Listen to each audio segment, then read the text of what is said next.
Going live. You're in trouble, Drag. Okay, we are live now. We are live. Okay. Right, this hangout is being hosted by Cliff Jumper because I am having connection problems.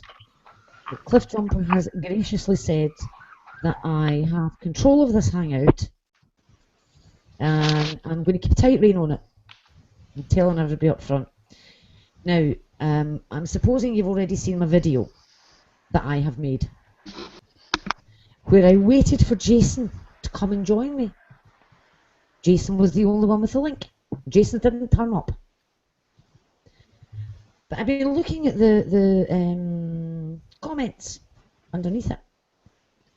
And there is one of them that has me in stitches. And it's from Mark Unoya, saying, and what Mark has actually pointed out, which is beautiful. Hold on, I'm still having connection problems. Hold on. Yeah, what Mark has said is, Jason Googled for your qualifications? Isn't that stalking? What kicked everything off, innit? Yeah, bearing in mind that is exactly what was done when Richard Raspberry claimed to have a PhD, and it's that which Richard Raspberry then claimed made people stalkers and sexual deviants and all sorts of things. So I don't think he realises just how full circle that's come. Now, in Richard's, or excuse me, Josh's defense, he did not say he actually had a PhD, but he did say he had qualifications. They said they were equivalent of Fiona's. Yeah, that's true. He said, sorry, not they. That's some giant conspiracy. Isn't it funny though that Josh claimed to have qualifications, but also Jason's the expert in the crucifixion. Crucifixions. Well, I've entitled this video "Fake Christian" because he doesn't act at all Christian-like. No. Well. Certainly not the Christian that I were brought up to be. Yeah.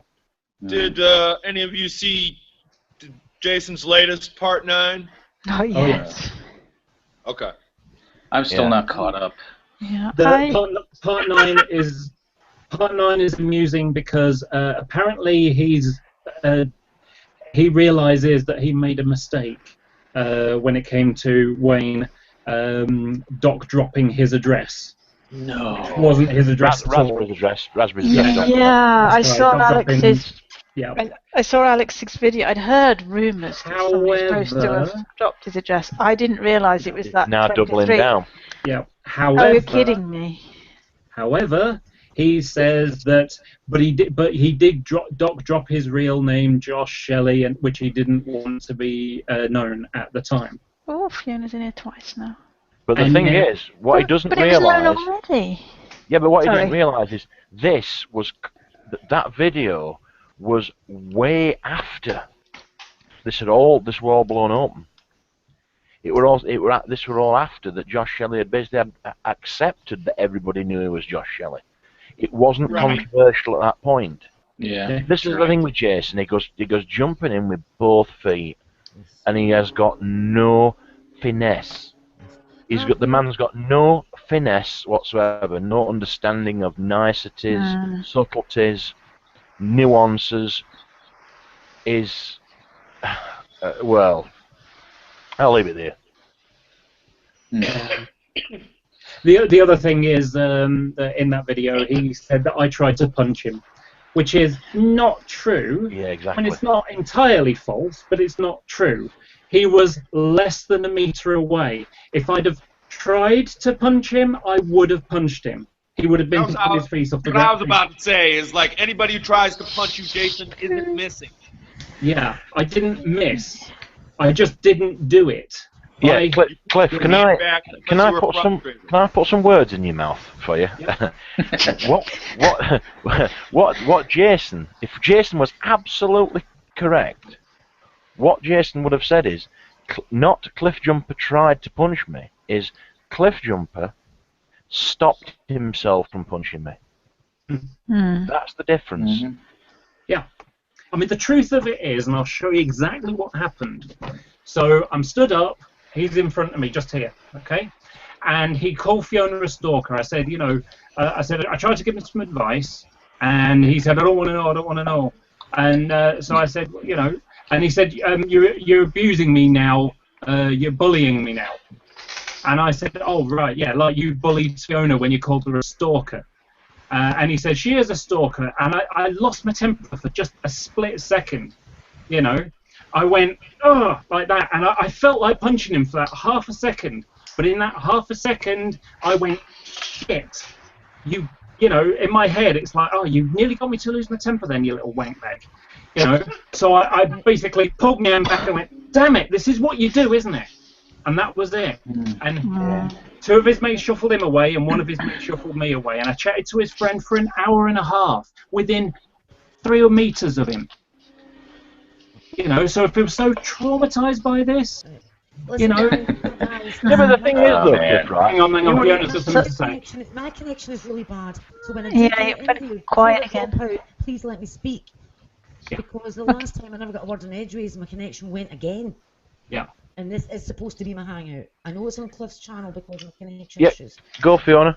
But as I said, it turns out that my phone line's been struck by lightning 3 times. This is my major problem. I noticed. Oh. Uh-oh. I think frozen again. Oh, shit. Lightning strikes 4 times? Apparently. Is anybody else having trouble hearing Fiona? Because I am. I think she's crashed at the moment, but yeah, she's saying it's quite quiet. Well, like I said, a volume first when she turned around to her husband. Alex is here. Sorry. Yeah. Well, as she requests, as soon as she comes back in, if we can all be quiet so she can get, you know, the words in that she wants to say. I just want to say one quick thing back on the subject of that Josh Shelley's address, is that when I made that video, I put that specific address of Tony Hancock in there purely for the reason that what should have happened, so that I knew Jason would misunderstand it. But the thing is, what's even funnier is it's taken months for it to happen. Sorry. Oh, he's muted him. The fact that it's taken months to spot it is actually more delicious, because it just shows that's even more evidence of stupidity. I'm dropping out because if Fiona wants to come back, she won't be able to do that until our ghost drops down. So take care, bye guys. Oh, okay. I'll see you, Fab. Thanks, Fabio. It's a good man. Good man, Fabio. Yeah, as soon as I saw that address, I didn't know where I knew it from, but as soon as I saw it, I knew that's from some comedy show. That's like a made-up address. Yeah. But like I said, Jason doesn't do subtlety. No. I don't think he knows what that means. He doesn't do analogy. He doesn't do context. He doesn't do reality would be the core dynamic of it. Well, in a nutshell. There was something on YouTube that's the core dynamic of the issues that actually rise out of him. He's in his own little world when it comes down to it, and that's where the issues derive from. I think there's some truth I mean, in that. seeing as this is No Holds Barred hangout, did anybody see that where he showed he was playing clips of Francis Schaeffer and Martin Lloyd-Jones, his 2 favourite apologists? God, Yeah, what a pair of cunts. Honestly, what a pair of rejects. I mean, Martin Lloyd-Jones, an ancient, old, sex-hating, gay-hating, woman-hating, old dinosaur. Wait, not to jump in right there, Cliff, and I was actually referencing Jason, and just the root of this issue itself, that's where this sort of derives from. I mean, if you, just anyone that's actually interacted with Jason Burns on YouTube, past, present, or hell, even in the future, that's basically where any problem that you actually have with the guy is going to come from, because he basically lives in his own little world. He's on his own planet out in free, past Pluto. The 2 or 3 times I think I've ever agreed with Matthew Bell on anything was in the comments earlier, where he said that essentially it appears that Jason does have some mental issues, and I certainly do concur with that assessment. Yeah, Hi, Alex. I saw that comment as well, but my response to it was, even if that is the case, and for anybody, not just Jason Burns, if that is the case, it still doesn't mean people just let them say what they want about anybody and not pull them up on it. That's absolutely, right. absolutely. After that hangout I watched with Matthew Bell in it the other night, I'm afraid that guy's used up all his fucking odds and privileges. It was an absolute arse. I can't. What was it with now? What was it we were talking to? And the level of aggression and just failure to just. I mean, the thing is, right. It was J.D. Kane. That was it. It was J.D. Kane. Hey, the thing Fiona. is, right, sorry, right. I'm going to cut myself off there. Go, Fiona. Yep.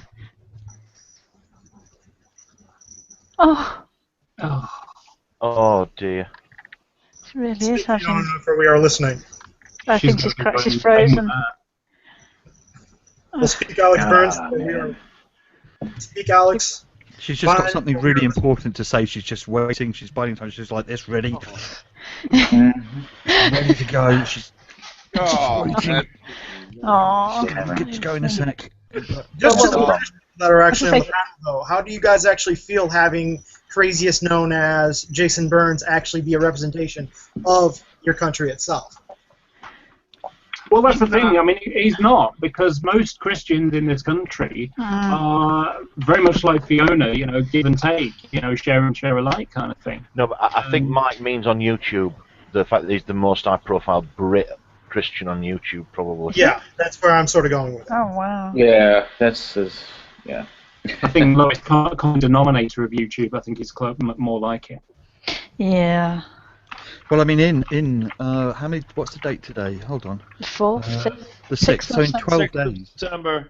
In 12 days, the country I was born in will be having a referendum to see if it wants to stay as part of the UK, and if it decides not to, then Jason won't be representative of me.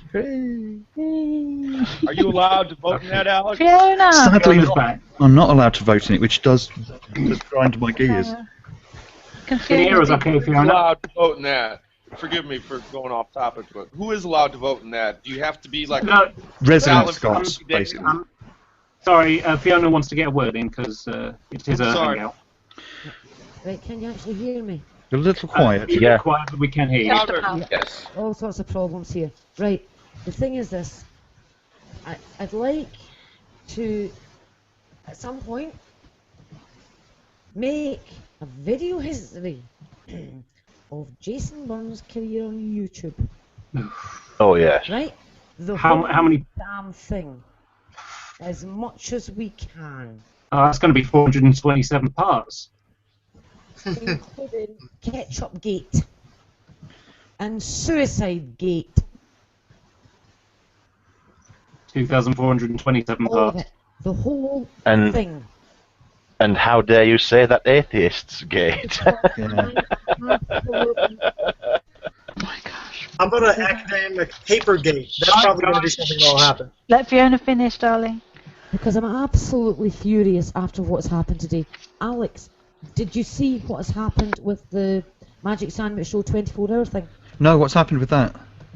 True Empiricism put a comment in the Q&A section questioning my credentials. They have 24,000 subscribers. Oh dear, that's not good. Right.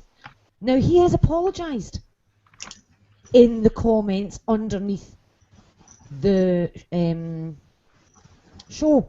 That's a first for him. Right. He has apologised.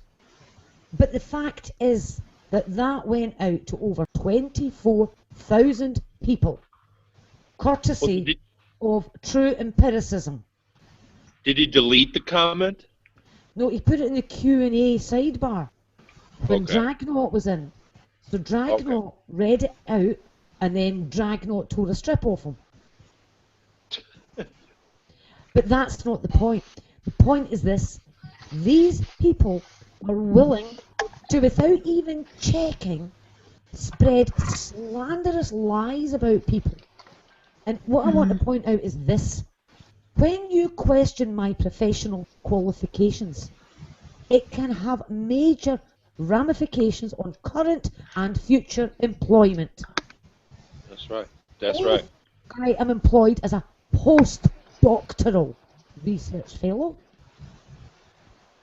And all this starts about my PhD. There would be a massive investigation. Now, I'd come out as clean as a whistle, but that's not the point. These people are willing to put that out there. And true empiricism, yes, I know you've apologised in a wee comment underneath where you were having a fight with Dragnot in the comments. But the point is this, true empiricism, it's too late. It's out there. How many were watching at the time? I would imagine there'd be a lot. Would you be willing to make up my losses? If I have any losses from this, what if I was suspended without pay until the investigation was completed? Would you pay my wages for that time to criticism? These allegations that you lot throw out about a fellow Christian, these sick allegations, you don't even think of the consequences. None of you do. Not one of you. How many Christians have actually come to my defence here?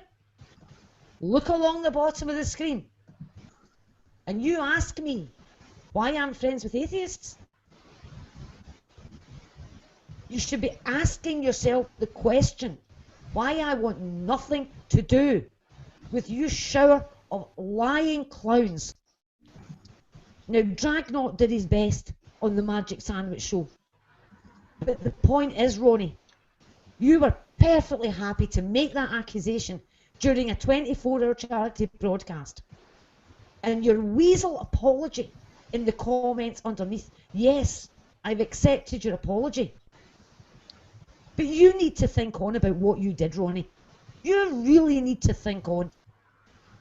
Get your head out your ass and stop with all this pontificating in self-righteousness. Because quite frankly, the whole lot of you are a bunch of hypocrites. Arcane made the first accusation, and he made that in G-Man's hangout.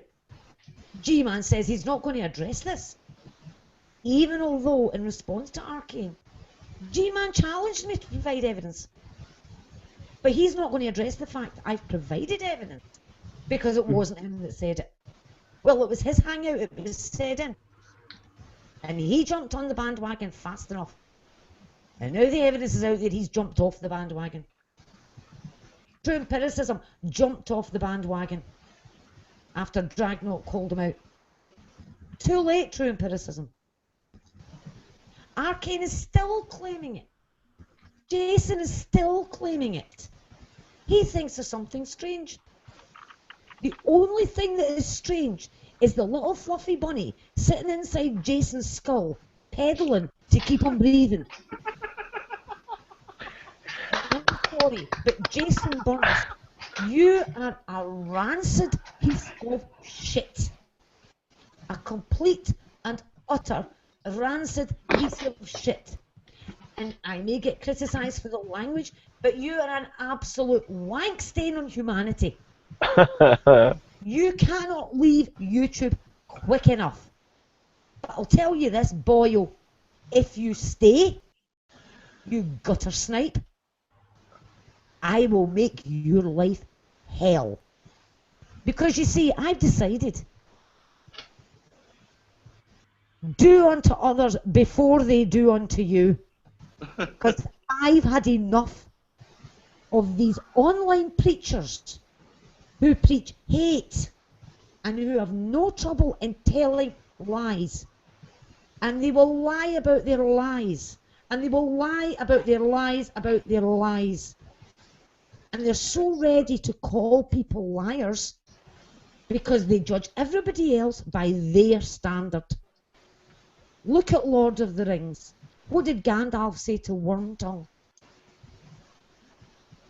That word, meaning lie, comes too oft and too easily to your lips. And that was to let Grima Wormtongue know that it was because he was a liar. So I name Arcane Wormtongue.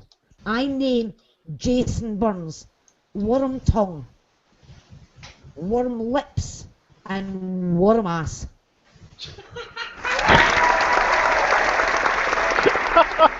Worm Ass. All right. Sorry, people, for the rant. No, that was really good. Can I've just got one little point before I forget it. I've got a little correction for Fiona, by the way. It's not a fluffy rabbit in Jason's head. If you remember the Bernshemian Rhapsody, it was a tiny moth. It's a tiny yeah, the bug is flying around in his head. That's right. It's the myth moth. But the thing is, something's just occurred to me. Tell everybody that atheists have no morality, or they've got no basis for their morality. What morality have any of you lot seen coming from these people? I am furious tonight.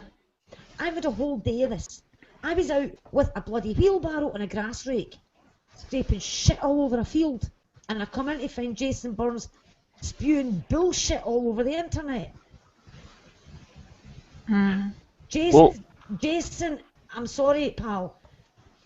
You've burned your boat and you've burned your ass.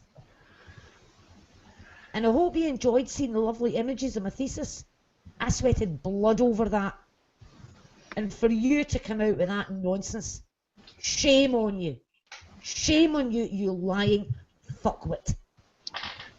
Do you not think, Fiona, and everybody, I'm going to address this to everybody in the hangout, do you not think that there's an element with these fundy fucktards, that there's a, as regards as Fiona's concerned, a slight element of misogyny?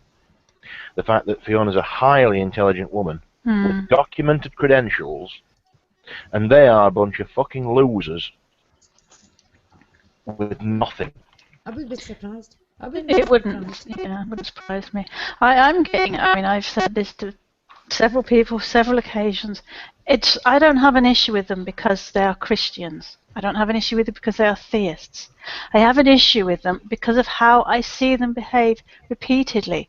I have issues with atheists that I see repeating in about. It's nothing to do with being an atheist or being a theist. It's to do with people's behaviours that I have an issue with. That's right. Listen, I'm sorry to have ranted like that, but I know. No, it was a very good rant. No, I'd be pissed off too. No, Fiona, you're right. You are completely right. This is a joke. I mean, true empiricism's nonsense. The Magic Sandwich shows 24,000 subscribers, Drag. That's why I had to say that. Oh, I thought you frozen again. And that's why I was angry. Because the thing is, anybody with half a brain could have found my thesis online. You can find it in the British Library website. What is even worse is for Jason to say, he said it in the comments, well, how do we know Fiona's her real name? Yeah, he's actually said that. He didn't, did he? He said that too. If Fiona's your real Honestly, the thing is, I could show my passport. Yeah. It's got my married name on it. But I'm not putting my passport and absolutely not. Well, you know what's coming next, don't you, Fiona? Wait a minute, wait. Oh, sorry. If I put my passport information out there, that is asking for my identity to be stolen. yeah, absolutely. Yeah. I'm not going to do it. No, don't. Because would you trust Jason Burns with that information? I wouldn't trust him with a bloody guppy. I wouldn't trust him with a Twinkie. I'm a bit. He shoved it up his arse by accident. I'm a bit loath to say this because it might prevent it appearing in his video, but I just got a premonition of what's going to happen next. He's actually gonna make mileage out of the fact that Fiona doesn't trade under a married name on YouTube. Yeah. Right. The retard will actually say, and Fiona's not been honest. Fiona's not even honest who she is. Yeah, but I'll tell I you why. can guarantee he'll do it. No, I'll tell you why that is. Professional women, if they get their PhD before they're married, the certificate is issued in their maiden name. Yeah. Right? Oh, no, there is. And if you check with where you see it most often is in hospitals, where female doctors use their maiden name. Yeah. Because the certificate is in their maiden name. And to get the job, you need to provide your certificate. Yeah. So if you change to your married name for your job or for your bank account, you've then got to provide your certificate of your qualification and your marriage certificate. Just to show that it's really you, so that you can get paid into a bank account that's in your married name. But if you've used your title in your bank account, you've then got to provide the bank with all of the certificates as well. So women stick with their maiden name for professional reasons, and they keep their bank account quite often in their maiden name because they have their employer paying their wages into that. Yeah, everything's in my maiden name. Why.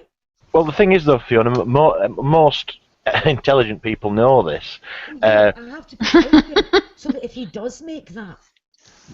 I wish I hadn't to mention it now, because I would have liked to seen him mention it just so we could take the piss. But the point is, I'd rather leave it on the offensive than the defensive, because I am sick of his nonsense. I'm absolutely bloody sick of it. Yeah, it's like, I don't know, I'm having a hard time now, wondering whether he's just retarded or evil. I can't make my mind up. I've said it a few times. Yeah. I think he is honestly mentally ill. Like, there's something really wrong with him. I don't think that he is of sound mind enough to be left to his own devices. Yeah. I do. I don't think he is either, but the point is this: he'll refuse all help. Yeah. He will refuse all help. And everybody has to try. I mean, he's just thrown Andy Jack under the bus. Yeah. Now, are we talking about mental health issues as in like having an antisocial personality disorder? I think he perhaps believes what he says has happened. Sorry, Fiona. I do think he possibly does believe things have happened in his mind the way he says they've happened. I don't know.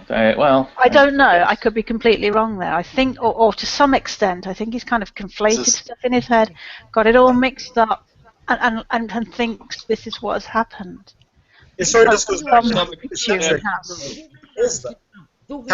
But that is not an excuse. No, that is not an excuse. He's still telling lies. He's still putting shit out there. You're very quiet, Fiona. Fiona's talking. There's more to this. He couldn't even do a basic Google search. Yeah.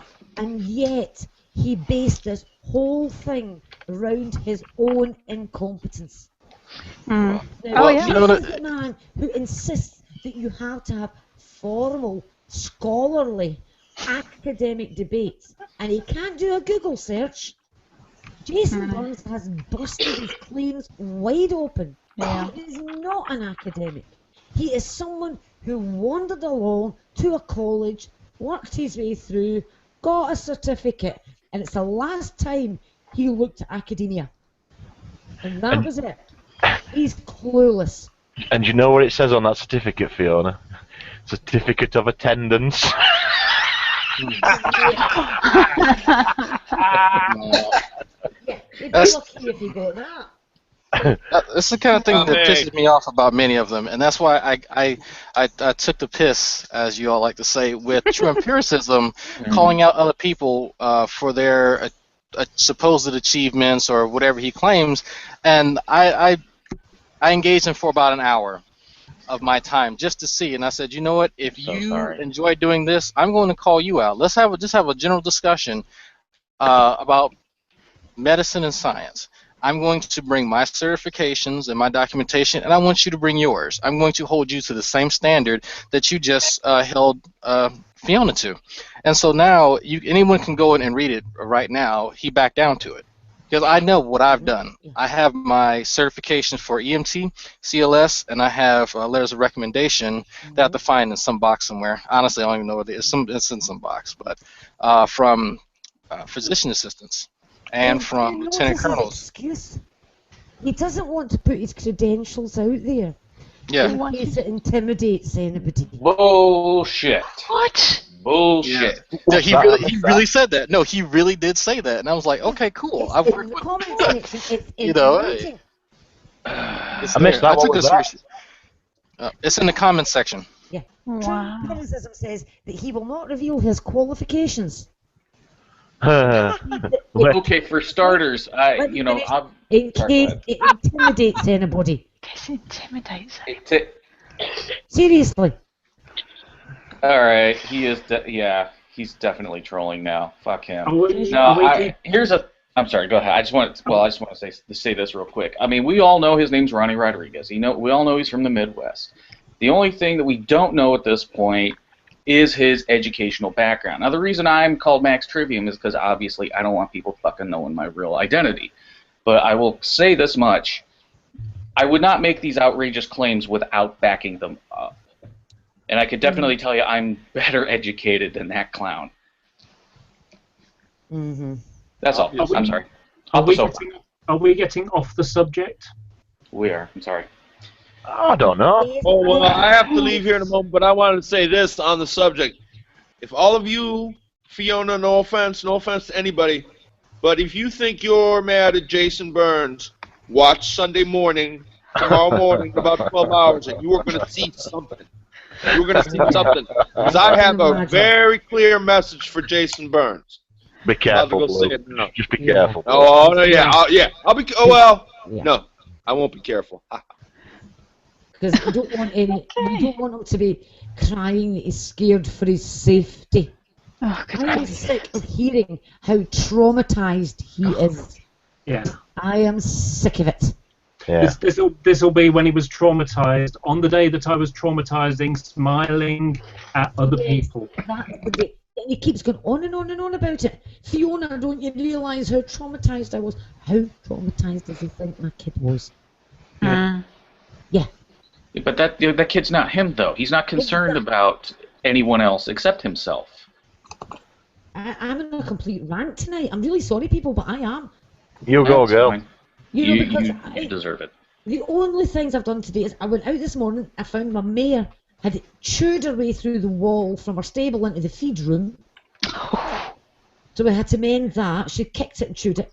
I was then, a wheelbarrow, a grass rake, to spread poo over a whole field. You imagine. And then I come in to find that. And then, was it number 8? But he's sitting in his jumper with a big wet bit in the front. Yeah. And I know he said this about me, but what I'm going to say about him, he was pissed in that video. Absolutely pissed. What, the one with the spill? The Burns meltdown. And instead of trying to calm him down this time, I'm fanning the flames here. I want to add something that happened earlier on today. I made a comment to, I think it was Arcane, and Ran Cam says to me, well. Obviously this will be text, but I'm going to do it in speed. You really need to stop now, son. You need to stop now, son, or the focus will be moving over directly to you. You need to stop now, son. So I replied, what specific threat are you making to me? Are you saying that you don't have enough faith in God to leave it to God, that you've got to do something in this realm? I said, because that's what's been happening over the centuries. The Inquisitors couldn't just leave it to God. They had to fucking pull people's fingernails out because the faith wasn't strong enough to leave it to God. Anyway, but the thing is, he says the attention, the focus is going to move on to me. I'm sorry, I don't want to make this about myself. This is just a thing based on today's videos. I find it odd that Jason never, I think he's mentioned me once before. Now, we all know that fucking Rancam and Arcane and Jason are cupping each other's balls. But it's it seems funny that Jason's been mentioning me in every video today, especially after Rancam's threat that I'm going to be the focus of attention. What do you think of the odds that they could communicate on Skype or elsewhere, or at least off air here? I wouldn't have an issue if they do, because people do that. Yeah, I mean, it's what they do with it, though. It's what they do with it. Yeah. I could be wrong, but I'm fairly sure Rand Campbell's only taking Jason under his wing because there is drama going on around Jason. Other than that, I would be very surprised if he actually gives the monkeys about the guy. Oh no, I agree with you. But I see Rand. Jason's been heading this way for a bit. I mean, only a couple of days ago when he threw Andy Jack under the bus for some supposed slight. Oh yeah, I saw that. And that was priceless. And the other thing is this, and this pisses me off as well. Andy Jack started to hang out to publicly apologise to Jason, and Matthew Bell came in. Sorry, this is going on. It just gets better. Has anybody watched that? I watched it all, P. I watched it all. I was absolutely disgusted. Did you see Matthew Bell give the middle finger to a 6-year-old child? Yeah. He did. I'm not sure if he technically did, but he did. He did, because this is the thing. That little girl earlier on had been trying to show him her pet cat. Oh. And she brought it up to the camera. And Matthew Bell just continued on and on and on, and he completely ignored her. Yeah. So behind JD's back, she gave Matthew Bell the middle finger. Matthew Bell clapped her up. So JD actually went off and gave her into trouble for having done that. And then he came back. And then later she was near the camera again, and Matthew started complaining about what she'd done again, even knowing she'd been given into trouble for it. Yeah. And he then did it while she was looking right at the screen. Oh, wow. Because I heard it. I'd have to watch it again. I didn't pick up on that. He wasn't looking at the screen at the time. He didn't know she was there because he was so wrapped up in his own stuff. How old is he? 12? No, 12 and a half. But to me, Fiona, that weren't that. I mean, the thing is that she's quite a forward little kid, and she'd probably laugh it off. That doesn't bother me. What bothered me was that, I mean, Andy Jack. Do you know what? I've got a lot of time for that. I've disagreed with him.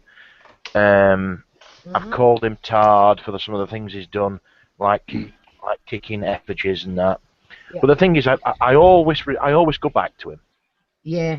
I've got a real soft spot for Andy, regardless of how far our worldviews depart. He's one of those guys who I would love to be friends with in real life. You know what? I think he's a lovely fella.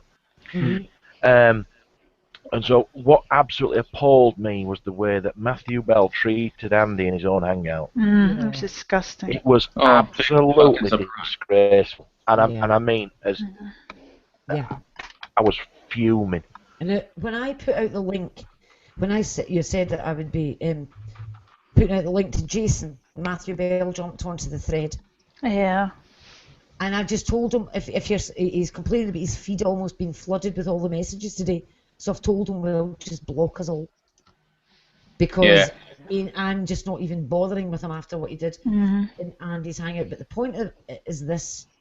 Andy was actually holding a hangout to apologise publicly to Jason for Jason taking the hump over something that Andy hadn't done. Yeah. Right?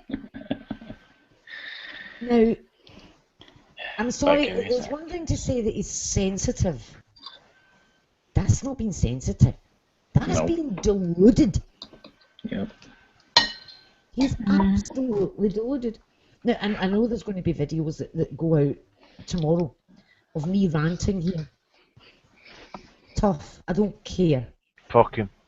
Because, to be honest, given what the consequences could be for what's happened today, the real consequences, Jason Burns hasn't learned about real consequences yet. No, he's not. He hasn't. Now, and also don't forget though, Fiona. I want to play something back here. Right. Just before you do, Jason's accused me of more serious doc dropping than he accused Alex of. When you think about it, he accused me of putting Raspberry's address out. Funny, but did anybody notice what that address actually is? Is it 23 Sidings Railway? If nobody saw his correction and Alex's rebuttal, the accusation is out there. It's the Tony Hancock's address. Yeah, but the thing is, he's got. I think I was talking about this while you were off air briefly. So I'll just reiterate it. I did that for Jason's benefit, because I knew that Jason would come back with that. Jason would have a conniption about it. But what's amused me is the fact that it's taken him months to do so. That's real stupidity. Yes. Yeah. Classic byproduct of limited information. Because there's one thing I would not do, and that's drop somebody's address. No, I can't imagine you would. Well, that's the thing that I mean, I understand some people like Redline who has suffered. Redline and Grappling Ignorant both who have suffered from people knowing of their personal proclivities, but I've told a few people. Right, I want to play something back. Now I'm going to have to unplug my headphones so that we get the video as well as the sound. So I'm going to play it through a wee speaker that I've got here. Okay, so my headphones will be unplugged. You're very quiet, Fee. Yeah, I've had to move my microphone over. Oh, right. Right on. Right. Patience, Wayne. Right, right. Let's start again. Right, I'm going to go on a little speak. Oh, for fuck's sake! Sorry. Your audio is good now. Right. What I'm trying to say is, I'm going to play this through a little speaker. If I speak, you will get feedback, okay? Because I'm unplugging my headphones. But this is the only way I'm going to get sound coming through as well as the video, okay? Now, you're in control, Cliff. If you can set the camera on to me so that it's my screen share that comes up, right? Done. Okay? Done. Right. It's not. For the record, I just want folks to know that I did send Jason the link to the Hangout about 22 minutes ago. Right. He won't come in because he never came in the first bit. Right, here goes. Are you ready? Let's click on Fiona. I've done. Okay, get it so that it will actually come up.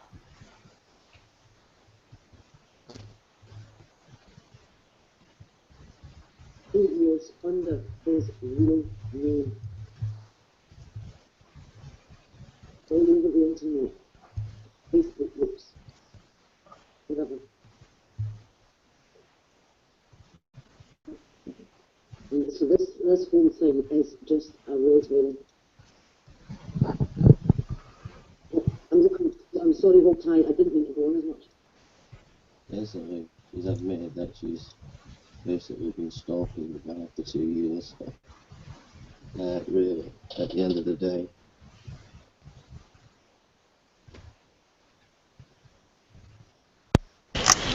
Did you all hear that? Yes. Right. Yes, ma'am. Did you hear Jason Burns' voice there? Yeah. Did you hear Jason Burns say, so basically, she's admitted that she's basically been stalking the guy for 2 years? Well, I remember when it first... Wayne, did you hear him say that right now? Yeah. Yep. You all heard him say that, okay. That is the allegation that I made against Jason. That's what I hold him responsible for. The words that came out of his mouth. Right? Yep. He thinks he can take me to court for slander for saying that he made that allegation. Yep. What happens subsequently to that? It's nothing to do with it. And you've never blamed him for that either. No, there's a hangout with I said I wasn't blaming him because I didn't think in his wildest dreams he could have worked out what could have happened. Mm-hmm. Right? So I went easy on him. And he thinks that he can actually take me to court for slander because I haven't proved the consequences of what he said. No. The slander is to do with what he said, and I can prove he said it. Yep. And you've all just heard him say it in his own voice. Every one of you. Yep. And that proves that he said it. Mm-hmm. So he can go on and on and on about me making this terrible accusation against him. I've just proved it right here in this hangout that he did say that. How are you going to get out of that one, Jason, dearest? Mm-hmm. The consequences of what you said are irrelevant to whether what you said was slanderous or not. Okay? The only time consequences would be brought into it is if you were found to be guilty of having slandered me and that had caused damage, because the compensation awarded would be based on the damage caused by the slander. So Jason, go check the law and you'll find out that you are on a hiding to nothing. And what you've done today is further slander.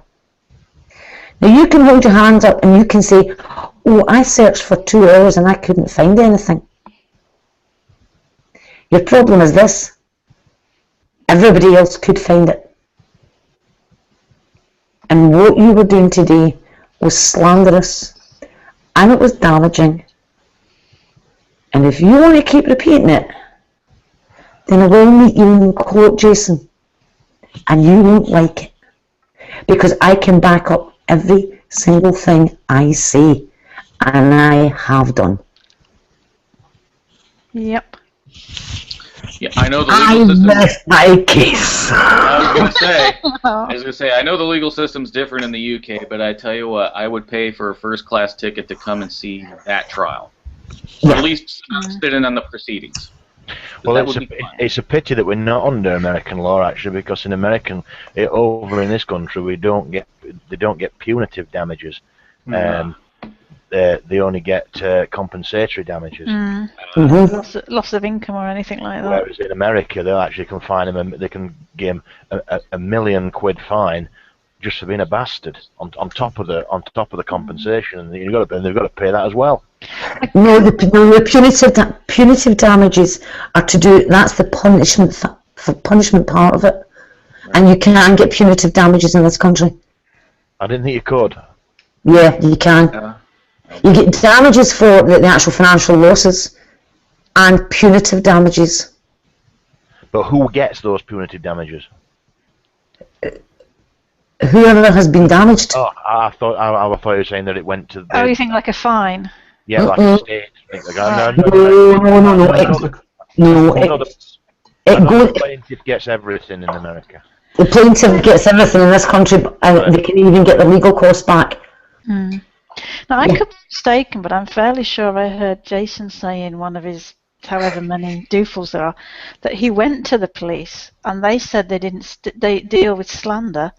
The implication was, I can't remember exactly how he worded it, but he was saying that the police admitted it was slander, but that they don't deal with slander. And it's like, what are you? No. What Jason's trying to say is that me saying my child was hurt as a result of this slander, right? It's not. You never said because that. I did. Yeah, sorry, you didn't blame him, is what I meant to say. Because the two kids, quite apart from the fact that what they said to my son before they laid into him, but also what they told the police, and then the police relayed back to me. Mm-hmm. You see? Yeah. And he's saying that the police are saying that was slander. But I don't think they were. I think they were saying that his first thing would need to be a slander case that I brought. You see what I mean? I mean, I have to admit, Jason hasn't understood. Jason's not understood what they've told him. They've said they will not get involved in it because of the slander. But that doesn't mean to say that they were saying that I was slandering Jason. They were saying that the whole thing was slander. But Jason's too thick. Oh, yeah. To realise it. Well, it's like when Jim went to the police, didn't he? Because he was sick of having his name mentioned by Jason. And the police just said, yeah, we know he's a fucking idiot. Just ignore the kid. Yeah. It's not us. Now, when we say Jim, are we talking about Jim Gardner? Yeah. Okay, yeah, it's Jim. Sorry. And I have a feeling that, I think there's going to be repercussions again, because how many times has he mentioned Jim Gardner's name today? Half a dozen at least. I didn't. Do you know what? I didn't hear Jim's name mentioned actually. Oh yeah, Jim's name has come up again and again and again. I heard Alex, you, me, Lenator, Captain Awesome. He went on about the disgusting way Jim Gardner spoke to women or something, didn't he? Yeah, but wasn't that about 4 months ago? I don't know how long ago it was. It was a while back, but the thing is... I mean very well today, Barney, so... He mentioned Jim Gardner quite a lot today. Oh, he did. Yep, his name came up all the time. And these evil atheists. What Jason doesn't realise is that he's now reaping what he's sown. He's been bashing people on the internet by his own admission for a number of years. And they've decided to defend themselves. They've decided enough is enough. They've decided no longer are you getting a free pass. What goes around comes around. Yeah, I don't think that these fundies, when they talk about you, Fiona, not criticising atheists, I don't think they quite grasp what my position is on this, right? Is any theist who doesn't want to control people's lives and adversely affect them is okay by me. Yeah. The minute you start preaching hell, ranting about gays, etc., etc., that's when you're gonna fucking get some shit. Well, that's a funny thing you say, because last night G-Man said that if Fiona did talk about the gospel and talked about hell, he said, and I quote, that the fundies would go at her. And he said that 24 hours after I had done it, and the fundies hadn't gone. In other words, he didn't have a... This is it. They say, we never see you do this, we never see you do that, because they don't look. So 24 hours after I had done that, there's G-Man saying I've never done it. Yeah.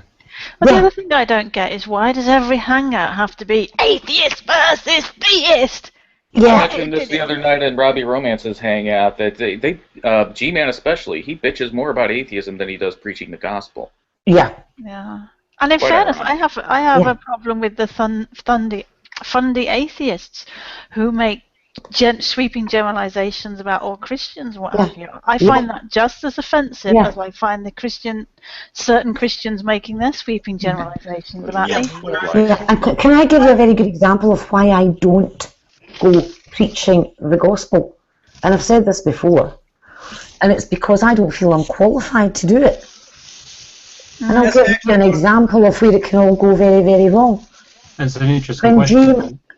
When G-Man preached that if your spouse gives permission, you can go and have it away with somebody else and it isn't adultery. Yes, indeed. G-Man preached that. Yeah, I heard G-Man preached that. Right? Now you imagine if anybody had been watching Preaching to the Choir Ministries and heard that and has been and done it. Now, that's why I don't preach, because I don't want to get it wrong like that. And I know I am not a theologian. I am not a preacher. I am not a minister. I don't have the knowledge to be able to do that. I recognise that. And I don't want to be responsible for making such a terrible mistake that G-Man made. And G-Man has now admitted he was wrong on that one. Have you seen any videos? It took him about a week, though. Yeah, but have you seen any videos of him preaching where he admits that that was wrong and warns people to not do what he'd said? No, I take it he hasn't. I don't know if he's made any or not. Yeah. I haven't seen any. Actually, look, one of the things... So if he hasn't corrected that error, and that video is still out there of him preaching that, yeah, you see the problem. Yeah. And that's why I don't preach. See, another issue I have with certain YouTube Christians is that they are constantly attacking other Christians, but part of that attack is about other Christians attacking other Christians. Yeah. You know, and but their excuse is, oh, well, they're not true Christians, they're not real Christians, because they don't believe the exactly Reformation the same. happened. Yeah, because they don't believe exactly the same as me, and I find that just... Yeah. I'm not even Christian, and I feel offended by that. Mike's got his hand up. Yeah, Mike wants to say something. Yeah, just to actually add to what Fiona was actually saying, I was saying it all last night before he tried to he kicked me out of the Hangout, that his overgeneralization is basically his core problem. He's been doing it since day one, and it's basically the root of most of the stuff that he does on YouTube. He's an egocentrical individual that basically just overgeneralizes to the core. If he would just get the heck away from that, he would be able to be tolerated. But outside of that, overgeneralization is the core dynamic of what G-Man actually does on YouTube ever since day one.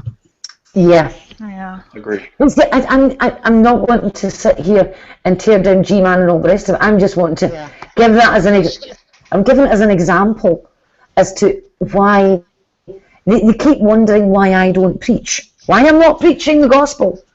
Isn't there a parable? That is why. Sorry, I honestly couldn't tell you off the top of my head.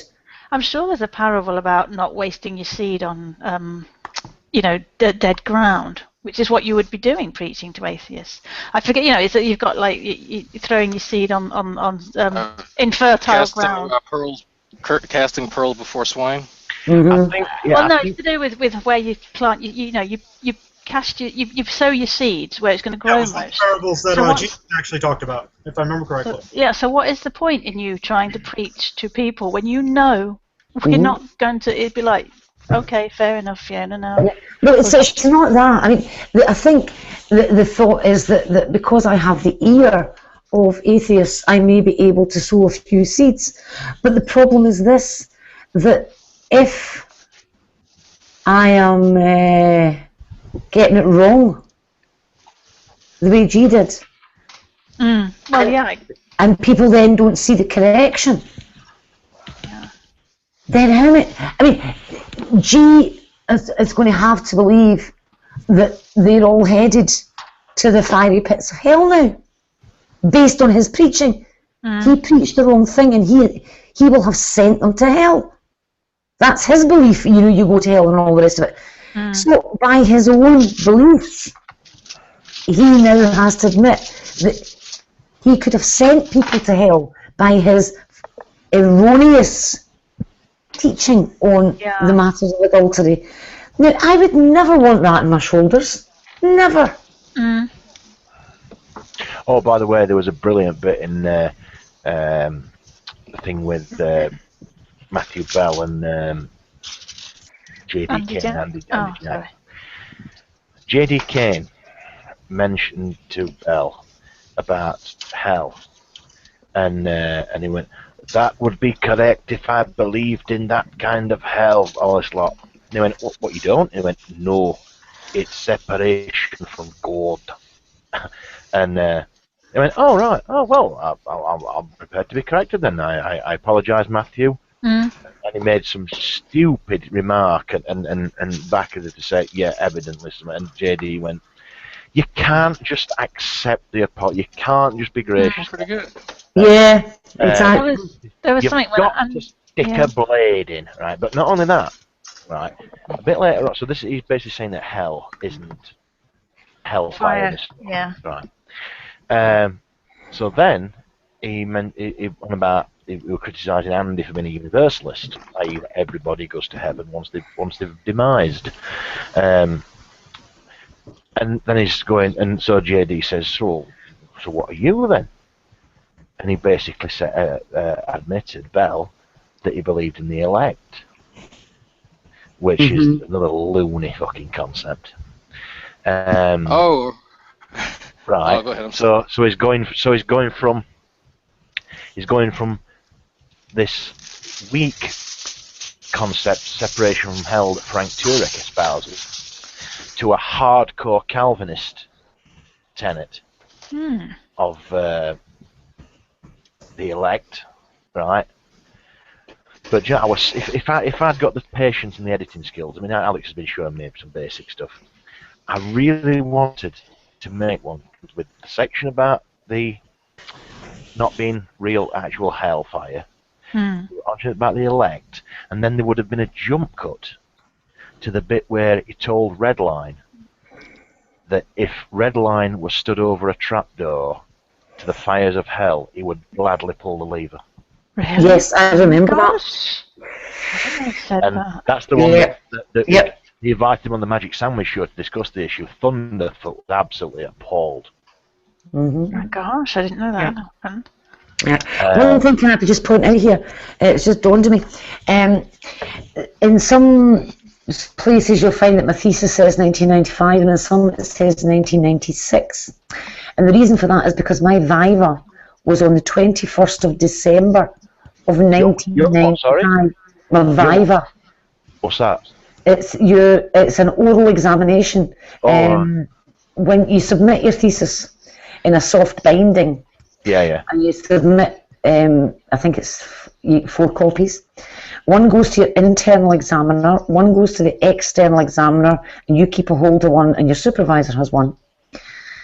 And you are then set a date for an oral examination, and these things can last anywhere from an hour and a half to 9 hours. And you are cross-examined on the entirety of your thesis. Put some some sauce on chicken. What? So you're quizzed on the entirety of your thesis. You defend your thesis. The external examiner is basically examining you on your thesis, and you all have a copy of it in front of you. So mine was on December the 21st, 1995. I had a few corrections to make,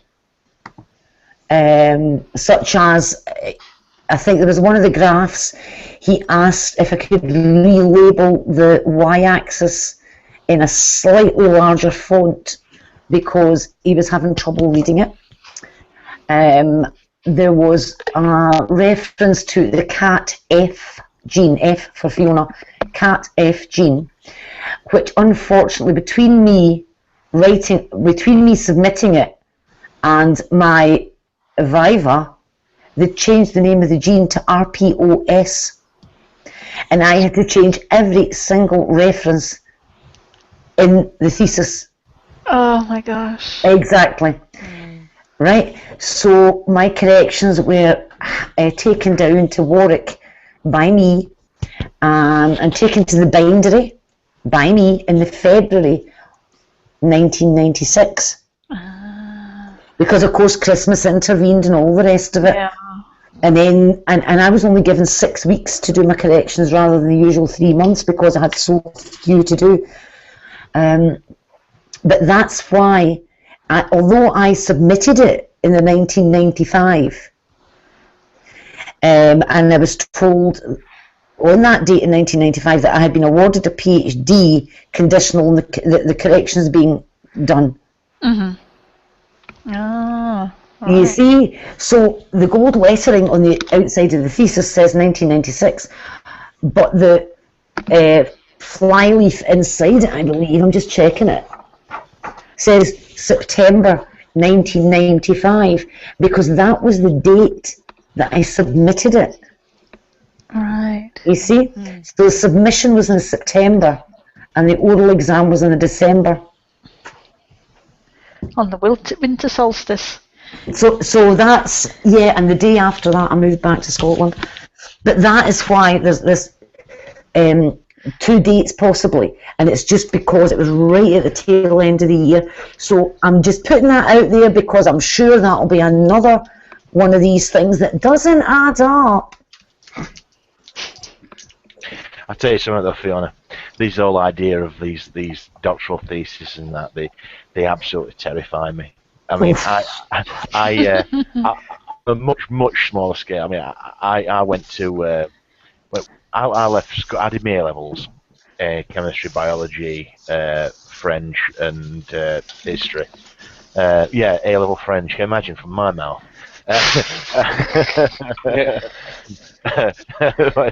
Bonjour, monsieur. But no, and then I got a job in a laboratory at a chemical waste disposal firm, and they sent me day release and night classes to do an I-National certificate in applied chemistry and physics. And but at the end of that, it was making me laugh on about Fiona on about this talk that she had to give and all this lot. Because at the end of this HNC course, we had to do a project. Obviously, it weren't a dissertation, but we had to pick something relative that was of utility to the company you worked at. Because this course was heavily work based. And so I did a mini thesis on reduction of volatile hydrocarbons in trade effluent using activated charcoal. Mm-hmm. We built a little pilot plant, and so I had to do all my results, and that had to be done via GCMS and all this lot, and liquid chromatography and all this lot. But so, and I remember I had to give a talk to the entire group. The entire group had to critique my my paper. Oh yeah, and it was awful. I still have nightmares about it. We had to do that at the end of our third year. What we had to do was a presentation. It was an annual event, the third year talks. And I was rather unfortunate in that the Chancellor of Warwick at the time was Lord Scarman, I think. And I heard a whisper that he was actually going to be there. Oh my gosh! And no pressure then. and I had volunteered to go. The talks were spread over 2 days, and I'd volunteered to go first on the first day. Because I knew I couldn't sit through everybody else's talks waiting for my turn. Yeah. I was in a terrible state. I mean, really, as my audience was going in, and there was about 200 of them, I was being sick in the bushes outside, and they were all giggling at me. Yeah. I can understand.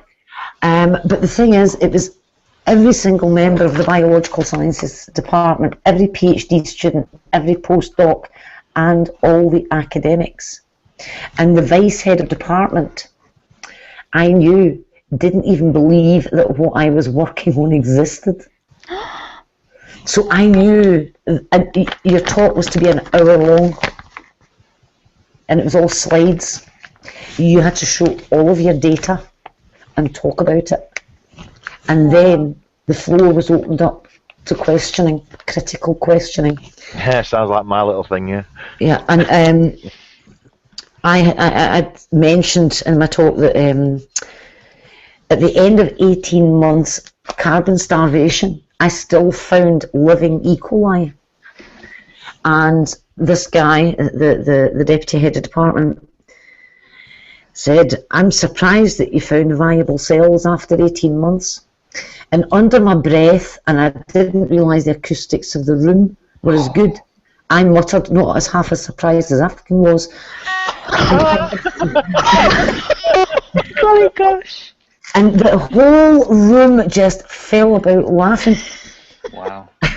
Oh, that breaks them up.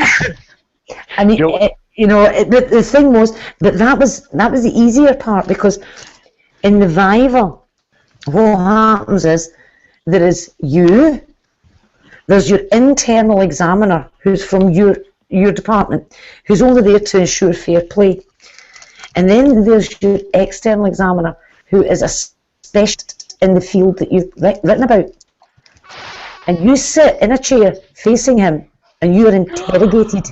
Oh my gosh. That's what our viva voce exam is. I've got to say something because I don't want to lose the moment. I've got a punchline.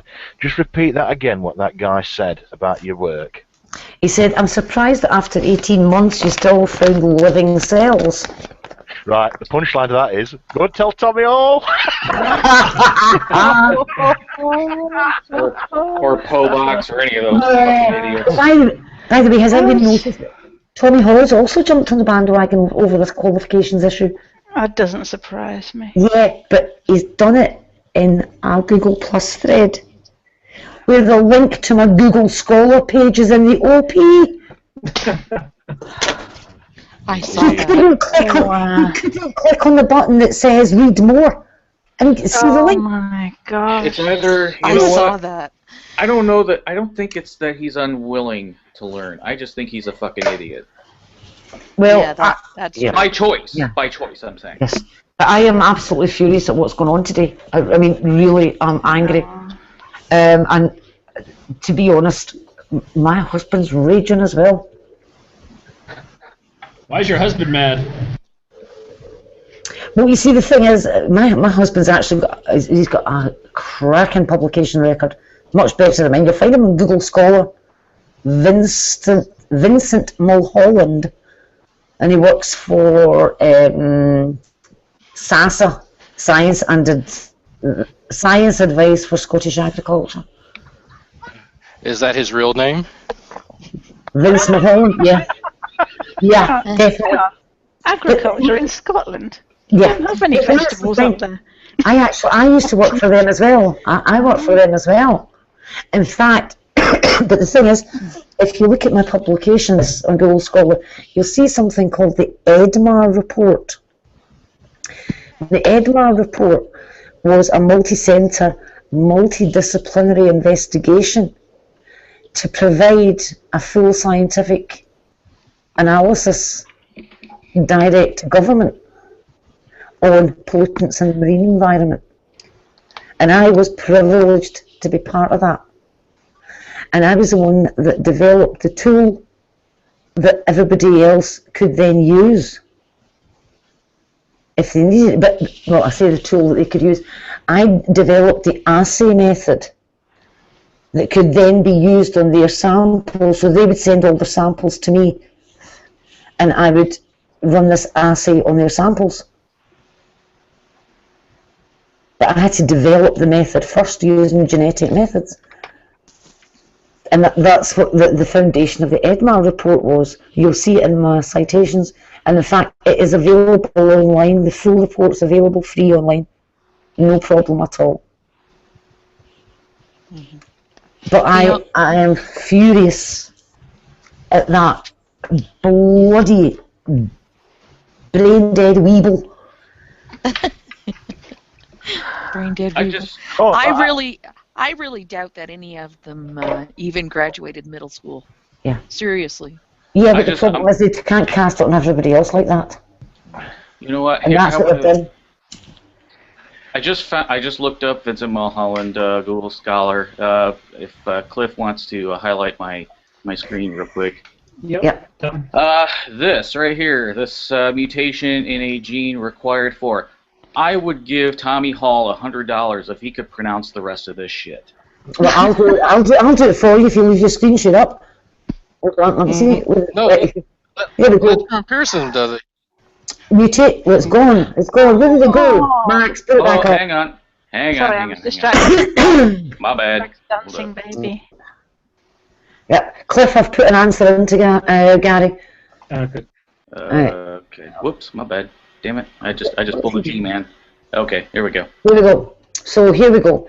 Mutation in the gene required for lipopolysaccharide and enterobacterial common antigen biosynthesis affects virulence in the plant pathogen Erwinia carotovera subspecies Atroseptica. Yeah, Wow.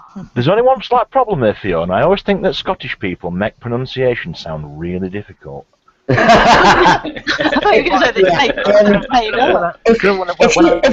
you scroll down, you'll notice, look, 1995 for Vince, right?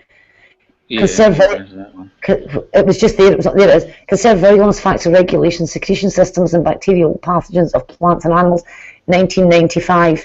You can check it out. George GPC Salmond, that was the academic in charge of the project, and he was at Warwick University at that time.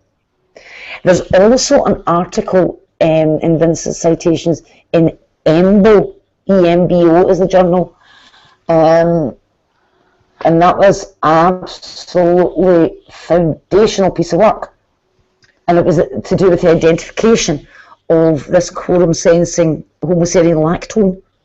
Let me see if I can find out. It's got to be further down. Oh yeah, the lactol thing. Yeah, I know all about it. The homoserine lactone. Yeah, it's how bacteria work out the size of their own population. Now Tommy Hall brought this up recently as but this has just come out and blah blah blah. Oh no, it hasn't. We've known about it for a long time. In fact, I was proposing in my thesis that other bacteria were able to do it, not just Erwinia carotovera and the Vibrio fischeri species that have already been identified in doing it, but that there is where is it? There's a paper. The first author is Sue Jones, and that's the one. The Sue Jones one, that's the one that's in EMBO, EMBO. That's European Molecular Biology Journal. Oh, EM as in Michael, B-O? EMBO. That is a very high impact factor journal. Very. By the way, you'll notice some of these are actually book chapters that my husband's written as well. Might not be here. Oh no, Campbell. Really? Has he got his photograph on it? Yes, he has. There he is. Oh, you just saw him. There he is. There's Vince. Oh, and you saw him in my video earlier on tonight. Mm. So you saw the two of us in the one room, him crashing about in the dishwasher. We met at Warwick University, and if you look, see, 1993. I started in 1991.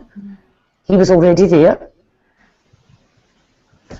That's where we met. Yeah, that's something that we can actually citations are so important. They're like, oh, well, peer review is broken. I'm like, yeah, but when people cite your work, that means they find it useful, correct? Yeah. Exactly.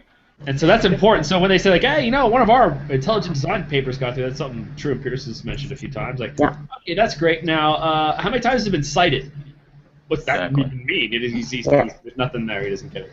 I mean, I've only got a few publications because childbirth and child rearing intervened, but for the number of publications I have, my citations aren't bad. In fact, one of mine, oh God, what one is it?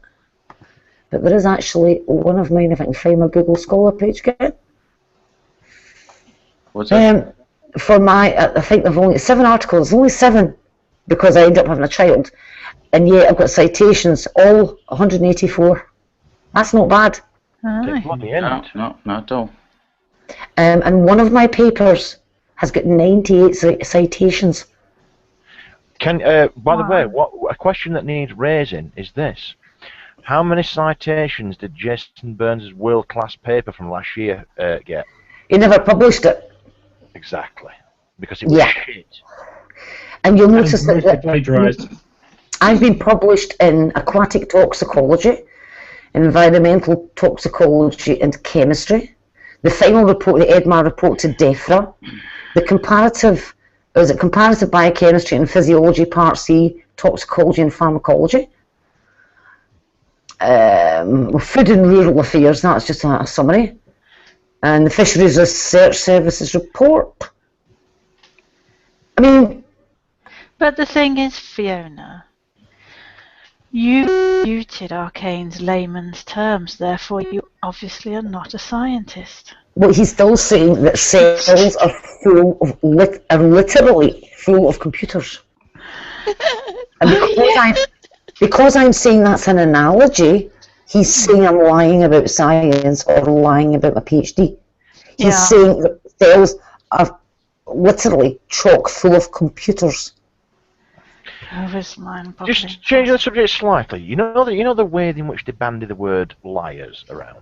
Yeah. Does it not strike anybody that somewhere there must be the fund is for dummies, an easy to read book which just gives you like say right to be a fundy you've got to do one of these things. One of them is say liar at every opportunity. Yeah. Yeah. But also it's because they are liars. Those who tell lies are more ready to throw the accusation at others. Well, they're judging you by their standards. Yes, exactly, and that's what I was pointing out. And use troll. You got to mix it up. You got to throw troll and liar, alternate between the two. But I think the other trouble some of them seem to have on occasion is that they don't seem to grasp that if somebody mistakenly gives them the wrong information, that is not a lie. That is a mistake. If you genuinely believe something's true, and you put that forth and it turns out you're incorrect, you were not lying. Yep. And the other thing is, not lying about the fact I'm going to go and grab something to eat. Back in a minute. Yeah, and the other thing is, JD said Jason couldn't be bothered enough to follow the link. No, Jason demanded that I produce the evidence. I posted my Google Scholar link underneath his video. He deleted it within 1 minute. Everybody else started posting the link, and they got muted underneath his video as well. So what he was actually doing was demanding the evidence and then deleting it as it appeared, to such an extent that Arcane turned up underneath the video demanding the evidence after it had been given about a dozen times. Because he still hadn't seen it. Because Jason kept deleting the link. And then he muted me so I couldn't keep posting it. Fiona, how did your credentials get called into question in the first place? Because, see, I was in a hangout the other day, and Arcane was trying to say that cells are, well, first of all, he started off with the cell is a computer, right? Right. And I said, well, it isn't really. That's an analogy. And then he said cells process information, and I was trying to explain to him that that's far too broad a thing to say, because there are loads of bits of the cells that aren't involved in anything to do with information. And I gave him an example of brawn proteins. And these are proteins that are found in the periplasmic space of gram-negative bacteria. And they anchor the little bar of peptidoglycan on one side to the outer membrane and on the other side to the inner membrane, so it holds it in place. And I asked him to tell me what information was a brown protein processing. And he started talking about the nucleus of the cell. And there's two problems with that. One, I'm talking about the outer casing of the cell, nothing to do with the DNA.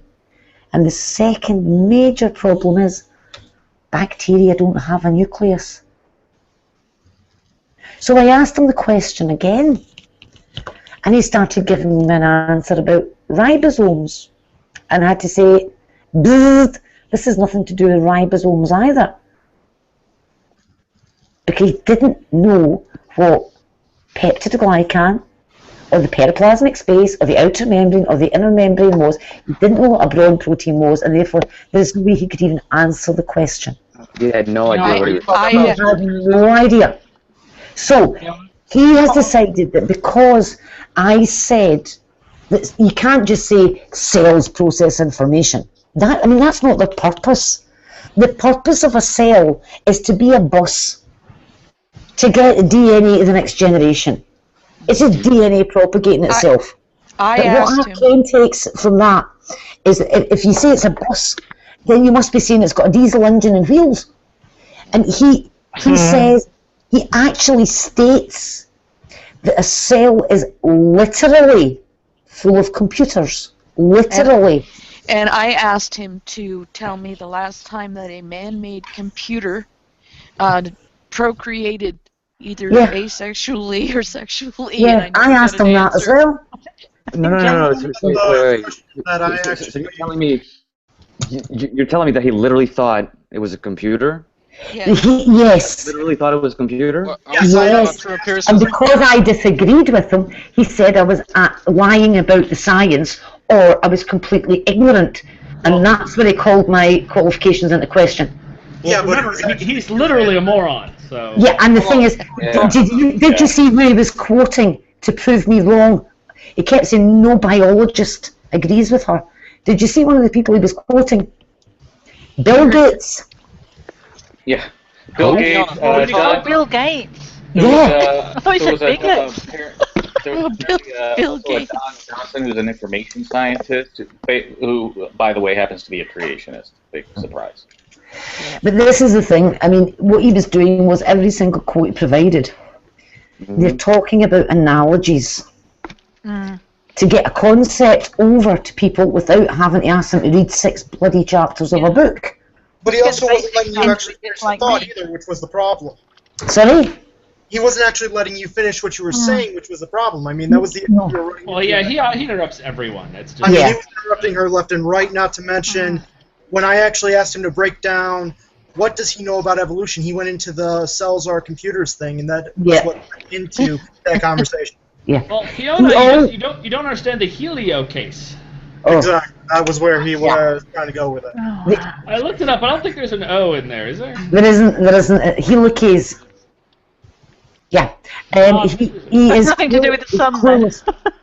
So what's happened is he's read some bits and pieces. He doesn't understand that what he's reading is an analogy. Yeah. He doesn't know what an analogy is. It's literally true. I mean, I'll be honest, Fiona, all those things you were saying earlier, I never heard of them. I don't know what they are. I don't understand them. But I don't try and lecture lay people, let alone you, about how science works. Yeah. I mean, when I was doing my A-level biology, right, I can remember one of the assignments we had to write in our own words, like I don't know how many 1,000 words, an essay on DNA replication. Right? I can't remember any of it, and I'm moderately educated, like I say, A-levels, a national certificate, and all this lot. And I used to know shitloads about like practical chemistry, because the thing is, in industrial chemistry, if you don't know about it, you get explosions. And the thing is, I've forgotten more about what I used to know than I know. You know what I mean? Because this is what gets me. But hang on, Steve. So what I'm saying is, because, like I say, I did A-levels, like I said, biology, we did all about biochemistry, Krebs cycle, all this lot. The thing is, I can hardly remember it, but I used to have an understanding of it. How these people can talk about it. I don't know how they have the bloody nerve. Yeah, I say I don't have an issue with people who aren't that bright, who don't understand these things. I am one of those people myself. I have a very poor grasp when it comes to the science, to be honest. But so my issue isn't that they don't know this stuff. My issue is that they deluded themselves that they know it, and they're arguing with people who really do know it. Yeah. I can follow at a certain level. Fiona will be talking about something, and I can just about visualise it at a certain level, based on like how I were originally schooled in it, which weren't, like I say, compared to somebody a degree and PhD level, weren't that high. But I can visualise the molecules and that and all this lot. But these people, honestly. By the way, can I tell you that PhD thesis is up to 70,000 words. Yeah. That many words. And I'm just going to check this. My thesis goes up to page 247. Yeah. Nice. Yeah. Wow. Yeah, Jason Burns is up to number 9 now on his. Oh, yeah. Yeah. Well, enough is enough. Like, apparently not. Apparently you just need more. I mean, like, when I reach like 27 hours, I'll finally be done and leave YouTube and come back in 5 minutes to do another 27 hours. Like, yeah. Christ, what a fucking life. Come on. I watched a little bit of number 9 and oh God. and then I come in number here 9 and yeah, number 9. Number 9. Anyway, he goes, as I suspected, the atheists are having a meeting tonight about me. What? There I was sitting all on my own waiting for him. Stop waiting. At least I'm meeting all of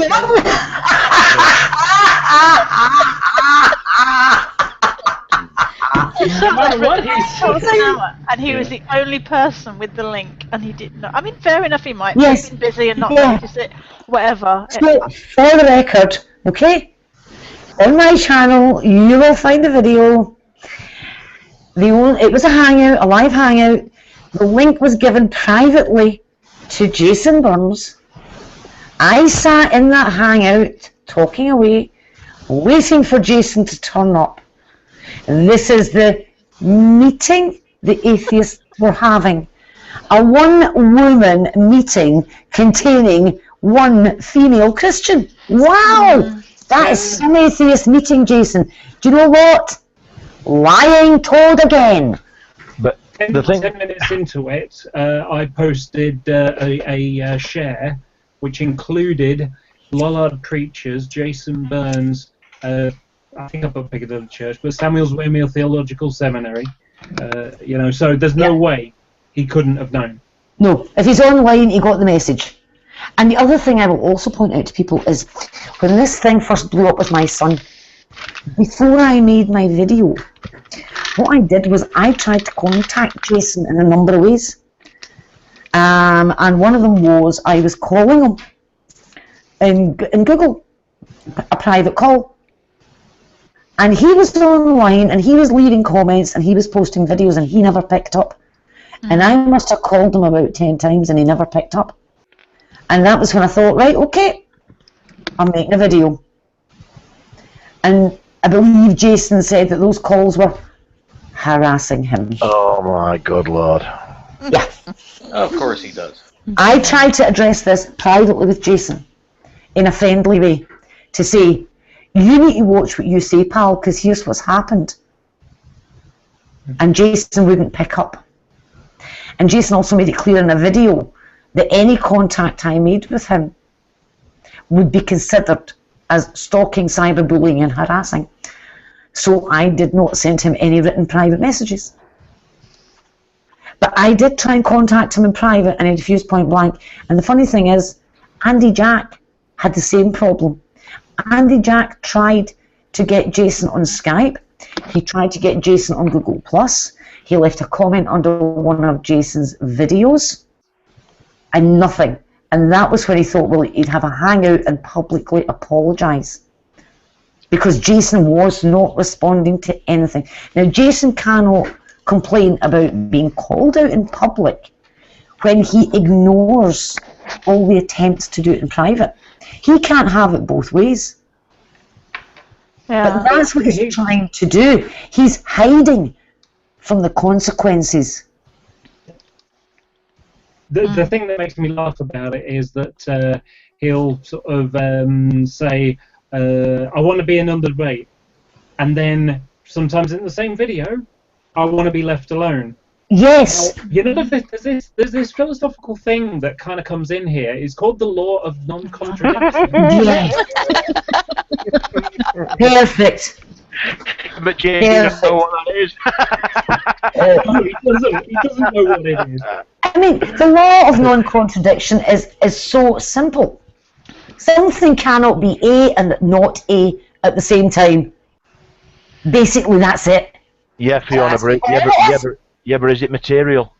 Oh. You know, and it's...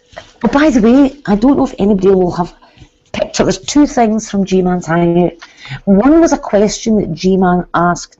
How do atheists know they're atheists? Now, somebody just squirrel that in the back of your mind for a minute while I remember the next one. Arcane was talking to FSX, and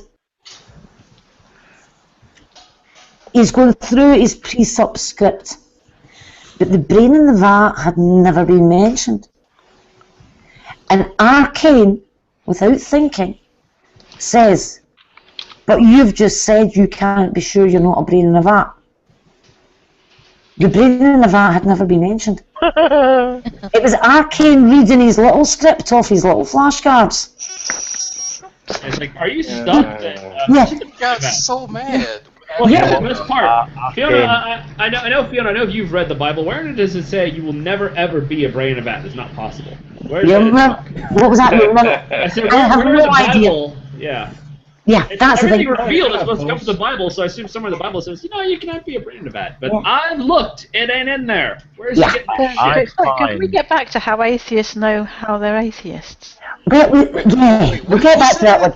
It's like saying, how do I know I'm a woman, or how do I know I'm English? This is a question that G-Man asked, right?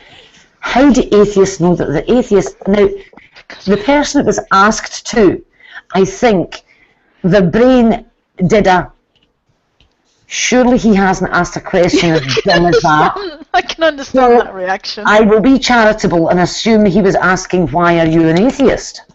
And so that's the question they answered. Mm. And even in the comments section, that is the question that people were answering. Because I don't think any of them could quite get their head around the fact that he said, how do atheists know they're atheists? Now, I answered the question and I pointed out, because they know what their beliefs are. Mm. They know they do not have a belief in God. They know their own mind just as much as you do. Yeah. Mm-hmm. That's the answer to the question. Yeah, I mean, if it's possible to knowledge, then, I mean, how does he know he's not an atheist? He's repressing the truth that there is no God. I mean, you could flip it around and it makes just as much sense. Yeah, but the other thing I would point out, and I brought this up in another hangout, and it's to do with this claim that they make about you have no foundation for your morality. Yeah. That you get from the pre-suppers. Well, actually, the pre-suppers know exactly where atheists' morality come from in the pre-suppers' worldview. Because the pre-suppers' worldview says that atheists have morality. No. And I'll tell you for why. Dee, you'll remember this. In the pre-suppers' worldview, the knowledge of good and evil comes from eating the fruit of the tree of knowledge of good and evil. I remember now, it's the first time I met you. Yeah. Right? Now, the pre-suppers believe that all mankind are descended from Adam and Eve. And all the descendants carry that, what they call original sin, which is the knowledge of good and evil. So by their own belief system, they know the answer to their question. So the other thing is, though, that if they get their moralities from God, why is there a Bible with rules and regulations in it? Well, I would say if they get their morality from God, why do they lie so much? Well, yes. Why is the entirety of YouTube's stinking of burning underpants at the moment? That's exactly what I said to Jason in Manchester. I said, what is truth in your worldview, given that you lie all the time? Yeah. I'm going to make a coffee, but I'll be listening in. You mean we can't talk about you while you're gone? Dang. I think it's just more of what I'm going to say until she gets back, because I want her to hear this. It's just something I've been rattling around my brain these last few days about morality. She can still hear. Oh, right. I thought she would disappear into mash. Can't hear you. She said she was off to make a cup of coffee, but she can still hear us. Right. All right. Can anybody hear me? Yes, we can hear you. Yep, you're fine. Everyone's just been ignoring me. It's fine. That's the first time I've heard you got a damn cookout going, dude. Yeah, we want a burger. There's actually plenty of food here for everybody. You just have to make your way down here. Well, son of a bitch, FedEx me a hamburger then. That's alright, I got some nice salad, so I'm happy. So, anybody want to see my sword again? It's a long drive. Dave's ice cream. Anybody want to say, oh, your sword again? No sword. Okay, wait. I had one delivered today, so I'm all pumped about it. Why does that not surprise me about JDK? What's up? Anybody really not surprised by that? I'm on Google Hands. Okay. I need D and Fiona to. Recorded, by the way, just so you know. You need D and Fiona to. Hi, JD's daughter. To rub my pull the tummy. Hello, JD's daughter, not daughter. I'm gonna have to. Yeah. Is that his daughter or is that his daughter's friend? Yeah, not daughter. This is daughter. Not daughter. Pay attention. Actually, I was picked her up at the park. I offered her candy. She's like, "Woo, candy!" No. Now, what do you think is going to be on Rand Campbell's video tomorrow? Oh, you know when JD thinks like that dirty atheist? Oh, look, you know what he does. Giving candy to children. Right. Hello, JD. No. Lure them to my house with candy for a horrible thing. No. Why do you think I have this sword here? There's a use for it. Let's go! Come on, let's go! Run! Right, anyway. D, I was saying I could do a you and Fiona rubbing my poorly tummy. I had a shocking migraine last night and this morning, so I took loads of codeine tablets and they've affected my stomach and I've had acid reflux all day. Ow. Oh. And, so the only thing I've been able to manage to eat is ice cream. Aww. I have a migraine right now, Wayne. I feel for you. Oh yeah, you can rub my stomach if you want as well, Wendy. You're lovely. Yeah. Okay. There's something I wanted to say about the pre-sup thing. Arcane himself said when he was having his conversation with Alex Botton about 4 or 5 months ago that Alex could be his god. What? Yeah. You know, this is the thing. A lot of these pre-supper, I call them pre-suppers light. They don't really think these things through. I think they're just in it to score points, especially in the case with Arcane or hell, even Tim Thumper gave it up a while back. But you know, the whole brain in the vat argument. I know for a fact that Arcane. Sorry, what was that? Mike, you said that Bible Thinker's given up pre-sup. Well, I mean, he's not been pushing it as much. Let me just amend that. But going back, yeah, I mean, come on, Arcane. Yeah, I know you're not a brain in a vat because I'm doubtful you even have a limbic system. Put it that way. But the other thing is that if, say, for example, used to get making outrageous claims and insults. The thing You is, have to look up what a limbic system is. Sorry, go ahead. If one of us is a brain in a vat, surely when Arcane and Co are talking to whichever one of us is the brain in the vat and the rest of us, that must mean that they don't actually exist. Because they don't think they're talking to a brain in a. Why is it absurd to not know whether you are or aren't a brain in a vat? What does it matter? Well, I actually came up with an. They said that like you don't even know if you're a brain in a vat, and what if you don't think you're a brain in a vat, you behave as though you're not a brain in a vat. I came up with an interesting potential pre-sub beta the other week. I PM'd it to Alex and see what he says, and he says, yeah, it's an interesting thing. It's got some mileage, and it basically amounts to this: so if you said to a pre-supper, "Have you ever had a dream?" And they've got to be honest and either say yes or no. In fact, let me see if I can dig up the original. I can't remember well. I'll dig the message out. While you're digging, I was just going to explain to Dee how they managed to get Arcane and Colin Pearson, etc., to say that Alex could be their god. They said to Alex that you're being an atheist. You cannot be sure of anything. And Alex said, yes, I can. And they asked for an example of something that Alex was sure about. And Alex said, I am sure that you are not my God. I'm not your God. I'm not your God. That's what I just said. No, you said I am sure. No, I said, I am sure that I am not your God.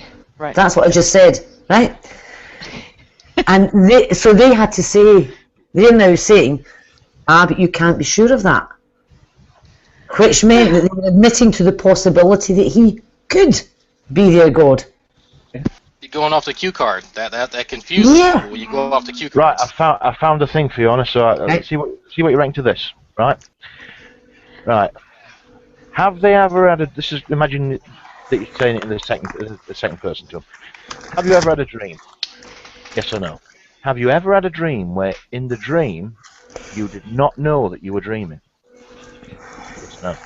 Number 3, have you ever had a dream where in the dream you woke up and part of the dream involved that new particular reality?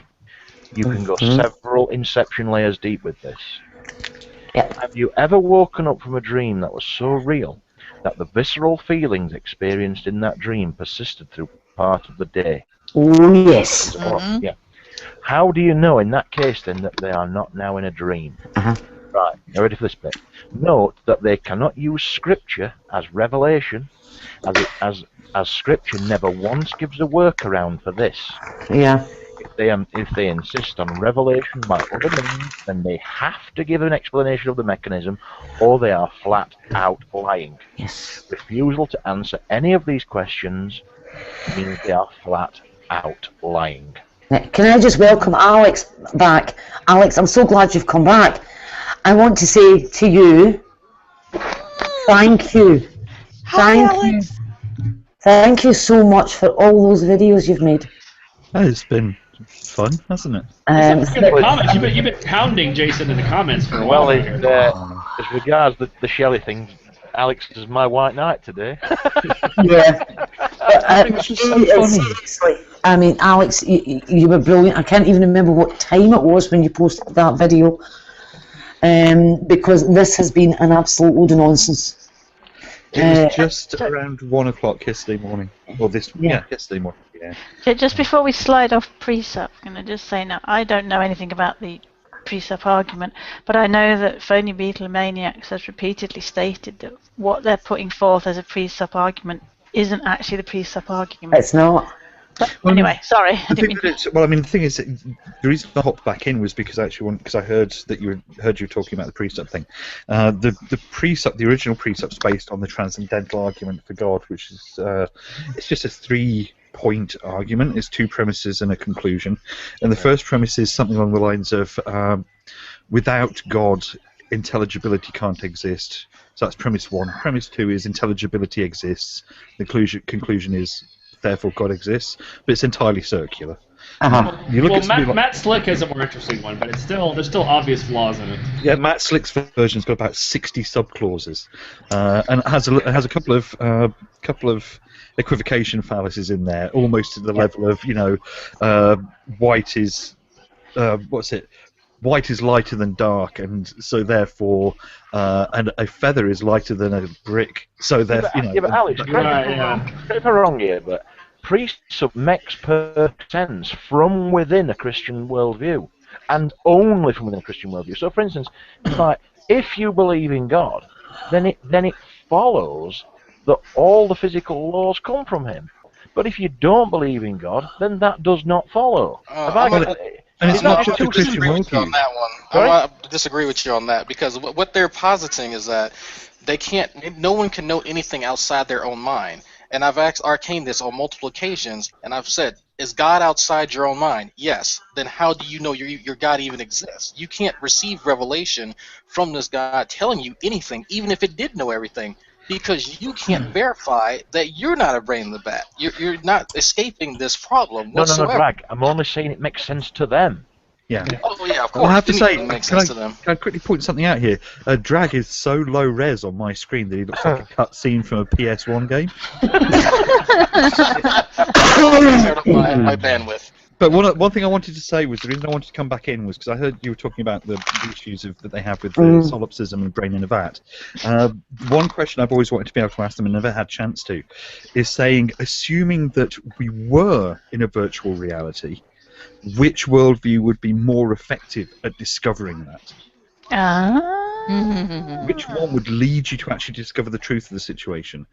And I don't think that theirs would actually supply anything useful at all, because they would just accept everything as it was. I think they won't even ask the question. They'll say, well, that doesn't make sense because we can't be, because God has revealed it in such a way. They won't even answer it.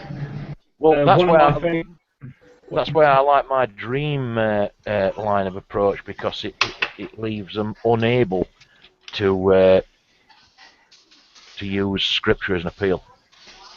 leaves them unable to appeal to Scripture. One of my favourite discussions, Arcane.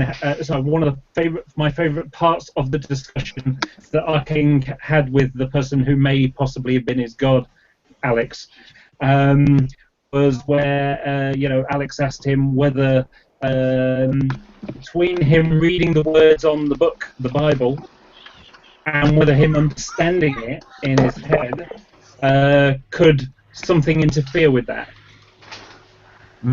They don't have any problems, but they have a problem with that. But the one thing I have to say is, are any of you familiar with Nick Bostrom? No, I'm not. Nick Bostrom's a philosopher and futurologist who argues that not only is it possible that we're in a simulation, but that mathematically it's likely that we're in a simulation. And he kind of argues along the lines of, I can't remember the exact argument, but he kind of says that you assume that any species that reaches a certain level of technological advancement could create perfect simulations of reality and run versions of the past inside that simulation in such a way that the people in the simulation would have no idea that they were in the simulation. And he was saying, so you first say, well, could they do it? And you say, well, the way our technology is going at the moment, it's fairly likely that we could do that at some point. And then you just say, the next part of the argument is do species who reach that technological level, they either wipe themselves out or they don't. So it kind of narrows down the amount of species that could do it. And then it kind of goes through the whole thing of whether the species would think it was ethical to do it or not. And it reaches to a point where you might say, well, there's probably a very small number of species in the universe that could do it, and would do it, and have done it.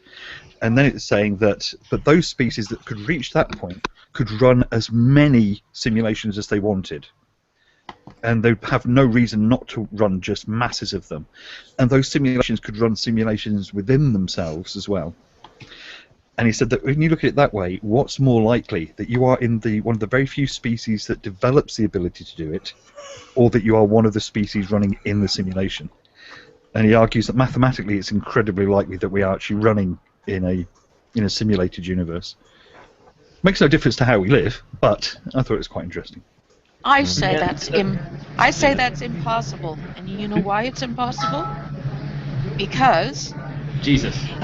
No, because if we were a simulation, the person who had programmed the simulation would not want to risk us asking that question. But there's no way. I've just posted the link to his website in there. Now, one of the arguments that people use though for this is that you would see certain upper constraints on things, that there would be programmed upper constraints on certain speeds and certain amounts of power that could be generated. And we see that in the universe. We see that there are upper limits for things. Like the speed of light has got an upper limit. There's various other things that have got upper limits that cannot be gone over. And it's saying that would make perfect sense if you're trying to save some processing power by not making things go ridiculously over the top, and programming a universe in the simplest way possible. Which I thought was kind of interesting. What would we expect to see in a universe that was not a simulation versus one that is? It would pretty much, well, if it was a simulation, a perfect simulation to the atom of an actual universe, then you would see nothing different at all. Well, what I mean is could this simulation be of something completely foreign to what reality really is like? Yes, it could be, yeah. As far as I understand it, yeah. Which would be very cool. You could run lots and lots of different versions of the universe with slight tinkering in universal constants. So you could change it slightly in this one or slightly in that one to see what would happen. What about this then, Fernando? It's not strictly on what Alex is on about, but this is one that's been rattling around my head for a bit. What if, let's say that there is a god, and it's a sort of a deistic god, right? And it sort of floats around the universe, keeping an eye out, but not intervening, except in very rare instances. And what those instances are, he's looking for worlds that have totally got it wrong, and any world where the predominant worldview is theism, it deems them to have totally missed the fucking point. And so, in rapture, in terms of this deistic god, would be this deistic god just blowing these theistic planets up and leaving the ones that aren't theistic as their successors. And the rapture that's talked about by fundamentalists would be this deistic God blowing this place up because it's not given up theism. Now, no, I'm not smoking marijuana. I was going to say, did you watch Prometheus recently? Or Cabin in the Woods? No, I've seen the Cabin in the Sounds Woods. like that premise. Sorry. But yeah, that's just rattling around my head a bit, that a deistic God would deem theism to be a failure. You know what I mean? Mind blown. Sorry, I'm just catching up. Yeah, I can sort of see that. But there was something else I wanted to say on about. Oh God, yeah, Arcane. Auntie got the most annoying troll delivery. I'm not saying she's fat. I'm just. Oh, that was disgusting. Yeah. Well, I like that somebody said to him. I think Wayne's about to mention this, aren't you, Wayne? Somebody said that why do you like fucking kids? I'm not saying you're a paedophile. Just asking a question. Yeah. Somebody else made that comment, and I just put that for post of the year right there. Okay, I found the version of the simulation argument. I wanted to find the simplest version of it for you. So he argues that at least one of the following statements is very likely to be true. Okay, so statement 1: the fraction of human-level civilizations that reach a post-human stage is very close to 0. The fraction of post-human civilizations that are interested in running ancestor simulations is very close to 0. So the fraction of all people with our kind of experiences that are living in a simulation is very close to 1. And then he works out through the probabilities of it, and it comes up with a possibility of 1 to 1 for simulations when you go through the maths. Be interesting to hear Matt Hunt's thingy to that, because maths and me don't mix. I'm very enumerate. I'm alright with words, but numbers I just don't do. We can be like numerically dyslexic rather than letters, you know. There's more than one type of dyslexia. Not that I'm implying you are, I hasten to add. I can do maths. For instance, if at work and that I might do a bit of trig, a bit of Pythagoras, but no, it's concepts just like thinking. I like straight on my head. Yeah, I didn't get my head around that.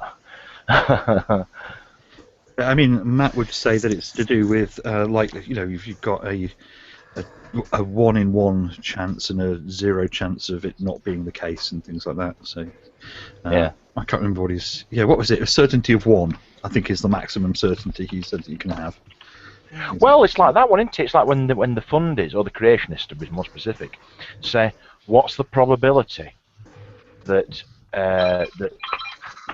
all this random shit and natural selection could produce where we are now? Well, that probability is 1. Yeah. It has. Because it happened. Yeah. Exactly. Yeah, because they conflate the meaning of chance, odds, and probability. And they do it backwards as well. They work from the end result and go back saying, well, what's the likelihood of this happening and then this happening? They don't go the right way around. They don't go from the start and say, well, what's the likelihood of this happening at this? Well, it's a 1 in 2 chance at that point. And at that point, it's a 1 in 2 chance. And at that point, it's a 1 in 2 chance. And you just get a really long sequence of 1 in 2 chances. Mm-hmm. And you get an end result that's what we've got. You don't go backwards and then go, well, the likelihood of it is 1 trillion to 1. You know, because that's, what's his name? Who was it that was the one that came up with the number? Shit, can't remember what the guy's name is. About the civilizations in the universe. That's the Drake equation. I'm thinking Drake, about the guy who worked out the likelihood of life arising.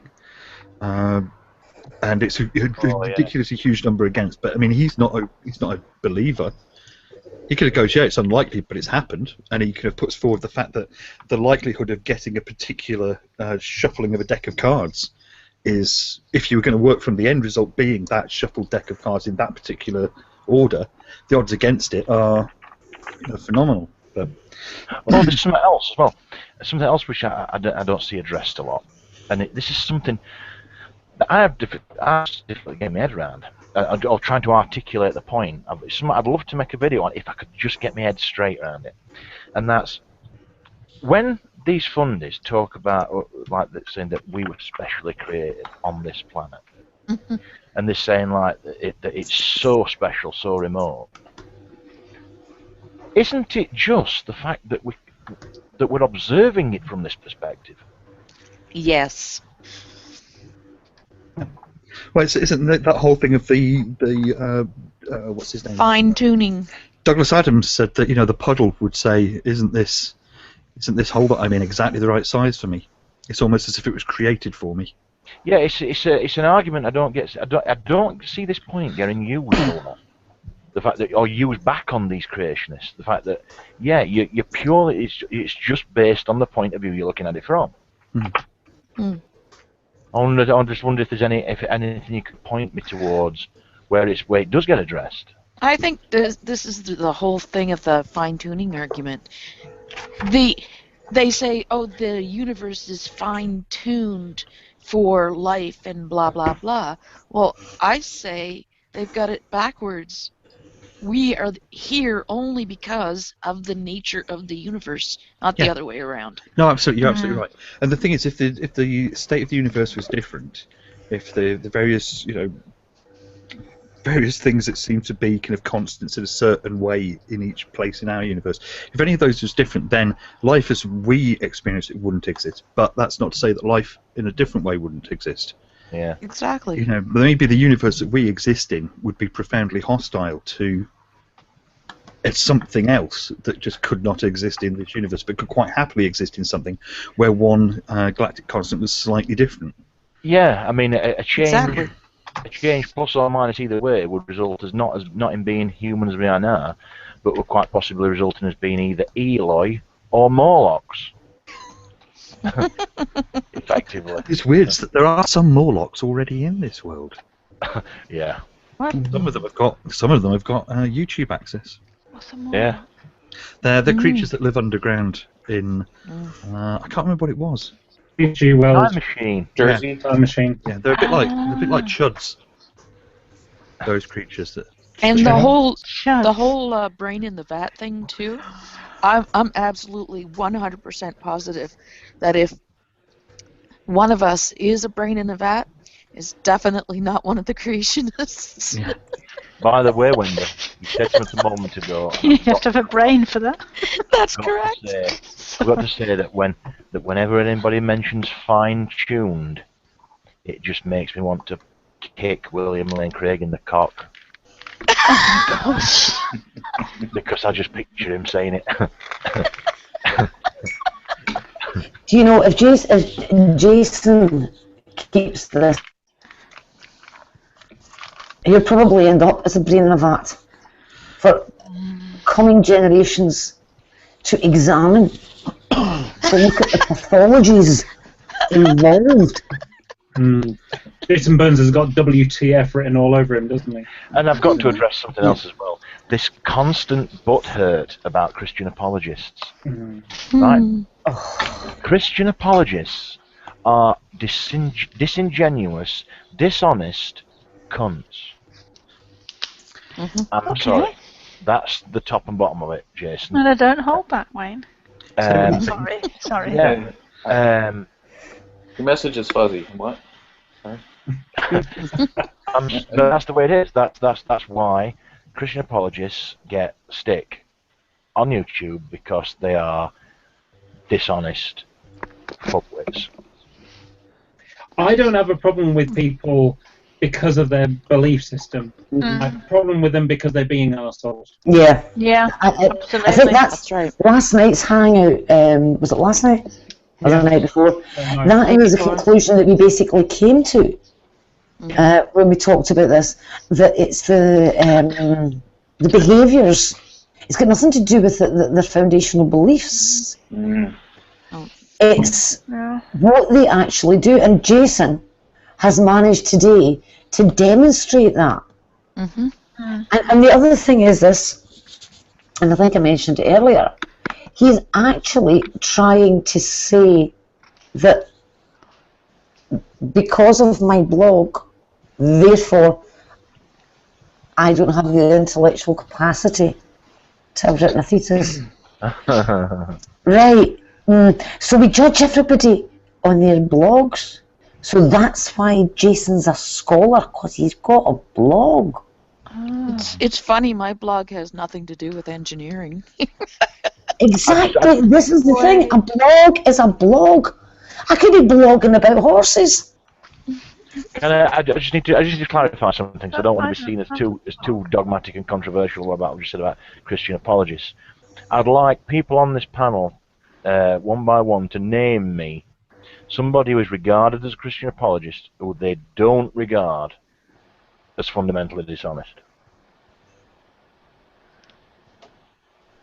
Okay. What exactly is a Christian apologist? Do they apologise for Christianity? No, they don't apologise for it. Case for it. In other words, they basically take their... They create fan fiction. I can't think of any of them. So, like, William Lane Craig talking absolute bollocks to theatre audiences. Cy Tim Bruggencate being an evil shit. Theocracy wanting evil shit. Yeah, absolutely. Yeah. No, don't start me on that subject. So if I understand what you're There's asking, really dumb ones. Well, let's not forget, like in that. most cases, and it boils my piss. in most cases, apologetics aren't trying to convince. Apologetics aren't trying to convince other people. Apologetics are primarily like to keep people in the faith. Like, let me give you reasons why it's okay to deal with belief you still believe. Yeah.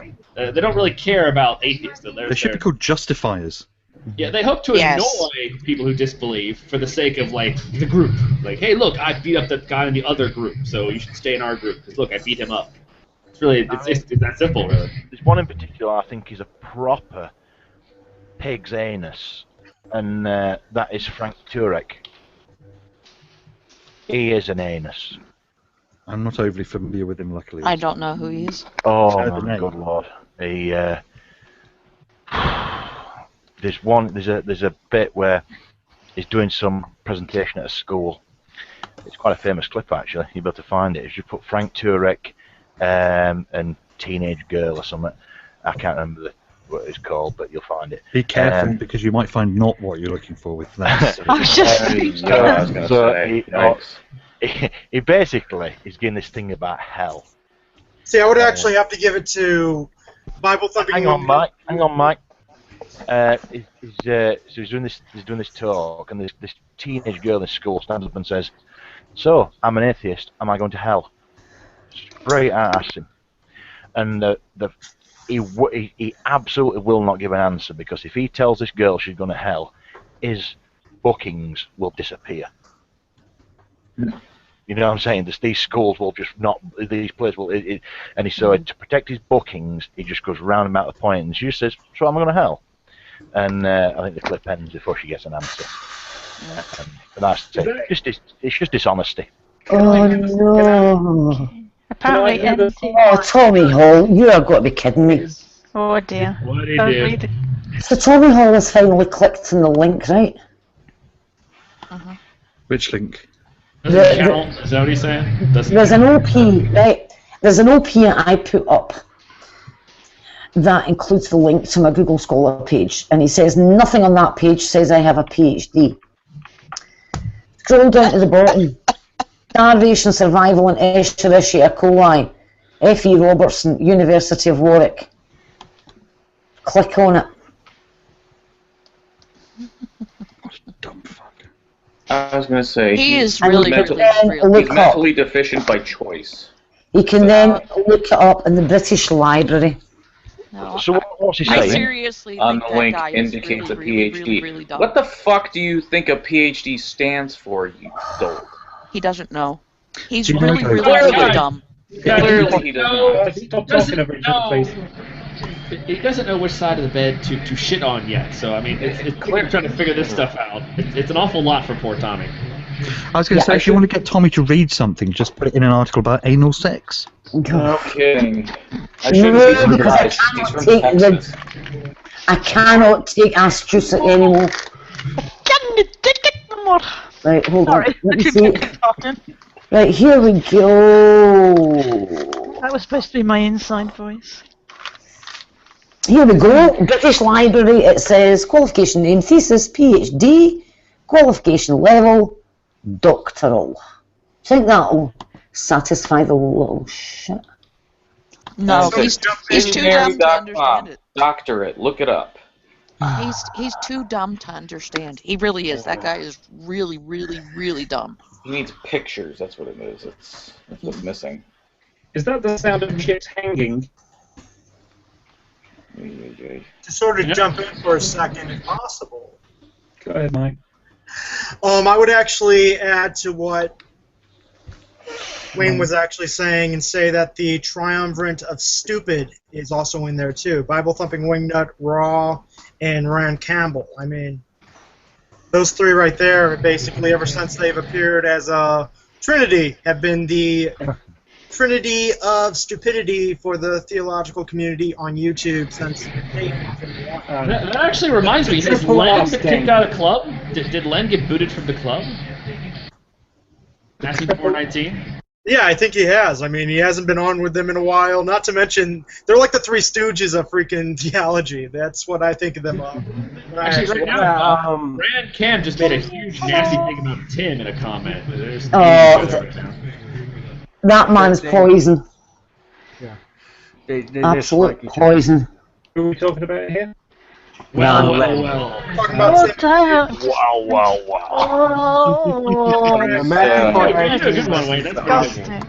You what, JD? I said that's a pretty good one, Wayne. Right. The thing is, Josh, what it is, you see, when I study an accent, you've got to get right down at the bottom of it. And you know the thing with Rancam, it doesn't say well, it says wow. So you go, wow. Oh, don't. That's how you do it. Oh, it's bad enough hearing him do it without anyone else doing it as well. Yeah. Remember back when he actually did that whole I'm going to smack an atheist thing? He hasn't done that in a while, but every video he had to end with, well, I'm going to smack me some atheists today. Yeah. I read a comment recently that he threatened to kill Gary Phony Beatlemaniacs. Yeah.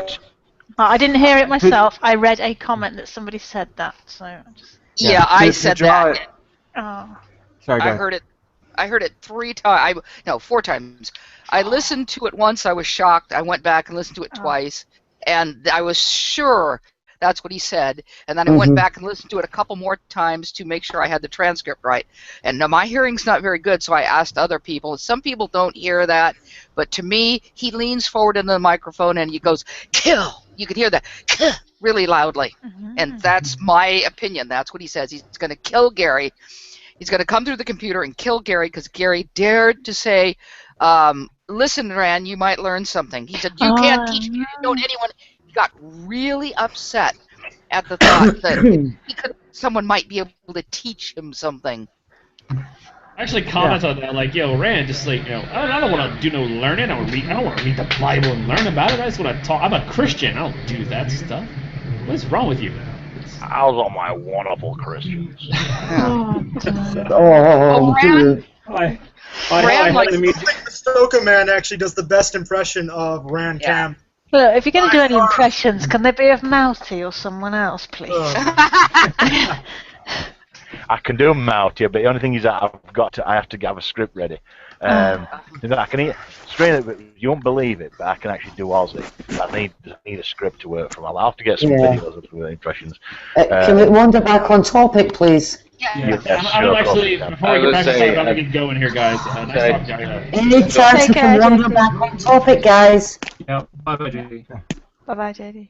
See you, JD. Yeah, can we not wax poetic over the bovine chowderhead known as Rand Campbell anymore? Yes. Well, can I just say one more thing? Tommy Hall propositioned me because he said I needed to convince him that I was a homosexual. Oh yeah. Sorry, let's go back to topic. Anyway, I want to ask how Alex is going. Rats. Damn, because I was wanting to ask him something. I might have been tired. Yeah. Yeah. Oh well, missed my chance again. Damn. What did you want to ask him? I just wanted to ask about this epic that we can all put together. We're going to have to figure out about something. Jason. Because that's what this hangout is about. Jason and his atrocious behaviour today. Well, about this epic that you've got to do, Mr. Archive's the one you need to work with, because the difficulty is getting the chronology. Yeah. Once you've got chronology, then you can flesh it out. Because I am sick to the back teeth of this. And I think that Tommy's running with it. Arcane's going to run with it. I think we really have to ignore them because they're really, really stupid. Well, there is that, yeah. Well, there's ways of ignoring them directly and then dealing with the stuff that comes out. You can do that indirectly. Exactly. It's all about tactics, how you handle a situation. Yeah. And the other thing is, and I never even got a chance to get on to, oh, sorry, Kat. I never even got a chance to get on to this.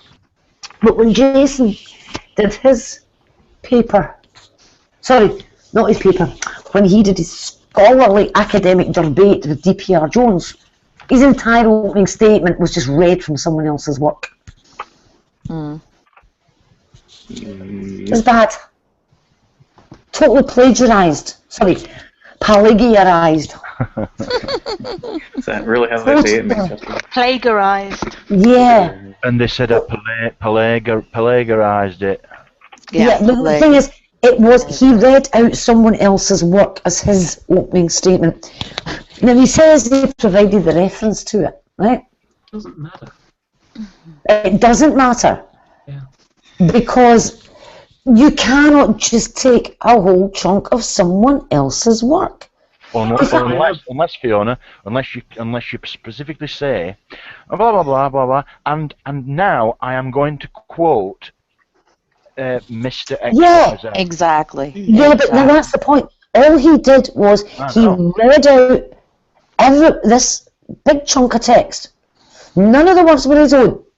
There's two ways I've described this. The first one is the person who wrote that wasn't in the debate. Yes. And the second one is that if I was to steal somebody's car because I missed the last bus home, and the next day told people where they could find it the next day, it doesn't stop it being stolen. Well, it's like this though. Let's just say now we're in a debate, and I were to use, for instance, there's a famous quote of Hitchens I like to use, that we're saying like, for 98,000 years, heaven watches us with indifference. And so, for instance, if I were to use that, I would have to say, right, people, heads up. Part 10's out. No, you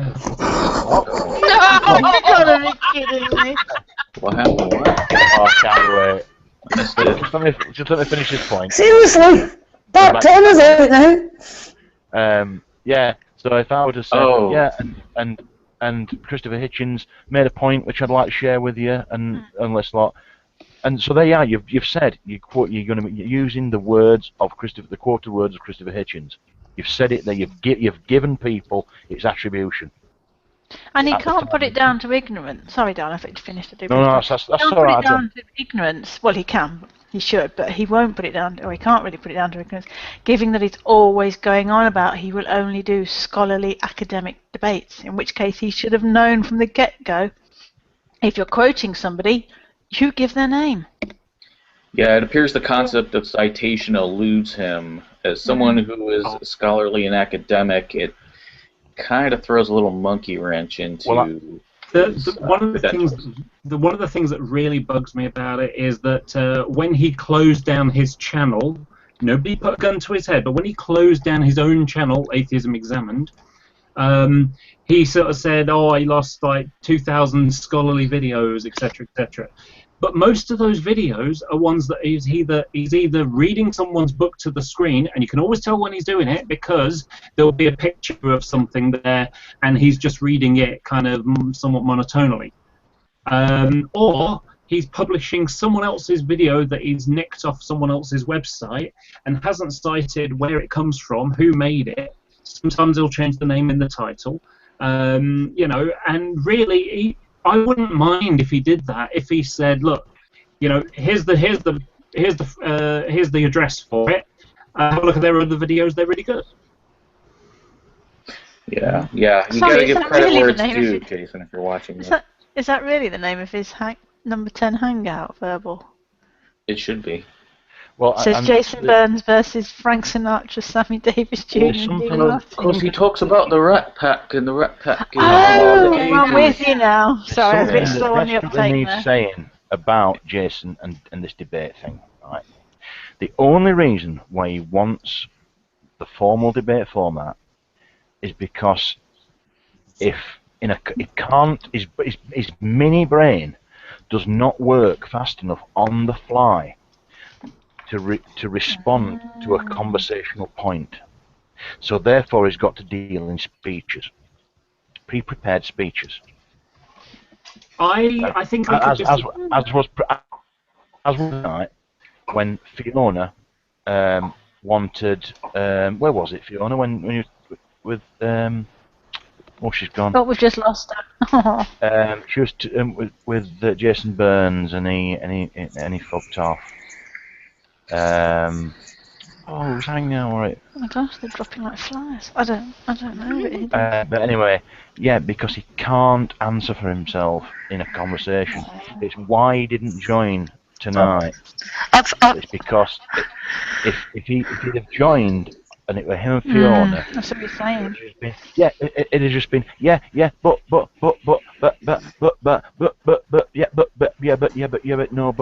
because he can't think of these concepts quickly enough to put them in a conversation. The problem is it wouldn't work in a formal debate either, because in a formal debate there's a rebuttal. You have to rebut what the other person in the debate has stated, and he wouldn't be able to do that. He'd only be able to talk off of what he had pre-prepared. You've only got to look at what Wendy, what happened in the Q&A section. If you go to the DPR Jones and Jason Christmas debate, look at the Q&A section. It was an absolute joke. It's just, you know, and the thing too is when you watch the Andy Jack hangout when J.D. Kane shows up. J.D. Kane, for the most part, not even for the most part, he was civil. He was just challenging Jason. And the fact that he was challenging Jason meant that to him, to Mr. Burns, that he was being, what was the word he was using? Bullied. Bullied. He's now being bullied. There you go. And also, Matt, that Andy Jack could keep track. Andy Jack could keep track and time of what JD was actually saying. Jason Burns was actually like lost in the background because he couldn't think quick enough. No. To address the things that Andy and JD were talking about. They were like behind the time, if you're talking in musical terms. Well, one of the things behind the time. One of the things I said to Jason when I first met him, or when I first discovered his channel, and that was within a week, I said to him, look, you know, you made a video saying the atheists you meet on the street are nice, whereas the ones on the atheist are horrible, and so on. I said the reason for this is that it's not the horrible, but they're not nice or whatever. The ones you meet on the street, he can run rings around because they don't know many of the arguments. They haven't come across someone who's talking about these sorts of things before. Most people don't do philosophy. Whereas on the internet, the people that care about this issue, the people that are interested in the big debate, they're the ones, and the ones who know their stuff, they're the ones that are going to show him up to be the clueless idiot he is. Yeah. It reminds, a lot of what you describe reminds me of how Nephilim Free debates. He doesn't actually have an original thought in his head. And I hate doing this to anyone where I talk over someone. With Nephilim Free, I don't mind it. And I actually, I do it on purpose because he won't. Perfectly understandable. Without doing that, it's impossible. It becomes difficult. If you're polite, there's no way the conversation is going forward. For instance, let me just. Like that there's with no the point. mayonnaise thing. Remember that? I mean, when he actually tried using that mayonnaise comparison to God with us, that was something that was hilarious. Yeah, and I tried to demonstrate to him that chemicals bond together without any intervention by saying we do it with certain processes that are too tiny for our devices to interact with. Well, we can't because of how small the scale you're working with. The gold just bonds to the material when it has nothing that's interfering with it. It works the same way like rock candy. It's cohesive to the surfaces. Yeah, there's absolutely no point being civil to somebody like Nephilim Free. You're not going to get anywhere. Well, I find he's not the only one that talks over everybody. I find that they all do it. They will not listen ever to you what you have to say. They have one agenda, and that agenda is to call you names and say you don't know nothing and they know everything and blah blah blah blah blah. They're not interested in learning anything. There's different techniques that they employ though, and one of them I was talking with Robbie Copeland on his hangout the other night, and I think I was bringing up Ray Comfort. He'll throw like a volley of questions at you just to throw you off track. If you back him into a corner in a certain topic, he'll start saying, he'll ask questions about like for example about the flood. He'll start asking questions about, well, how did the fish get here? How did this happen? And he'll just like go on a volley like that. G-Man does the same fucking thing. Actually, I take that back. G-Man will ask a question that's completely off topic. Yes. Not even semi-related. I think he's actually just waiting so he can bring up a new thing. I don't think he's listening to anybody at all. Yeah, that's right. To be fair, we you actually expect from G-Man when it comes down to him considering people like Ronnie and Nephilim Free as his scientific experts. That's mind-blowing. I mean, at one time, G-Man has actually admitted on camera he doesn't know anything about science. And that's okay. That's okay. If you don't know it, that's okay. I don't know a huge amount about science. Yeah, and I tried to. But most of them claim they do, though. Most of them claim they know more than scientists. Here's the thing: what with G-Man, this is one of the reasons I'll never go into a G-Man hangout. At least, even if you're not paying attention to me, at least pay the fucking respect of pretending that you are. You watch any of his hangouts, you'll see him just like, gazing around the room, looking in this corner and that corner, and then all of a sudden, yeah, that's real good. Okay, and now let me ask you this. And that's how he conducts his fucking hangouts. Yeah. I do want to make a point of how I did mention to him, it's like, you don't want to point out to someone and say they're an expert in something when I said, for example, I can show you what I'm talking about. I can give you imagery. I can give you actual physical things that represent what I'm talking about. Nephilim and them cannot. And so you would want to not refer to them as your go-to people. But to be fair to the theists, we do talk over ourselves a lot of times too. We just have to disagree to do it more often and notice it. We just don't pay attention to the negative things to focus on the good things about our own in-group. But we still have negative things. Just to be fair. Can we now please get back to where we left off when I got dumped out of this bloody room? Yeah, right on. Part 10. Jason apologises. Right? Yeah. Uh-oh. Saying I don't have a PhD. However, the whole thing is nothing but weasel words. He's making excuses. You should all go and watch it. And he again demands a police report. How many times do you have to tell him this? Yeah, or something from one of the parents of the boys involved. Oh, for fuck's sake. He's moving the goalposts. No, he's not. He's doing. He's not moving the goalposts. What he's doing is he knows it is illegal to release the names of minors involved in any criminal activity. Even if it went to court and they were found guilty, they cannot be named. Yeah, how many times? How many times, Jason? If you're watching, and I'm sure you're watching, how many times have you watched the news and some kid is in court for something or other, you know, and the press, they say the children or child cannot be named for legal reasons. Yes. You don't even have to go that far. You cannot release the name of a child, and you cannot release the name of someone else's child. Oh, and not only that, okay, and this is something that's really important to bear in mind. If Fiona was to do that, the police could then arrest her, and she finds herself in jail because it's, you know. Yeah, and can you imagine me approaching parents of those boys and saying, "Excuse me, but could you provide me with a signed statement about what happened? And you have to name yourself and your children so that I can provide this information about your beloved children to this maniac of a street preacher who screams at passers-by in the middle of Manchester." Can you imagine the response? I'd say, go to hell. I believe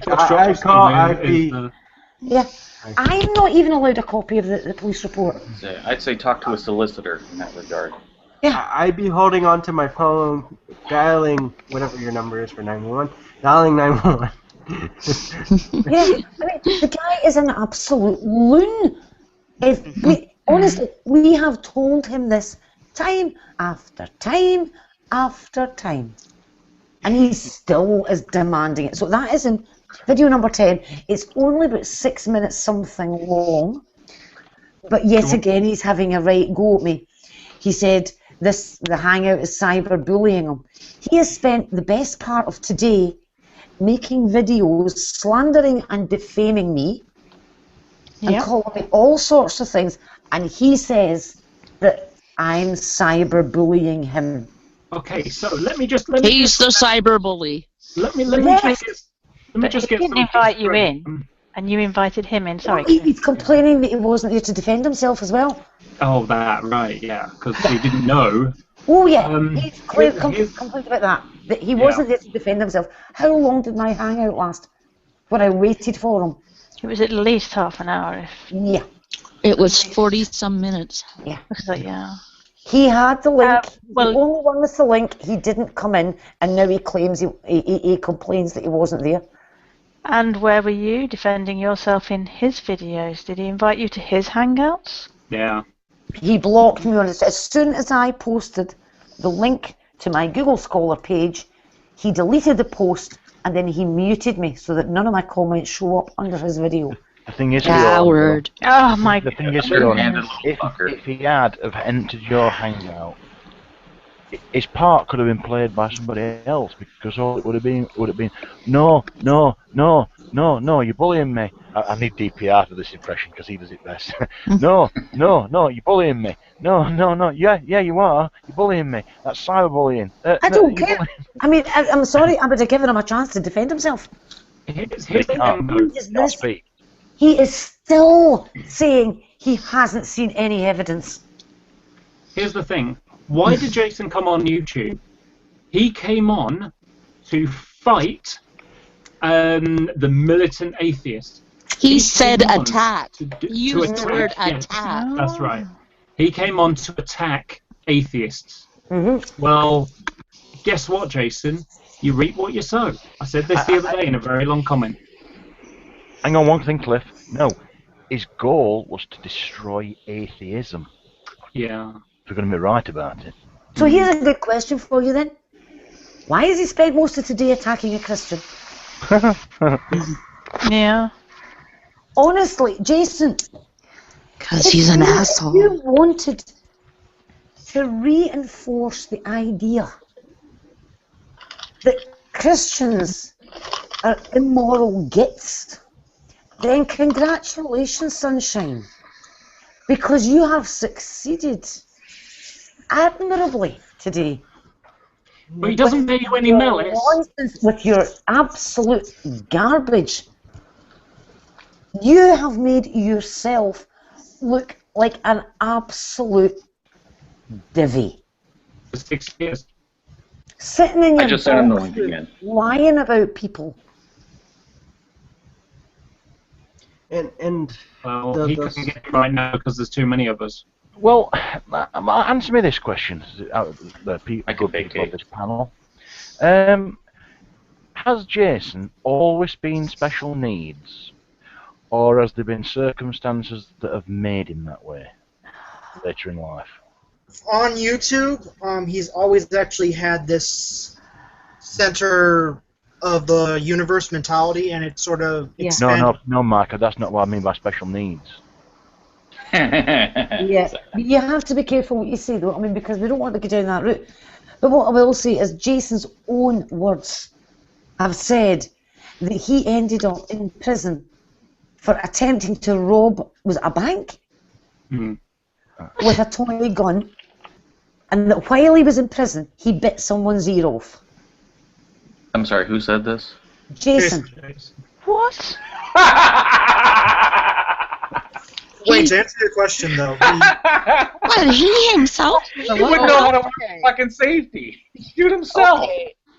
I heard a different version of this story from Jason.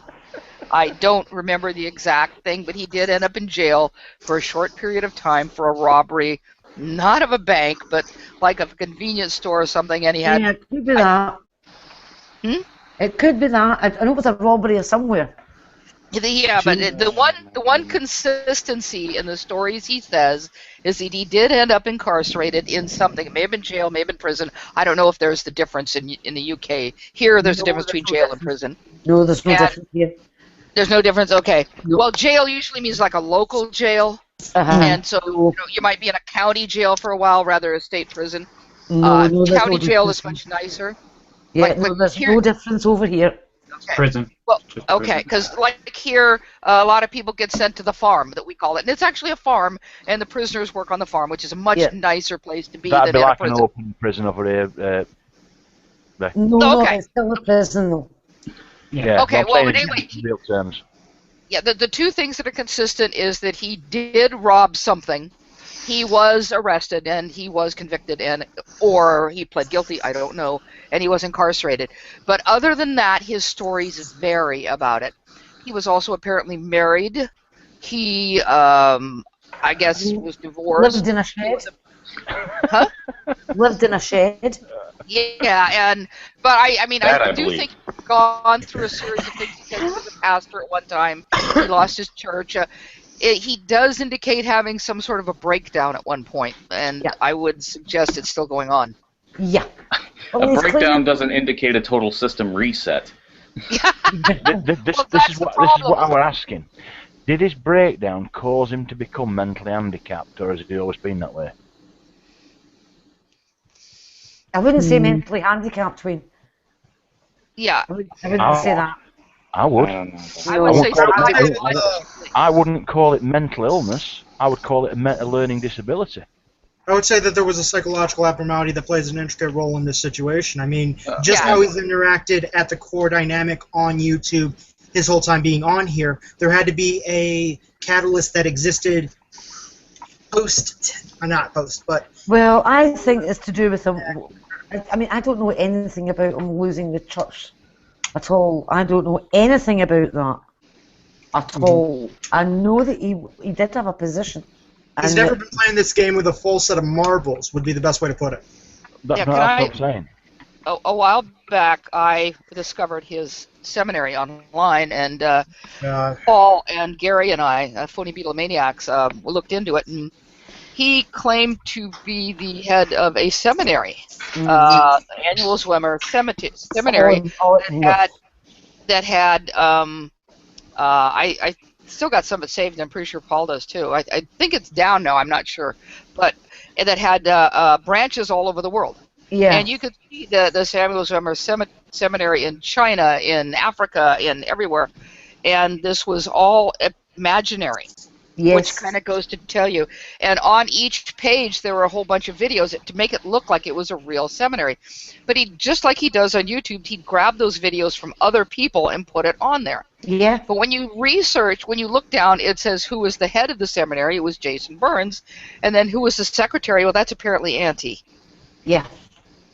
So this shows you that there is some definite mental disturbance going on there when someone creates a huge series of pages that are dedicated to a fake seminary.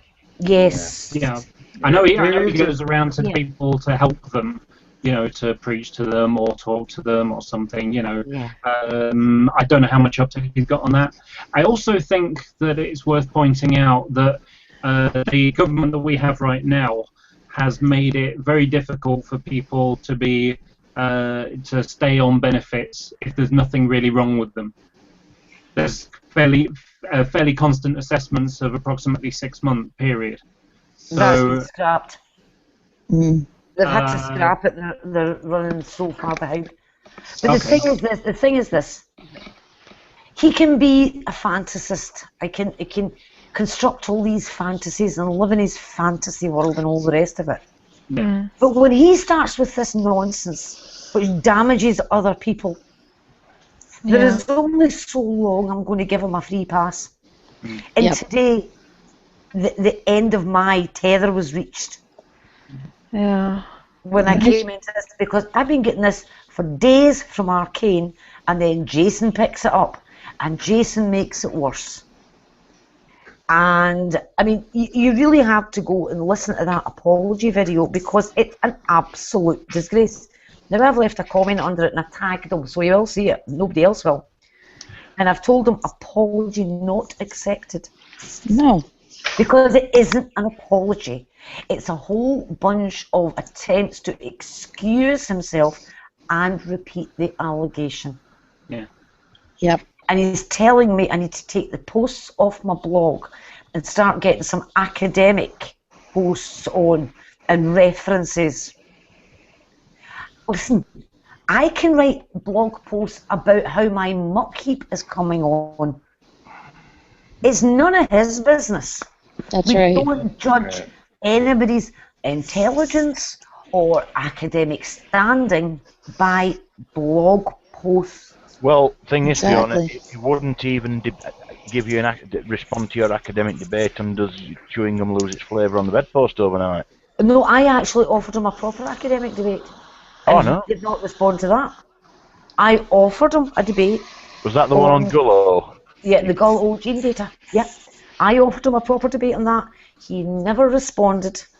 Well, that's a surprise. He's always looking for scholarly academic debates. And hasn't that Gullo gene caused a lot of trouble over the last year?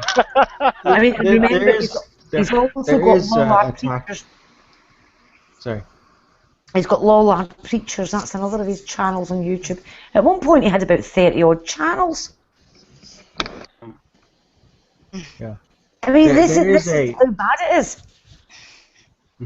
There is an underlying tactic that a lot of people who have a very bad position will use, and you can see it as a commonality, which is if there are experts disagreeing with me and legitimate experts who know what they're talking about, and I can't argue against them, I'll just discredit them. But whatever means I have to, whatever they bring up, whatever dirt I can. It's a common technique used in Scientology. That everyone's either committed some evil act, which makes them not able to argue against my position because they're evil, so how could they argue against me? Or just making it up. Well, they're both making it up, but or just attacking you as an individual. But with it, there is a mental disorder that you can make up an entire reality and believe that to be an actual reality and inflict that upon others. It is such a thing. I just don't remember what it's called. Yeah. But although it's a problem that someone has, that doesn't mean we have to sit back and just take it. No, we don't. No. Never, ever. Of course not. No. What? Oh, yes, yes. Now, this is something else I want to address. Jason is claiming that I stopped people commenting about the what happened to my child. That somebody underneath a video had mentioned something about this thing being to do with Facebook and some family in the village. And I shut the person up and then blocked them. Well, what I actually did was I blocked a troll, a known troll, at the same time that Mark had to block him. Now, the reason that this person got right on my case was because he had been a member of a Facebook group, fundamentally flawed group, and we had it was like a clean out because we had a lot of non-posting members, you know, from way back, and some people that got taken out of the group posted to get back in saying, hey, I was still posting, you've taken me out by accident. And this person wanted back in, and I said no. Right? And since then, they have been basically after my blood. And so he brought up this thing about something to do with, I can't even remember what it was he said, but Jason's turned this into something about that I am having some sort of a big dispute with a family in my village. I'll explain to you where families in the village come into this. We're a small rural village, and I'm actually outside the village, but we can't get cut off in the winters, and in fact we had 2 bad winters in a row where we had over 3 feet, 4 feet of snow. And when that happens, we all start running out of stuff. So all the people are friends on Facebook, and we're able to send little messages. Have you got potatoes? I'm making bread today. Does anybody need a loaf? Has anybody got some spare heating oil? Anybody got spare coal? We've got spare firewood if anybody needs it. Right? So we're all friends for that reason on Facebook. And so somewhere along the line, something in my Facebook feed gave someone a heads up to the video that Jason had made making the accusation against me. So they went and looked at that video. And that's where Facebook comes into it. It's got nothing to do with my family and another family being in dispute. The only thing it has to do with is that something popped up on my feed and that person followed it. And Jason keeps repeating this, that it's some sort of vendetta between families. It's not. I didn't shut up anybody who made that suggestion. Because I've no need to shut anybody up about this. And Jason can lie as much as he wants. The fact of the matter is that because of our winter weather, we're all friends on Facebook in this village so that we can stay in touch. Anything wrong with that? No. Sounds perfectly sensible to me. It is. This is how someone local to me managed to see this obscure video.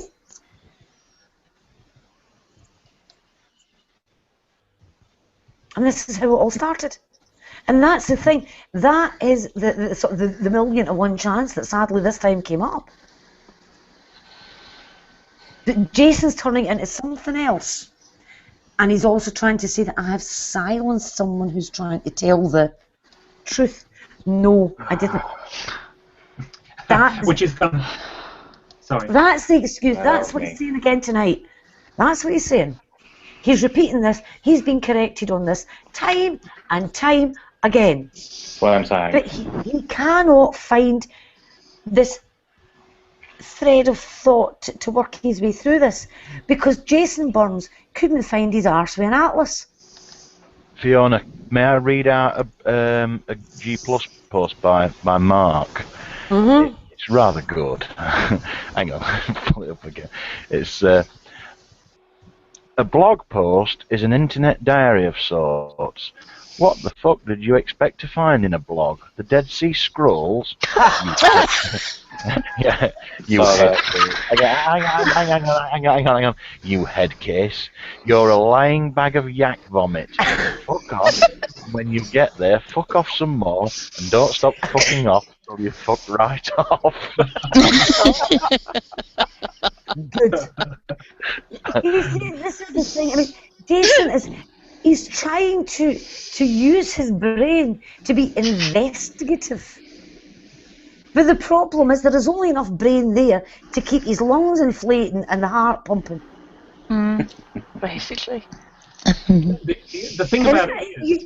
You may think I'm being hard on him tonight. No. But No. You're not being hard enough.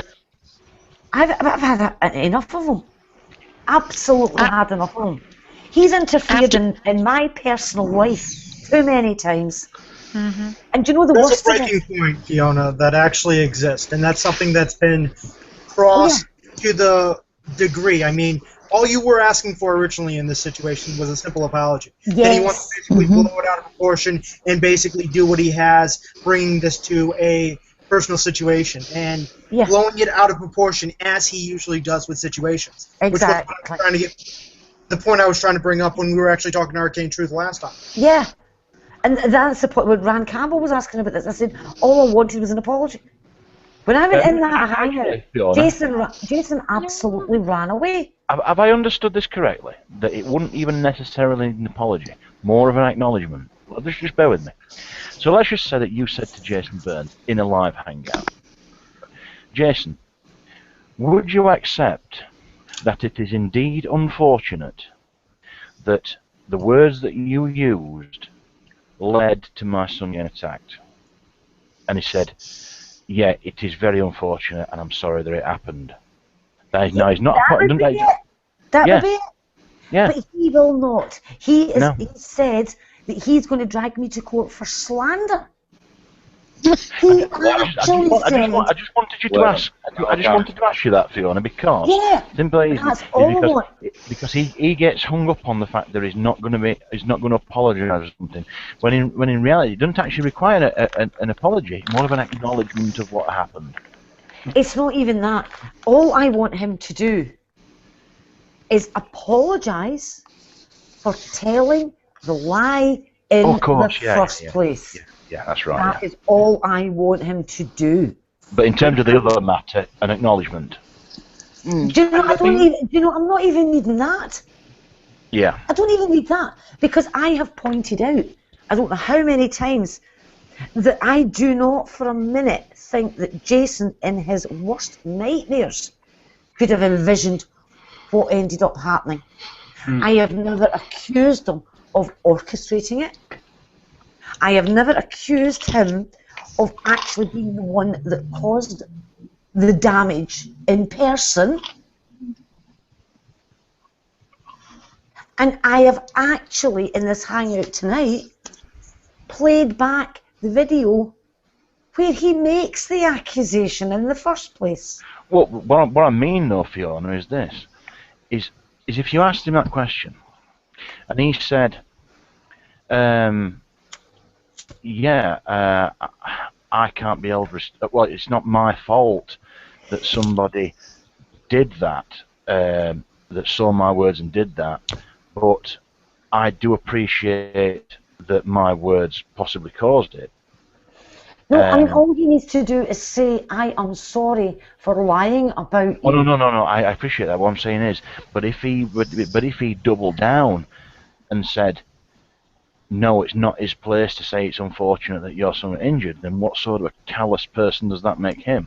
Well, the other thing is, though, Wayne, he is busy saying that my allegation against him nearly caused him to be punched. Right? Yeah. Now, the problem with this is he is saying that I am responsible, utterly, for the consequences of my words, while at the same time saying he cannot be held responsible for the consequences of his words. Yeah. And he keeps making this point. If you keep saying these things and someone gets hurt, it's your fault. He keeps saying that. Yeah. Well, He's and saying it also, over and over and over again. And also, he's saying him and the gang of Bundy fucktards are saying that that the evidence of your PhD is not sufficient. That the evidence of the attack on your lad is not sufficient, right? But yet the burden of when we demand or ask for first-hand empirical evidence of the worldview he's positing, then no, it's a different level of burden of proof. They're hypocrites. Yeah, but I don't want to even bring that into it. I really don't want to bring that into it. The point of the matter is that this is a matter of public record that I have got a PhD. That Jason is too thick to manage to carry out a bog basic Google search and find the information.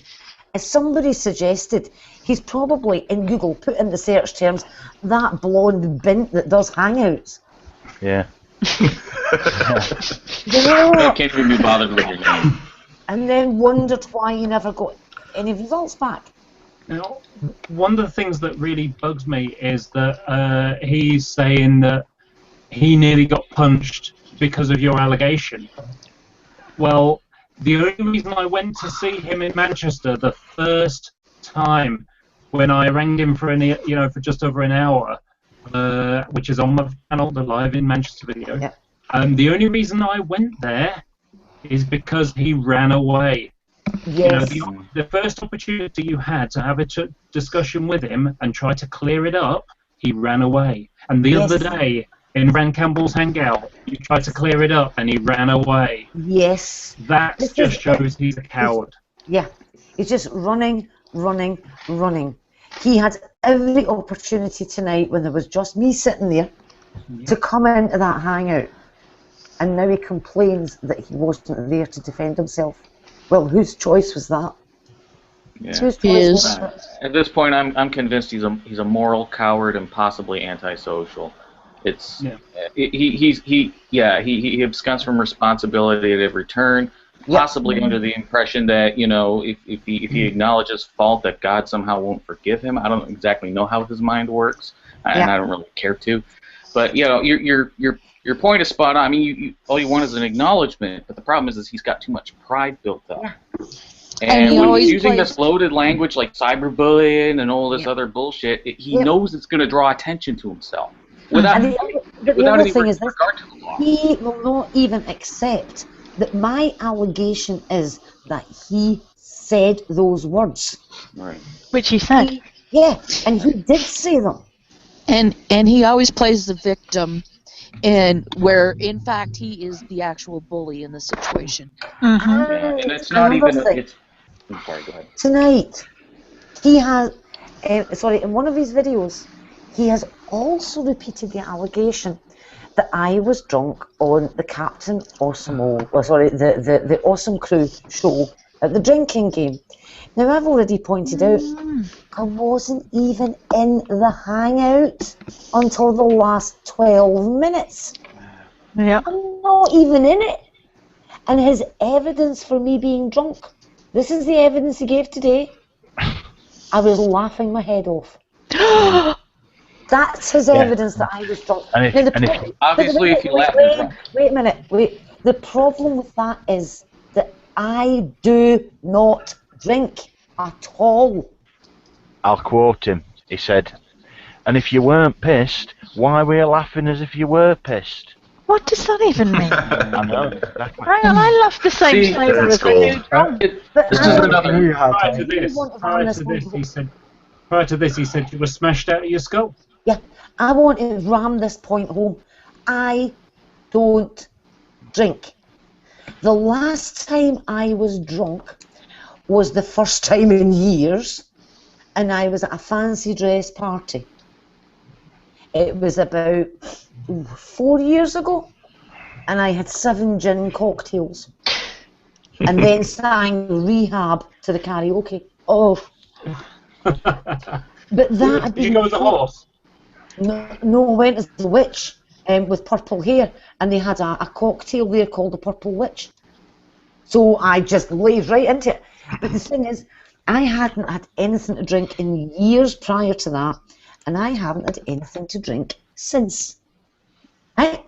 Because, and I've explained this before, I am unfortunate enough to have a tissue type that tends to mean that you also, I think it's you only have one copy of the alcohol dehydrogenase gene.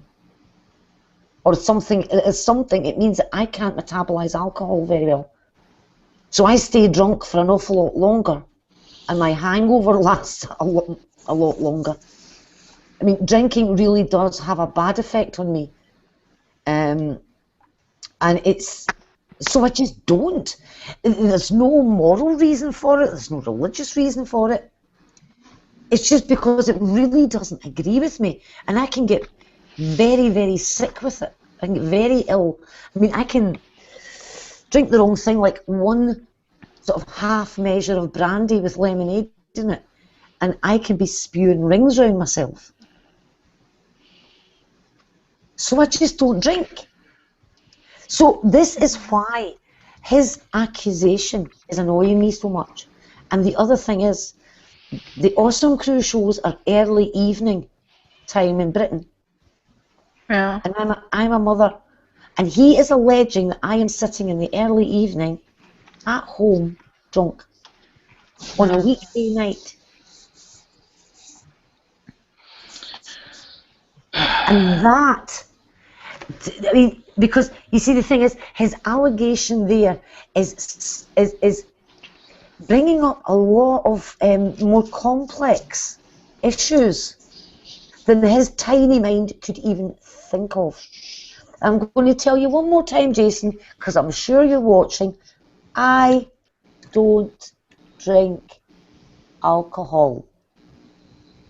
Do you understand? Fiona, can you see Cliff's suggestion in the sidebar? I've got something to say before that, though. Oh, yeah. Another thing that happened in that Awesome Crew hangout, which is the night that I filmed him in Manchester, he said, I told him, and if you watch the video, my video, Jason Burrs Live in Manchester, at 52 seconds, I tell him that I'm filming him and I'll be putting it on YouTube later. And as I leave him, I say, gotta go now, Awesome Crew show's on later, and I'll be showing it there. So he knew that day, and he said, I'm cyberbullying him by videoing him live in a physical place in the real world. Public place. So, yeah, so he knew I was filming it and I was going to be putting it on YouTube. So he can't say that on that hangout that evening, the Awesome Crew hangout, that I wasn't going to post the video, but I was persuaded to. Mm-hmm. Yeah. I wanted to ask Hogtie, what's your take on all this bloody nonsense? Oh my goodness. Let me preface by saying I'm still in this remote community. I've come into town because I've taken a small injury, so I'm relaxing in a nice hotel room. Are you and okay? I welcome. It's not bad. It's a pulled muscle in my foot, but it's a bad place to be with a pulled muscle in your foot. So. Yeah. And I get a hotel room, so it's nice. Yeah, and I a new computer as well, so I welcome feedback on my sound and volume settings and whatnot. I was very confused by this earlier. Yeah. Yeah. I've been thinking through a couple of observations, and was clicking the join hangout. Oh, it's full. Join hangout. Join hangout. So I'm glad I got in and finally got my audio working. One thing is the phenomenon of being a stranger to the truth. And I would like to, whether we're talking about Jason or not, let's just sweep the whole group of evangelical fundamentalist nutters together. and I want to clarify, Fiona had commented earlier that some of these actions make Christians look bad. I don't think it makes Christians look bad. These guys aren't Christians. It's well understood that these are book worshippers, and it makes the book worshippers look crazy. Yeah. In the sense that, in amongst many things, the big problem is they're strangers to the truth.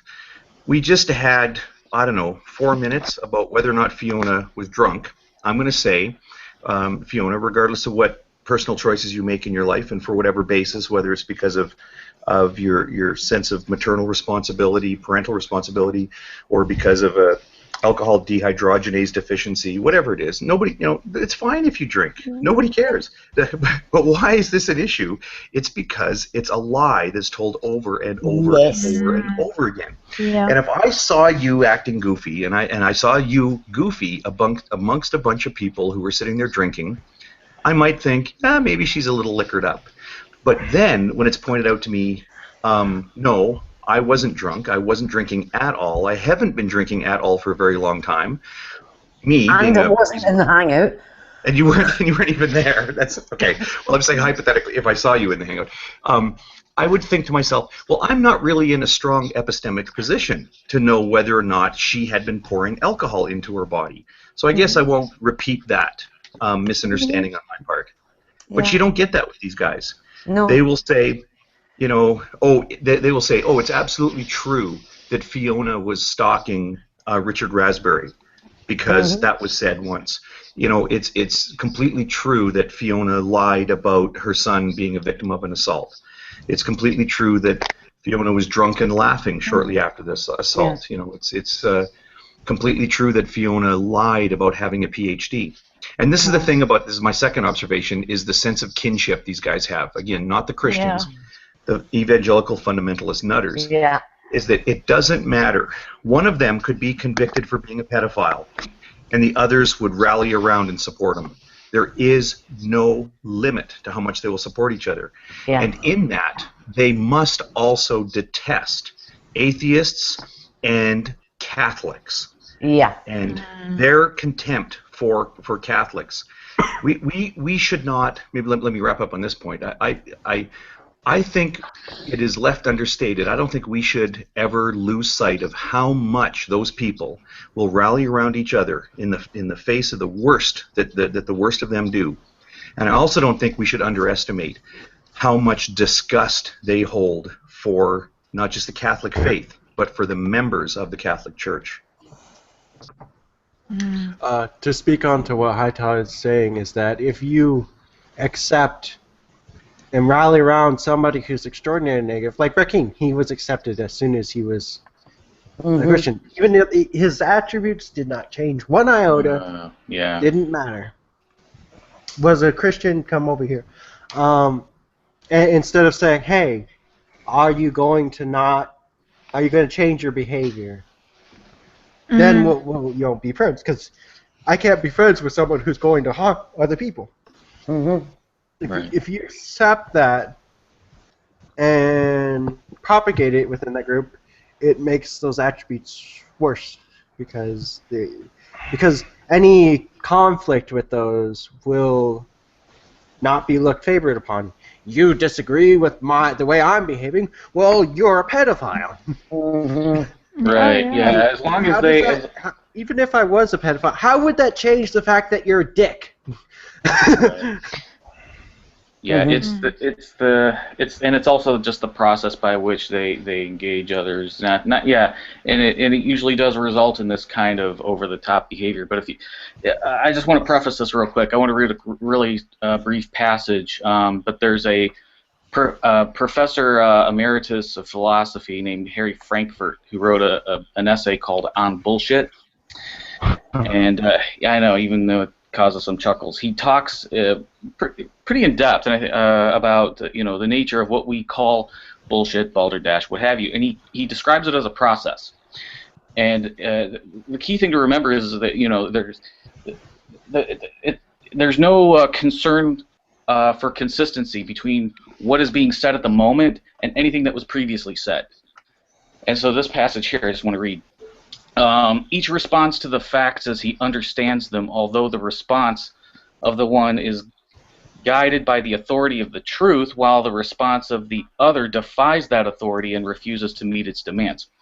The bullshitter ignores these demands altogether.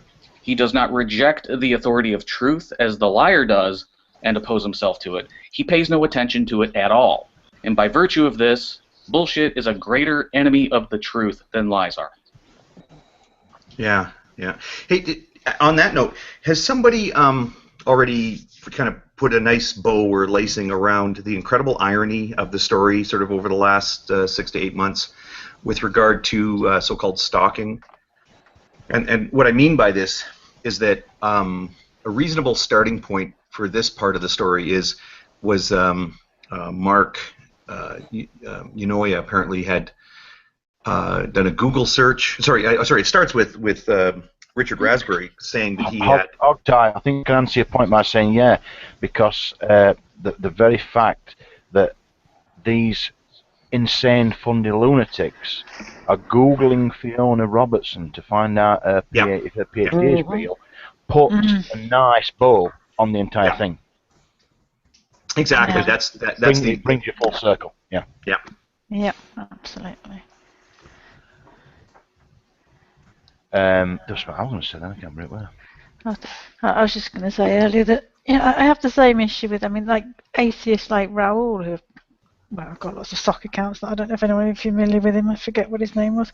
He used to do the same thing of like, us atheists should stick together and why, and it was just like, you weren't a true atheist if you didn't agree with him, and it's like you're just the opposite of that coin that you have a problem with. Wasn't it America something? What? I can't remember what his atheism. Was it Atheism Defended? Yeah, Yes, that was it. and he's back. Yeah. I remember that whole hiatus he actually went on, where him and Captain Allsmo 13 were actually banned at the same time. Yeah, that was for dock dropping. Yeah, that was back during the whole dock dropping. You did this, you did that type stuff. From I think it started with Bible Thumping Wingnut and Max 419. Matthew 419 used the first name of someone in a hangout, and that particular person was very upset. And that started the whole hiatus. Yeah. That started the whole dock dropping thing. Man, that was like a year ago, I think. Yeah, something like that. Yeah. Yeah. I wonder why the fundamentalist nutters. There's a distinction that we make that they just cannot seem to get their brain around. It's like how colorblind people, when they look at two different colors that the rest of us can distinguish rather readily, they can't see it. They just and this idea about being critical of another person's behavior versus taking after that person. Like when we say, like, it's amazing how you guys just rally around each other. It doesn't matter what crazy or even illegal thing that an evangelical does. You got to stand by your brother in Christ, definitely. And then if you point that out and say, well, that's not cool, like, you need to call out people on their behavior. They'll say, well, the atheists do the same thing. Atheists do the same thing. Yeah. And no, not really. I mean, I will always support And even if that good were people. the case, it's not the case. Even if it were the case that atheists do this, that, and the other, that's not an excuse for the non-atheist demographic to do the same thing. It's a two-quote picture, but yeah. Well, but that's not even my point. My point is that I will always be supportive and helpful to good people, but that doesn't mean that I'm going to, if I see, well, you know what? Didn't somebody show a penis or something in a hangout, and other people were like, that was kind of childish. Yeah, atheists criticize. Okay. Yeah. People are like, okay, you don't need to do stuff like that. Yeah, I know the guy. I called him on. It's not that I would say, well, I don't like that guy. I had a very long drive here a little while ago, and I was kind of tired and having trouble staying awake. He's the guy I called on Skype because he's a good guy. I consider him a good friend. And not that I'm saying I have to support everything he does in public. And the Christians and the evangelicals, like, I'll always say, okay, that's a good person. I'll support that. I don't like this particular behavior, but they just don't seem to get that. They think that, like, if an atheist does something bad, you got to take after him. If a Catholic does something bad, you got to take after him. And if an evangelical does something, well, it doesn't matter. You got to support your brother in Christ. I just don't see how they can't make that distinction. Just this week, Rand Campbell made the comment that the atheists only care about atheists, and mentioned that Eve Real and Tanya Galaxy were welcomed with open arms as soon as they renounced their faith. Well, that is not true. They were sort of like, I want to use a bad phrase, kept at arm's length, but they were actually urged to reconsider and think about what they were doing. Right. Tanya especially. Tanya was encouraged to examine her faith and see if it could be what's the word I'm looking for? Reevaluated? Maintained. Rekindled? Oh, right. Yeah. Sorry, and then once she decided, yes, she was an atheist, it was like, yeah, now we'll talk. And even then. Well, sorry, if that's okay. I mean, please explain. British people, we rarely know if other people are atheists or theists or not. It's not.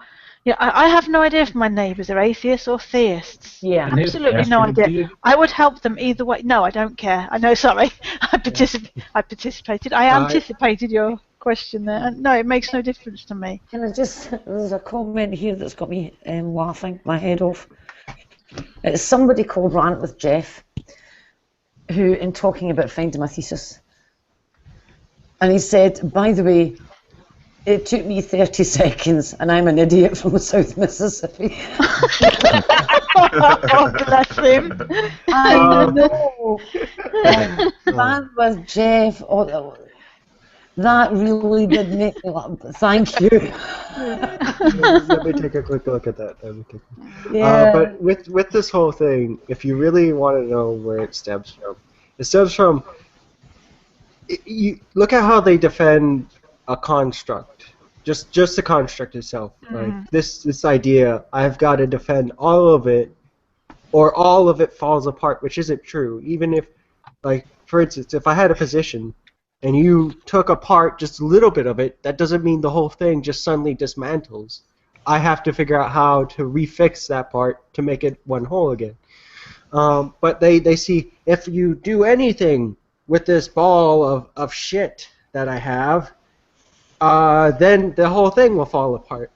And that's not the case. And if you take that attribute and you apply it to people, that I've got to defend everything about this person instead of objectifying. Now, when I was a Christian, I didn't dream of letting people get away with this kind of bullshit at all. Like, if somebody had done something stupid, I would point that out to them, because in my head, behavior made the person not, what they are inside is reflective of the outside, what they do. So they are accountable by their actions, not by their words. Yeah. There's one thing that the evangelicals do that I kind of respect. It's biblical, and that is, okay, we agree that we should call people out on their mistakes, and we can do it with kindness, right? We don't have to be jerks about it when we call somebody out. We can tell somebody, hey, I don't think that was a good idea. And help them come to the conclusion that what they had done was wrong, and they should either apologize for it or work towards not doing it in the future. They say that they're the step 1, step 2, step 3 in approaching a brother or sister that has done something that you think is contra-scriptural or just not a good idea in some way. And I kind of like that idea. I don't think, we're in a weird situation here, because I can't go over, if Fiona does something I don't like, I can't drop by her house for coffee and during casual conversation say, hey, by the way, why did you do this? So we're in this weird world where most of our conversations are broadcast and recorded, so that's a little weird. But they do prefer to interact with people and say, well, you made a mistake. This is what I think. Well, maybe you explain it to me, and to sort of keep it private, and then bring in somebody else to say, look, we've been talking about this and we think this. And I think that's something to think about for all of us. But here's the thing. This is why it is not at all Christian for them to approach it this way. Because they only do it for fellow believers. If you, as a Christian, as a self-professed Christian, think that this is the right way to treat people, then that's the way you treat people. You don't pick and choose who you're going to treat with kindness and dignity, and then say, oh, well, that person's an atheist, so I am just going to make a video exposing this really bad person. If you really cared about other people, then you would approach them with the same love and dignity that you would approach a fellow believer. Thing is, though, Ty, hang on, one sec. The thing is, in terms of certain funders, if you were to, if I, for instance, well, in fact, no, let's go a bit more high profile. Let's just say Alex. If Alex was to send a private message to Jason Burns, Richard Raspberry, or G-Man, saying, "Look, you fucked up, and I'm just saying you privately," and they ignored that, and then let's just say Alex contacts Hogtie, and Hogtie then comes in and says, "Look, I've got to agree with Alex. You fucked up here." That's not right. What do you think would happen? The next thing that would happen is there'd be a video up on YouTube saying that Alex Botton and Hogtie Champ have been double teaming him and intimidating him and cyberbullying him behind the scenes. And telling them what to do. Wait, it's almost a Socratic question, because 2 of the 3 names you gave on that list, I've done that. I've sent 2 of the 3 names you gave. I've sent kind, you fucked up messages, along with a fellow non-believer. And you guys are not new to the scene. You know what happened as a consequence of that. So I appreciate your question and your point, Wayne. It just is very Socratic in the way that you threw back one of something that has actually happened. By the way, Hogtie, I have no knowledge of that which you speak. I didn't. Oh, you didn't know? I don't know anything about that either. So I don't know if that makes it more profound. You know what? It's significant. I'm sorry. Okay, then yes, significantly more profound. I thought you knew the. Okay. No, absolutely not. Yeah, not. No, I had 2 that on separate occasions I had given what I thought was cordial advice, and it's kind of blew up in my face. I thought the stories are reasonably well known. I'm not inclined to. Hang on, I think I do remember one thing with G-Man. I think I remember that. Maybe even commented on it. Can't remember. But we do have these little mini fallouts for a while, you know, just not happen. You know, you're finding communities that sometimes the only thing you've got in common is the reason why you're in the group or something. Not everybody gets on. Mm-hmm. Right. Yeah. The other issue I have is like, for example, one of you might do something that I don't approve of, or I don't care for, or is not really but I wouldn't necessarily see you continuously doing it. Whereas certain fundies, I'm gonna say again, there's atheists as well out there that just keep behaving in a certain manner constantly. We all mess up from time to time, or we all do things that are, even if you might not have messed up, you just happen to have done something that another person in the group or a few people in the group don't care for. But if you constantly did behaviour that we all didn't care for, that would be a different kettle of fish. Yeah. All right, I'm going to jump off, guys. Oh, okay, take care, Max. See ya. Yeah, Max. Thank you for your support. Oh, absolutely, anytime. Yeah. There is a. So I'm just looking through comments here. Oh boy, what an absolute prat. Yes. I mean, shall I mention the gathering? Yes, that might be very interesting because I'm getting. Yeah, then I've got to get off. Well, I'm tired. Yeah, I got to go to bed soon. yeah, same here. But yes, the gathering. So there I was. I found myself somewhere south of Birmingham with a whole bunch of atheists. Your geography sucks. It's north of Birmingham. No, are you sure? Yes. It's somewhere near Birmingham anyway. No. I know where. Come I on. thought it was south. I did. Okay. Yeah, well, it was the last time I went. Anyway, it was near Birmingham. There's a train that had to turn all the way around to get to New Street. It's a J shape. It's south of Birmingham. The train takes a great loop. I'm sure of it. No. Did it go through Creed to get there? I'm into trains. I know where the train stations are, believe me. Hold on. Anywho, Fiona. Anyway, I found myself there, right? With a whole bunch of people who were very, very kind, very, very friendly, cat fed me, We had an absolutely brilliant time. Now, I'm not interested in whether someone is an atheist or a Christian or a Buddhist, right? I'm interested in if they're a nice person. Absolutely. Yeah, because, I mean, I don't want anything to do with nasty people. You know, who wants to spend time with prats and fools? So I found myself with these people, and we had an absolutely fantastic time. Absolutely fantastic. And for that, I am being castigated. You're right, it's north of Birmingham. Yeah, I've got it up at I'm shocked. I thought it was underneath Birmingham. It's because the University of Warwick is in Coventry, and that's where I used to be, south of Birmingham. Well, actually, I lived in Royal Leamington Spa for a while. Yeah. That's why I'm south of Birmingham. But anyway. People who live there get really pissy referred to it as Birmingham. But the thing is that it's why, if it was good enough for Jesus to hang about with tax collectors and all the rest of it,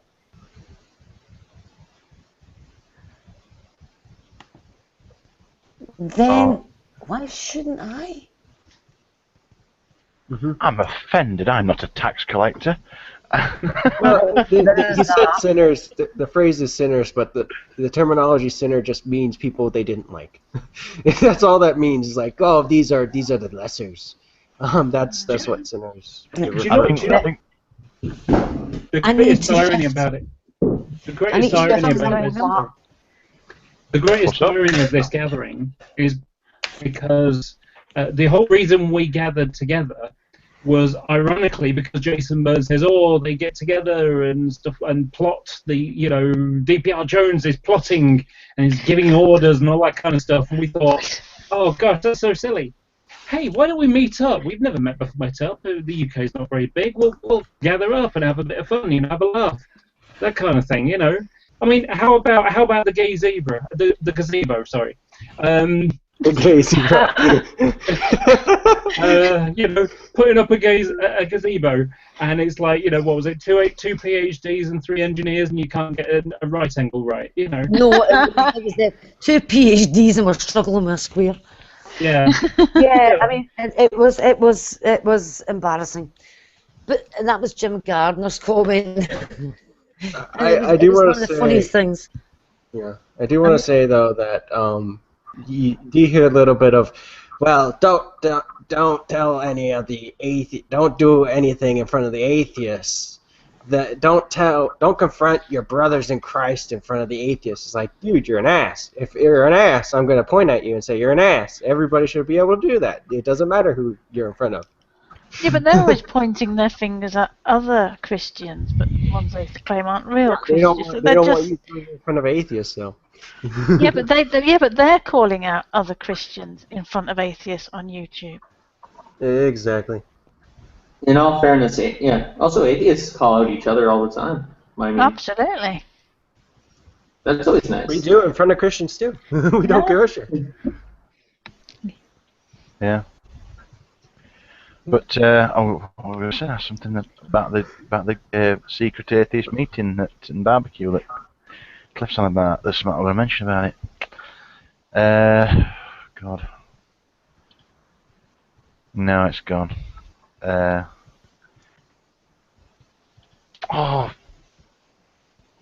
Don't think about it and you'll remember it. Yeah, it was something to do with like Burns and they were like they think it was all about them. It weren't. Funnily enough, I mean, that was the thing, wasn't it? We chatted a bit about Christians and all that kind of stuff, but we actually just had a laugh about our lives and the things that we find funny, music and all sorts of things. It's almost as if we were friends. Yeah. It's as if I'm going to Fabius. I've got to say, that's what I was trying to think of. Yeah, it's what they can't don't like is the idea of genuine friends. Yeah. I think that's By the way, I've noticed that Becky's cheering on my team. Yay! I've got 49ers. 49ers and Chicago Bear Tops. When you look at Tim and Len and the other guys, and then they'll go to New York and they'll harangue people who are queuing up to watch the Super Bowl and such like. Yeah, what they're getting out of that? Well, they do honestly think that they will bring people to Christ. Yeah. But I think it's so counterproductive. You can't ram belief down someone's throat. If you keep on and on and on at them, you will push them away. Oh, They'll yeah. get sick of hearing it. I was brought to This Christ. is what, yeah. I mean, this is what gets me about Street Preacher in Manchester, right? So there you are in Piccadilly Gardens, and you're maybe going to have to go into 2, 3, 4 establishments in that small area, okay? And you want to sit and have a coffee as well. And you cannot get away from this mentally challenged homunculus who is shrieking at the top of his lungs. You can't even just sit there in the gardens and have a quiet coffee. Because that has been taken away from you by somebody yelling and screaming, and it becomes irritating. And that is what is going to turn people off. Oh, it's not him again. If you keep doing that, I mean, he may say, I won someone for Christ today. Well, great. But does that really help you if you've chased away 40? Yeah. I was brought to Christianity because, well, partially, after I showed interest, there was a forum on Reddit called Our Christianity, filled with such nice people and helpful people giving me all these perspectives that it was fairly easy. Yeah. But the problem is this, what are we seeing on YouTube? I mean, what are we seeing on YouTube today? Well, yes. Have we seen the love of Christ anywhere? No. I do have to say that, hold on while I go to my video that I have. Mary Christian Logos is a fairly nice Christian because I posted a thing saying, hey, could you, these are the 40 questions, see who has the best answer. He was the first one to jump on it, and it wasn't like, oh, no, you can't, those questions are so stupid, I'm not even going to try it. No, he's like, he gathered a bunch of people together and legitimately tried to tackle them. Now, I'm not, I'm left unconvinced of it so far, but, they're legitimately trying. And they're not being assholes about it. They're like, oh, let's see what we can come up with as a response. And that honesty is what I prefer, and it's legitimate. It's not bullshit. Actually, Fiona, to answer your question, I got a science lesson from Da Boom today. You got what? I got a science lesson from Boom. Yeah. The physics? Yeah. See, this is the thing. That's what I did today. Yeah, I mean, I started this off really in a bad way. I had a late night last night because I stayed up to watch G-Man's Hangout. That was my first mistake. And I gave up at one point because just watching him, I was exhausted. Seriously, I can't watch him. Oh, last night, I think I left a comment saying he was like a squirrel on speed. I mean, it really, that was pretty bad. And so I wasn't exactly in the best of moods when I woke up with a headache this morning. And then I've just dealt with all this nonsense. And I have to say, Jason, how much love of Christ have you shown? You've done nothing but make, 10 videos saying goodbye? Just go already. But what he's done in making these 10 videos is ensured that his name is going to go down in infamy on the tube of you. Because it must be the longest and most dishonest goodbye even he's ever managed. The only thing missing from this has been some tomato ketchup. To go back to what you were actually bringing up last night, though, Fiona, being in that hangout with G-Man was just basically, oh my God, the headache I had after that hangout was monumental in proportion. I haven't had one like that in, I'd say, 6 or 7 months. That's how bad it was. Yeah. I mean, this is why I can't go into G-Man's hangouts, because I would just completely lose the plot. Oh, see, yeah. I still have fun on G-Man's hangouts, bugging him. I remember the last one I went to was defending you and JD. I had my fair share of lulls. I'm still entertained. Yeah. I think I heard you in a hangout. It might have been you, Epi. It might have been someone else. Where I'm pretty sure they were mentioning Fiona on with the Jason thing, and they were saying, well, Christians shouldn't be attacking Christians. And was it you that sort of said yes, but was he actually lying? And they were like, well, that's almost. I forget what their response was, but it's pretty much like, look, let's forget that part. It doesn't matter whether he's lying or not. Like, the only person who said that it matters was Arcane Logos. Arcane Logos actually said, yeah, I would care if Jason was lying. Yeah, that was a great. Why would he care if Jason was lying? Given that Arcane. Maybe he means he'd be disappointed if Jason wasn't lying. I mean, I just don't get this. But the thing that does my head in is in Scotland, and I mean, maybe it's to do with my age, but I was brought up with manners. And I do try not to interrupt. I mean, I found hangouts quite difficult to adjust to, because you have to sometimes interrupt, and that's just not something I like doing. And the hangout I was in with Arcane the other day, I mean, I basically tanned his backside, even though he was just interrupting me all the time. I canned his backside. I love that expression. Yeah. And but I didn't want to have a conversation with Arcane, because he needs to be introduced to the concept of manners.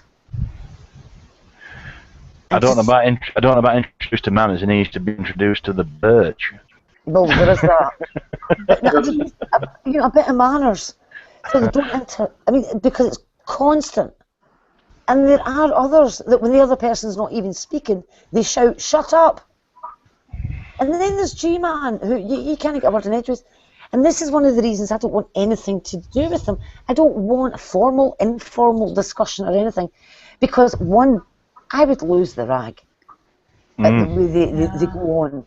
But two, I do not want to validate what they're saying by giving them the time of day. Certainly not Arcane. He has again made another comment stating that cells are literally full of little computers. Yeah, but birds have air going all the way through like a jet engine. So well, apparently I'm lying saying that. When I say that Arcane said that, I'm a liar. He's said that tonight as well. He never said that at all. But I heard it on a video recently. He did. He said the air goes in one end, straight through the body, and out the other side. Didn't Alex make a video recently with that clip in it? Yeah, Max as well. Max made a good one with the bird farting as it flew away. Yeah. Yes. Yeah. Yeah, and so, but I'm lying saying Arcane said that. And I'm also lying that he called me a liar about my PhD, apparently. But didn't. We have it in the video. How many? I mean, yeah, we've seen. I have comments of him saying that you don't have. I have comments of him saying you don't have a PhD. He says that if you do have a PhD, you're one of the most dishonest peoples of all. And I asked him specifically what he meant when he says computers. He says that computers require someone doing something in order to get a computer. And I still reference the fact that there are computers that we can't do anything to make them, because if we interfered with it, it wouldn't work. It wouldn't come together. Yeah, but the other point is the fact that he is saying literally He's taking the analogy literally. He's insisting that we take it literally. And then the scientist that he is quoting to show that I am wrong about biology is Bill Gates. Well, Who works with computers? He did quote a legitimate scientist, except he doesn't get that, Dr. Johnson. He didn't get that from Dr. Johnson. He got that from a website, probably Uncommon Descent. Yeah. Well, what it was, it was Johnson did high school dropout. On the video that Dr. Johnson did is on bioinformatics.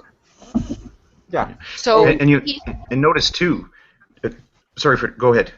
Okay, I was just going to say, if anybody wants a link to the video, I did put it in Fundamentally Flawed, but I'd be happy to give it to you because I found the video, and I think Boom watched it, didn't you, Boom?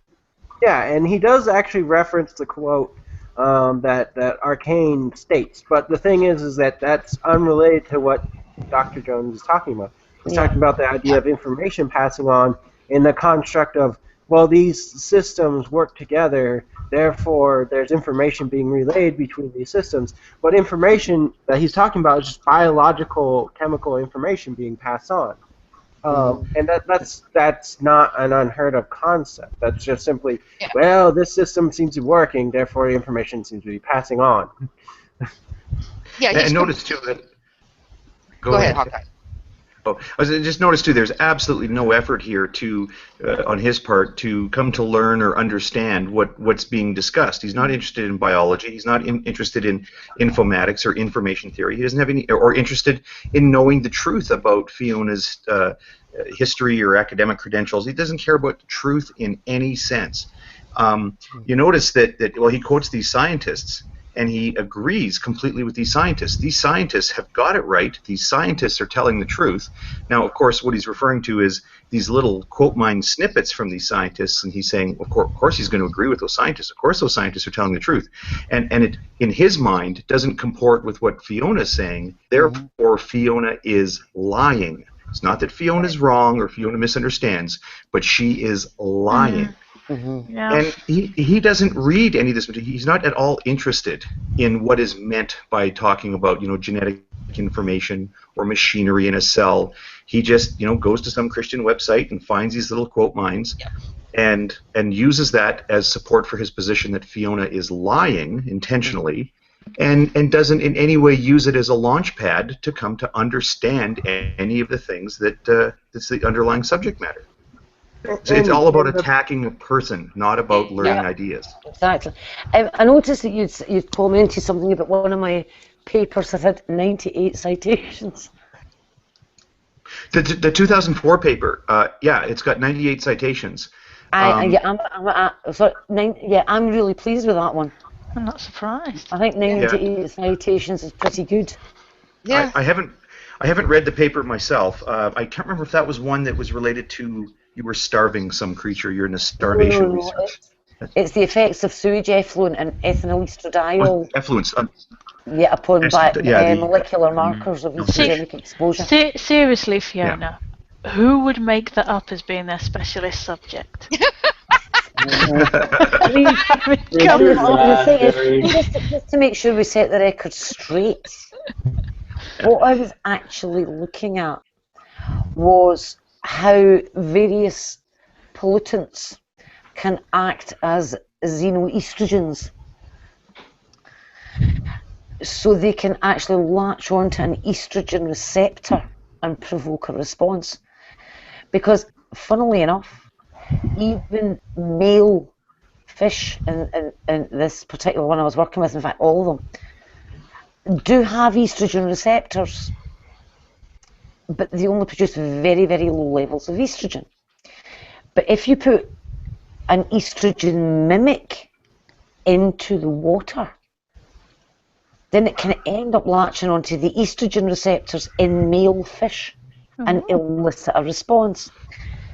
And the response that we homed in on was the production of egg yolk protein, because male fish shouldn't be producing egg yolk protein at all, because they don't lay eggs. Yeah. Well, now, most of the time with these fish, if you're working with flounder, etc., they're big enough you can take a blood sample and measure the egg yolk protein that's called vitellogenin. And you can actually directly measure it. But we were working with sand gobies, which are toty wee fish. How on earth are you going to manage to detect it? And we decided to use a molecular probe to measure the amount of messenger RNA for the specific gene. So that meant I had to clone and sequence the vitellogenin gene of a sand goby. And then we had to use that to then measure the effect on thousands of fish. Now, for the whole project depended, for all the workers, it was multi-centre again, the whole project depended on getting a detection method. And that was my role in it, to actually develop this detection method so that the rest of the study could be done. If I can add a couple of thoughts to that, I will say actually I haven't read the 2004 paper. To my understanding, it's been cited 98 times, and the pattern has been approximately 8 months after the paper came out. It started to be picked up in part because, and Fiona, while I hear the fascination in your voice over the particular impact on chemical pathways, probably should be noted that it actually, the reason why it's a big concern environmentally is because the males actually decreases their breeding success. Did you make mention of that? Did I miss it? Okay. Yeah. So about 8 months. You can actually find within the big study that we were doing, in some sticklebacks, they actually sectioned the testes of male fish and found fully developed eggs in them. Wow. Yeah, and this was an exposure to these xenoestrogens, the estrogen mimics. I mean, it's a big problem. My understanding was that, and I don't know how much the paper was read, but the citations started about 8 months after it had gone to press, and then escalated significantly in the first 4 years. And there were some replication investigations, and it's being discussed an awful lot because it is a pretty serious issue environmentally. Yeah. And when I say there's 98, that's up to just the first quarter of 2014. So depending what's going on in your part of the world with these environmental investigations, it's going to be well over, by the time they finish tallying it up, just even for 2014, it should be over 120 citations. It's a pretty active paper. Yep. And for those who are stalking Fiona, I did see a message today about some publications by Fiona C. Robertson, who is actually a different person. Yep, that's not me. I'm E. Yeah. E for Elizabeth. Some of my papers do not include my middle initial, and that is because the person that I worked with, Professor John Kraft, occasionally forgot to put it in. So some of my papers, it's Fiona E. Robertson, and some of it just doesn't have the E. Damn it, John. Yeah, I have 4 like that too, where I had to remind the first author on the papers that, like, there's, you try to use the same name in your publications, so there are 4 of mine that don't have my full name. Yeah. A little annoying. There are also, I think it's another 7 or 8 papers that came from my data, and they actually use my data in the body of the paper, and I am not mentioned as an author. Oh, have we seen that? And I was not impressed. I can assure you, I was not impressed. No, I bet that guy weren't either when his words appeared in Jason Burns' debate. Exactly. But the thing is, it was the same research group that I had been a member of, which really pissed me off, because they were going with data that I had produced that hadn't been published yet by the time I left there. That's naughty. And of course I had to leave all my lab books behind because they're the property of the department, and so my data ended up in these other papers but without my name, and it was my work, my actual lab work, that generated the data for those papers. And so I'm really quite annoyed about that. And the other thing that really annoyed me is that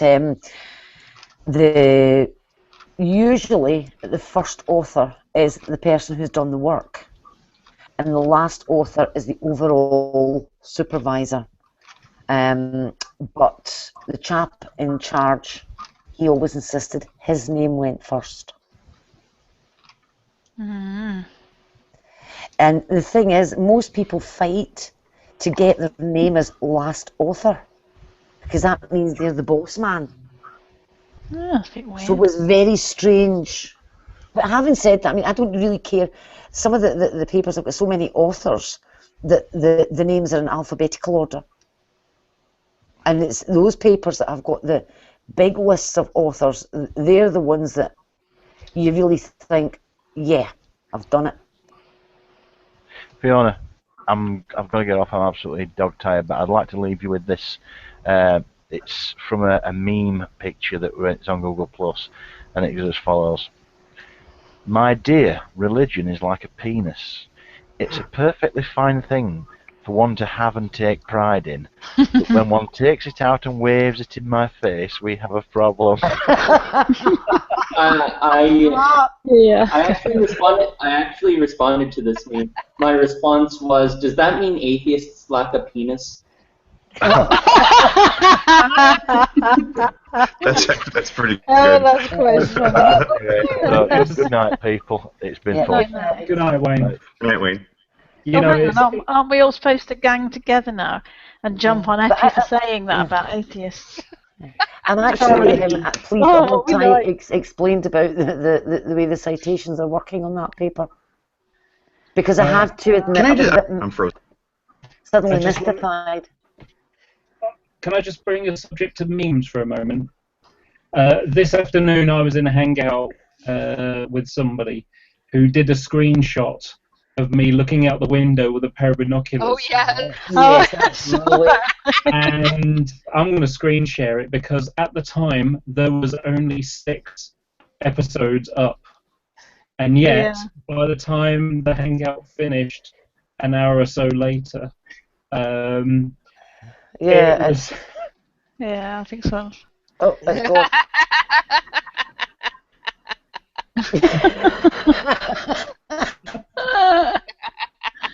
Oh dear, thanks.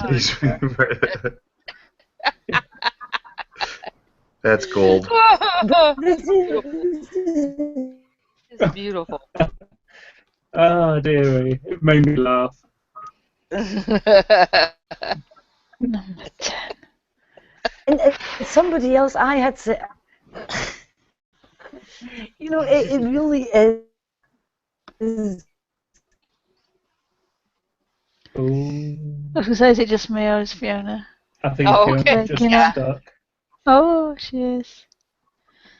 But yeah, like I say, that meme just was so funny, and of course the thing is, he's now up to 10. I know. Yeah, I know. We should start taking bets as to how high it's going to go. I think someone left a comment. We've been having a hangout overnight. He'll be watching it tomorrow. Oh. Nearly back. Yeah, I saw somebody's comment, I forget who it was, that said, I'm looking forward to episodes 21 to 113 or something like that. Yeah, I think that was Cliff. Oh, JD, okay. Yeah, JD posted. Oh dear. Fiona, you're breaking up an awful lot. Yeah.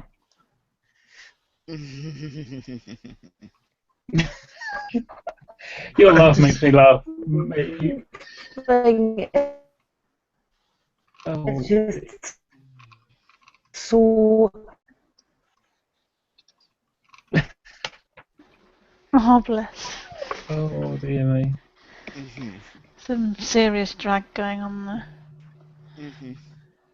No, he left earlier. Oh.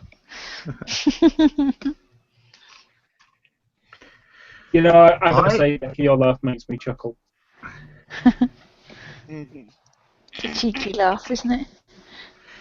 I am trying to find this post that Ozzy had put up, it may have been yesterday, about sort of unfortunately for Arcane or I can't remember who was for, but anyway, unfortunately for these evangelicals, people who have some measure of education are capable of recognizing other qualified people. I'm back. And for the good.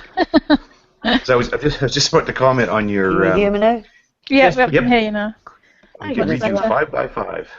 Yeah, I am just gobsmacked that somebody sat in a box room all day making these videos. Sorry. And all this poison that is spewing forth. And he doesn't see anything wrong with it. Mm-hmm. How strange. So I think I'm going to head out of here now. I want to thank everybody for being here. I want to thank Cliff Jumper especially for hosting it, given that my connection problems were horrendous when I was trying to start it. I'm going to go off and I'm going to have a look at various comments that have been popping up. Arcane's challenging me again. I'm having nothing to do with them. Just ignore it. Yeah. Because I just cannot face a conversation with somebody who doesn't know what an analogy is. Fiona, before you run, did you run? Oh, I wanted to ask you. There was a comment exchange, and I believe it was yesterday. We had some confusion. I had seen G-Men's hangout a couple nights before, and again, I'm not seeing many of these hangouts because I don't have great internet access here, and a lot of it is over the cell phone, and I'm paying by the pound for my, for watching goofy hangouts. But anyway, I heard Veckel say something about the guy. He said he's an older guy. He puts his chin on his hand in his avatar, and I thought, oh, he's talking about me. And that's what I thought. Yeah, but then he said to think about how that this guy was in a hangout and was asking like, oh, are there any theists here? I have a question for a theist, and you were in the hangout. I think this is about the third time you and I have been in a hangout together. Do you know what he's talking about? Do you have any recollection of being in a room and some non-believer? He is definitely talking about you.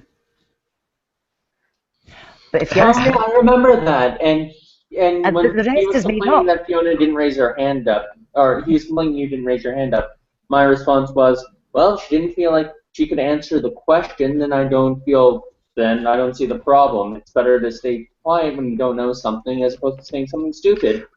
And Effie, I heard you say that, and I think you're speculating, and that's reasonable. I'm just saying that I still don't know what question he's talking about. Do either of us have any recollection?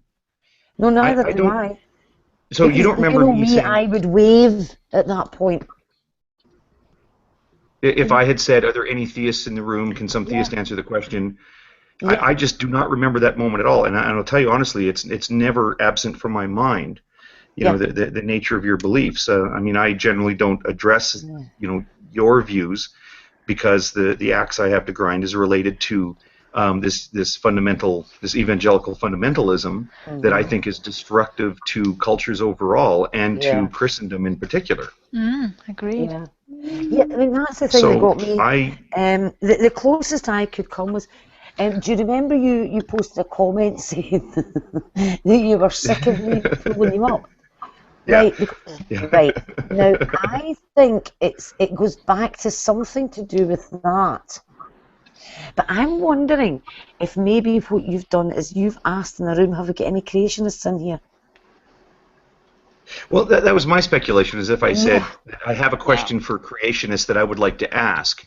And then I would sort of talk about, hypothetically, if I could talk to a creationist right now, this is what I would say. I do have a recollection of something like that happening in, I think Alex was hosting one that you and I, or sorry, not Alex, what's his name? Lenator. I can't remember. Leonard, yeah. I seem to remember that conversation coming up, but there was never do I recall saying, oh, I'm looking for a theist and scanning the room, and I just don't see any.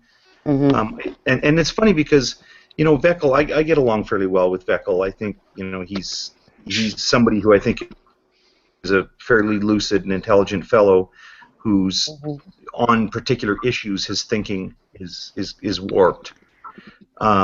but then he's just funny, like he just remembers these crazy things that just never happened. And I wanted to ask you, before saying anything to him about it, I wanted to ask you if you had any guess for what he was talking about, and it doesn't sound like it. I can only assume that he's misremembered the term that was used, and he's just gone with theist, because remember, they believe that you cannot be a Christian if you're not a creationist. Yeah, that's true. Because I don't remember that either. And I know that if I was paying attention at the time and you had said theist, I would have been waving my little hand at you. And you'd have been up my kilt. Yeah, you'd have been right up my kilt. Yeah. Well, we say that here, by the way. Yeah, because, I mean, you've said I've pulled you up before. I mean, I've done it nicely. You have. But, you know, I will say, so this is, I mean, I was a bit confused, but when he said the guy with his chin on his hand, hog tie.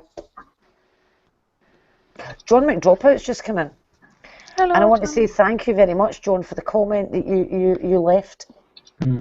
I can't even remember what it was because I've read so many comments today. But what I do remember it was about thinking was, the thing, thank him you. being from the South and how Oh, that was someone else. you were an idiot from Mississippi, but even after like 10 minutes, you got it, or 10 seconds. I can't No, I think that was someone else, wasn't it? No, that was somebody else. John McDropout left another comment. I don't think John's from Mississippi. No, John left another comment. It was longer, and I just wanted to thank him for it. It was Jeff Rance that left that other comment. Yeah. Oh, okay. Jeff Yeah. John will remember what comment he left. I've left a couple now. I think I've just been trying to address Jason in this, trying to wake him out of this spiral. I don't think anybody's helped out so far. No, and I've got no intention of even going out of my way. Not after today. I've had enough. Because it has gone beyond a joke. But, I can't believe he was as incompetent at a Google search as he was. And there's going to be a part 11 tomorrow because he'll be watching this one tonight and have lots to say about it.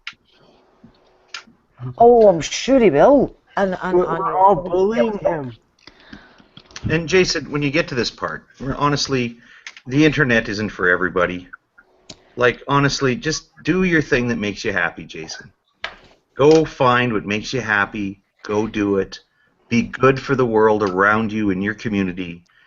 And just go, okay? I always thought Jason would like living in this, and I'm not saying this derogatorily, but I always thought he might like living in the south of the United States. I mean, political position is almost the same. I think he'd like maybe one of the more rural areas, get a nice place to relax, read his theological books.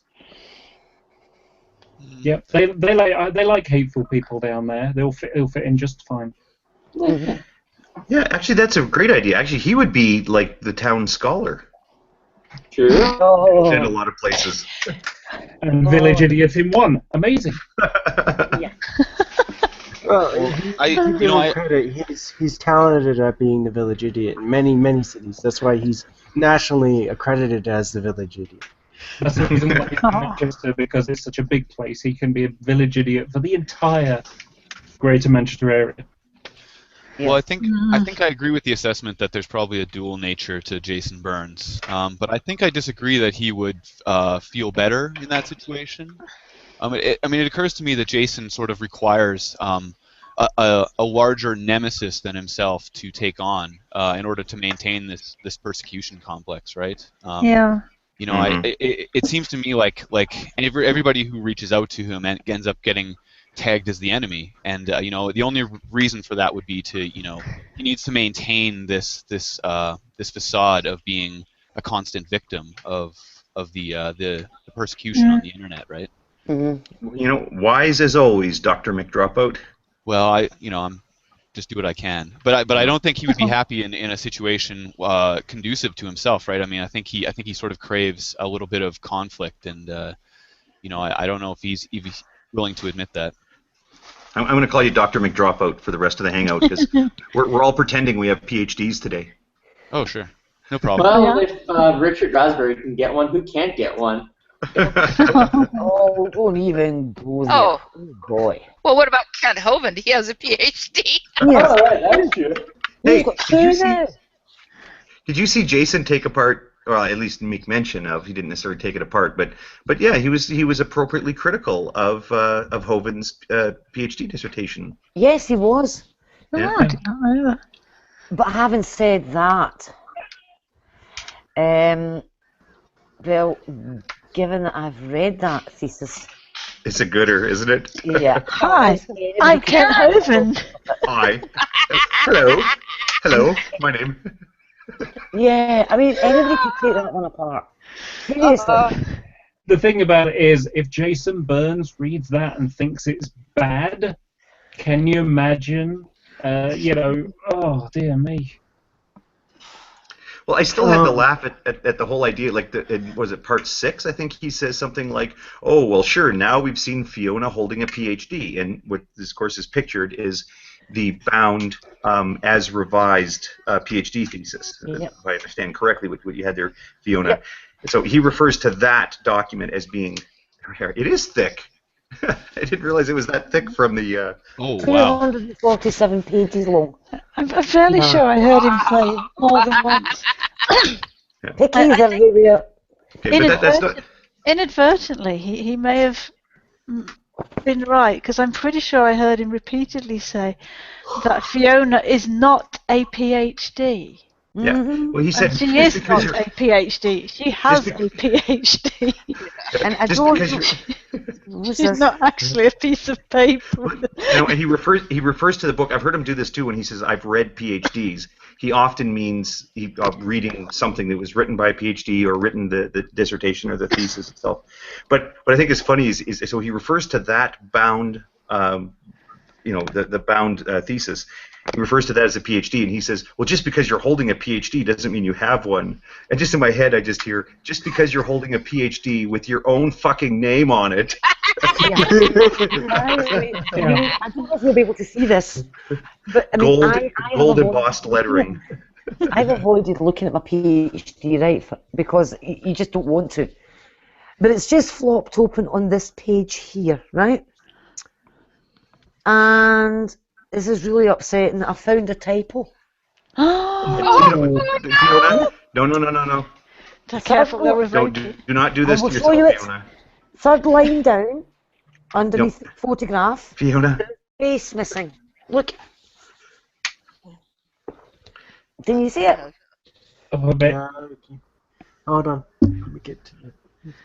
Oh, yes! Should be gels then. Should be gels, okay, I get it. Then. It's a typo. I've found a typo in it. 18 years. Your PhD has been revoked. It's not legitimate anymore. Found a typo. I can't believe it. It's not in the English language.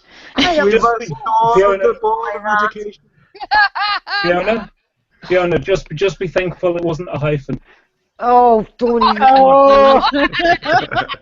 I'm sure there will be. We've got broken hyphens. Oh, no. Yes. Yeah. Oh, honestly. Fiona, I'm begging you, do not do this to yourself. Everybody does it.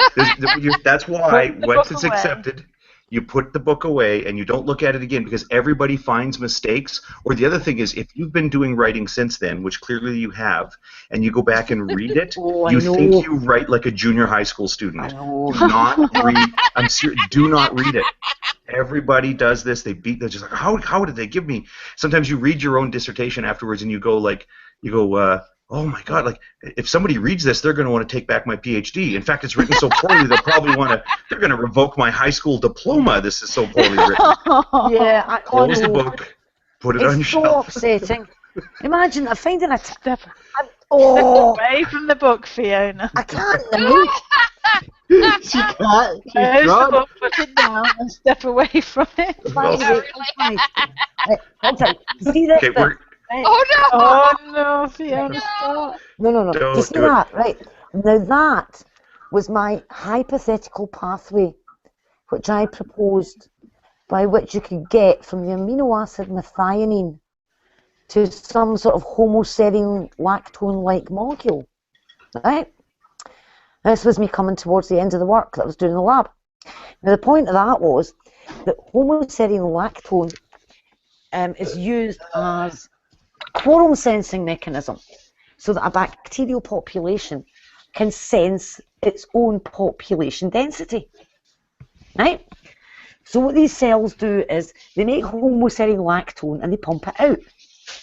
And once it reaches a certain concentration, they take it up again. And it activates a little protein that then transcribes certain genes. So in Vibrio fischeri, it switches on the lux operon. And so all the bacteria start to luminesce at the same time. And in the potato pathogen, all the bacteria switch on their virulence genes at the same time. So the bacteria don't damage the plant until there's enough of them, right? And that they were the two that this had been found in. And I proposed that pathway for E. coli to be able to do it. And I was laughed at, right? But I put it in my thesis anyway. Well, they found it in all sorts of bacteria now. Yep. Loads and loads of different species of bacteria. They've found this pathway with a homoserine lactone-like molecule that allows them to sense their own density. They found it in Pseudomonas, they found it in E. coli, and I was laughed at when I first proposed that. There's a whole huge field of science now about that. So wait, they can detect their own population. Nice, found it. So they can detect their own population density and respond to it like through chemical mechanisms? Yes. You can't explain that. Clearly, there's a designer. It's just, you know what? Your PhD thesis, if it existed, would prove that creationism is true. You see, this is the thing. Tommy Hall brought it up in a hangout about how all these cells all know to commit suicide at the same time or all do one thing at the same time. Yeah. And this was brilliant and all the rest of it, and they've just found this out. And that's saying quorum sensing, Tommy. They've been talking about it for decades. As I say, I've got a proposed pathway in my thesis of how it could be achieved. And I got laughed at. And then you need Tommy Hall to explain it to you. Yeah. I obviously do. But that, I mean, I am so proud of that, and I so wish I'd published. I didn't publish. I didn't publish it. Did you because have I didn't have enough data. The guy who, the PhD student that came along behind me, he did a continuation of my work. His name is Chris Hemingway. And I think he was able to take it a lot further because his PhD was basically homing in on that. And now what they're saying is, I was looking at how bacteria respond to starvation. Is one of the things that they do is form a biofilm. You know that sliminess you get in a bucket that's had water in it for a long time? That's a biofilm. And the bacteria are much more resistant within a film. And they've actually found that one of the things that can prompt biofilm formation is this quorum sensing mechanism. But the problem was, I was doing this in 95, 96,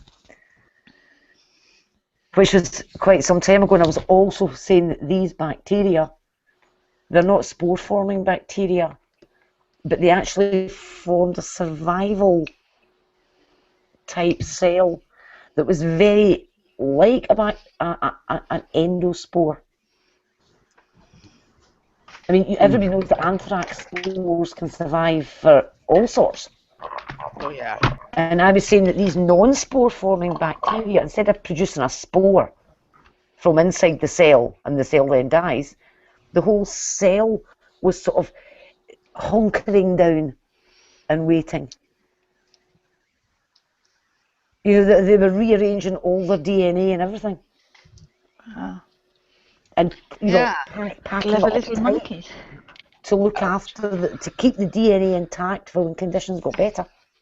And the thing is, the whole population would do that at the same time.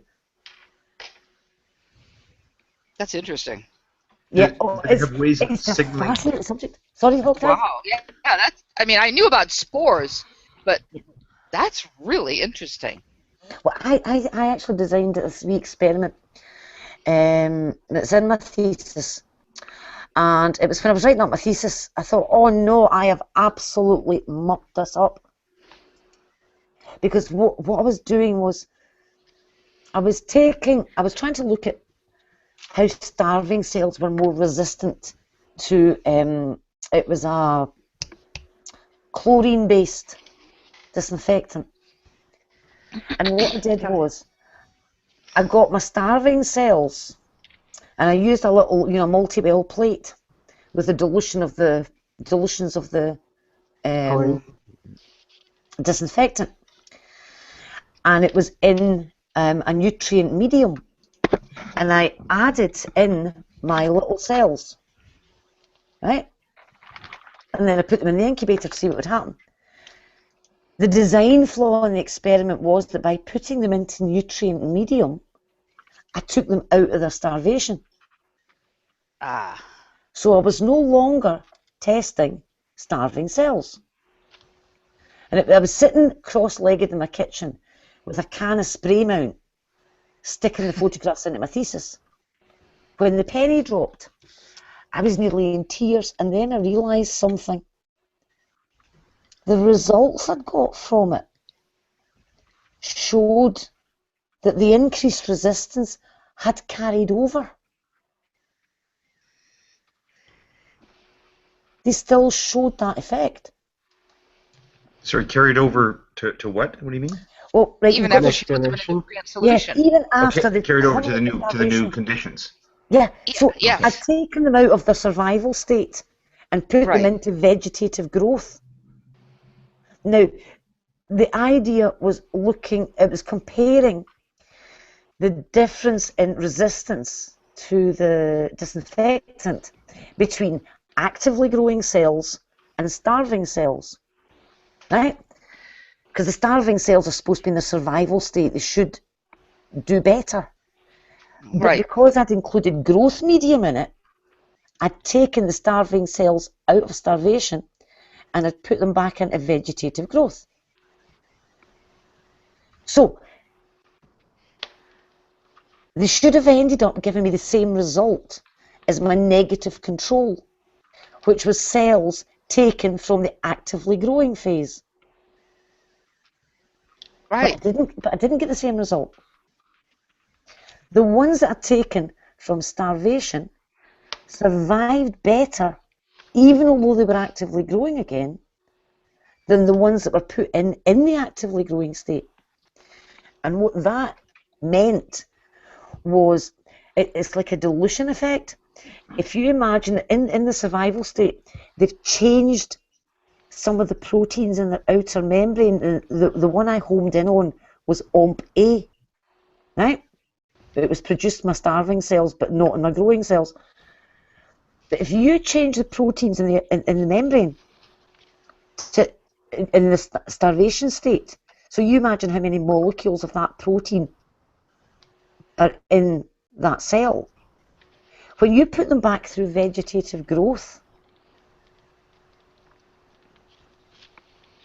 as they divide and divide and divide, they're diluting out that protein from their membrane again, because they're no longer producing it, but it's still there in the membrane. Wow. Right? Yeah.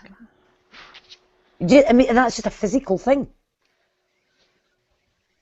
I mean, and what's happening is, as the cell lengthens, then as it lays down new membrane, it's laying down new membrane without that protein in it. But you've still got the old membrane there as well. So E. coli is rod-shaped. So it grows and divides, grows, divides, grows, divides. And so the ones that had loads of that protein in the outer membrane survived the disinfectant better than the ones that didn't have any to begin with. And so it ended up that I was able to put that experiment in. But it was actually showing something completely different from what I thought I had designed the experiment to show. Yeah. Oh, and in fact, it was more interesting. Yeah, that's really interesting. So, I mean, sorry, I'm boring everybody. No, not me. I love science. I actually enjoy hearing this. Yeah. I love this stuff. I mean, this is just great. Excuse me. And bacteria are so... Oh, they're just... To me, I love them. I mean, they're just so cuddly. Well, this is also one of those these things that happens all the time, where you made a mistake. Yeah. You didn't realize you made a mistake, but because you made a mistake, you found something really cool. Yeah, exactly. Serendipity. I know. It happens all the time in science. Yeah, I'm so lucky I found it during the write-up. Oh, yeah, no kidding. Yeah. If we had discovered it sooner, I suppose. Would have found it. Yes. Wasn't This is artificial exactly sweetener why- found that way or something? Sorry? I think artificial sweetener was found that way or something of that nature. Yeah. Well, Yeah, that was a bad thing, in my opinion. I mean, I was... Can't stand the stuff. See, this is it. I mean, I can witter on about this for...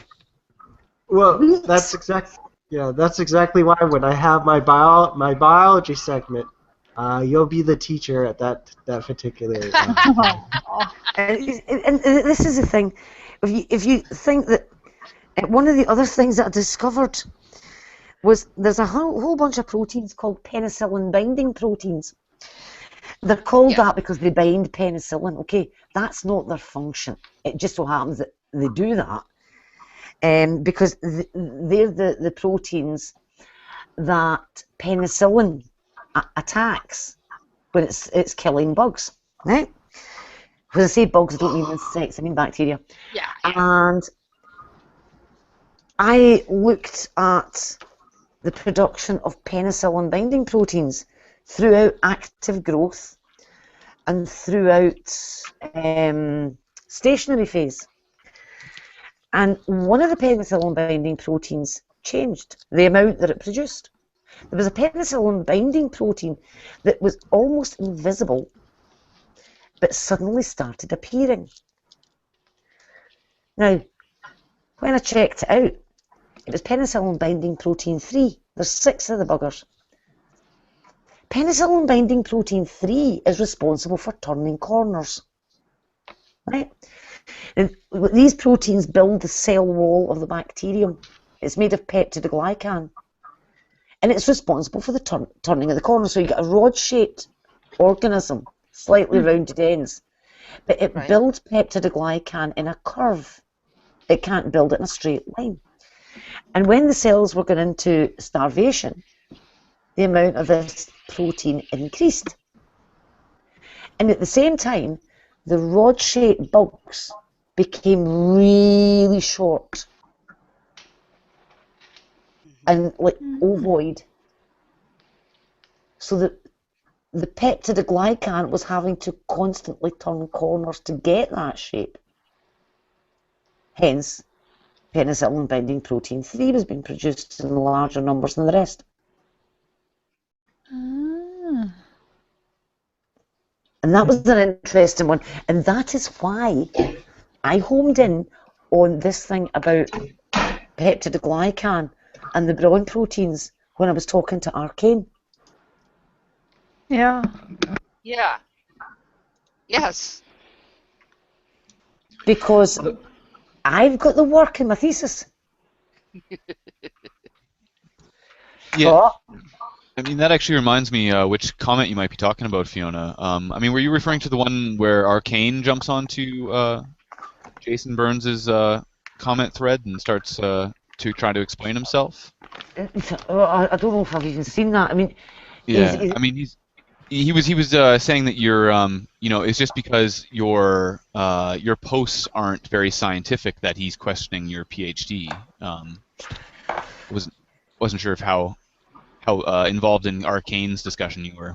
Yeah, well, see, the thing is, there is absolutely no point in me talking in terms if people aren't going to understand them, and I've got to be aware that I mean, Cliff has said himself, I wish I understood a quarter of what you're saying. You know, and I don't want it to talk over people's heads. Which is quite challenging for you because, you know, you're quite short compared to Yeah, me. exactly.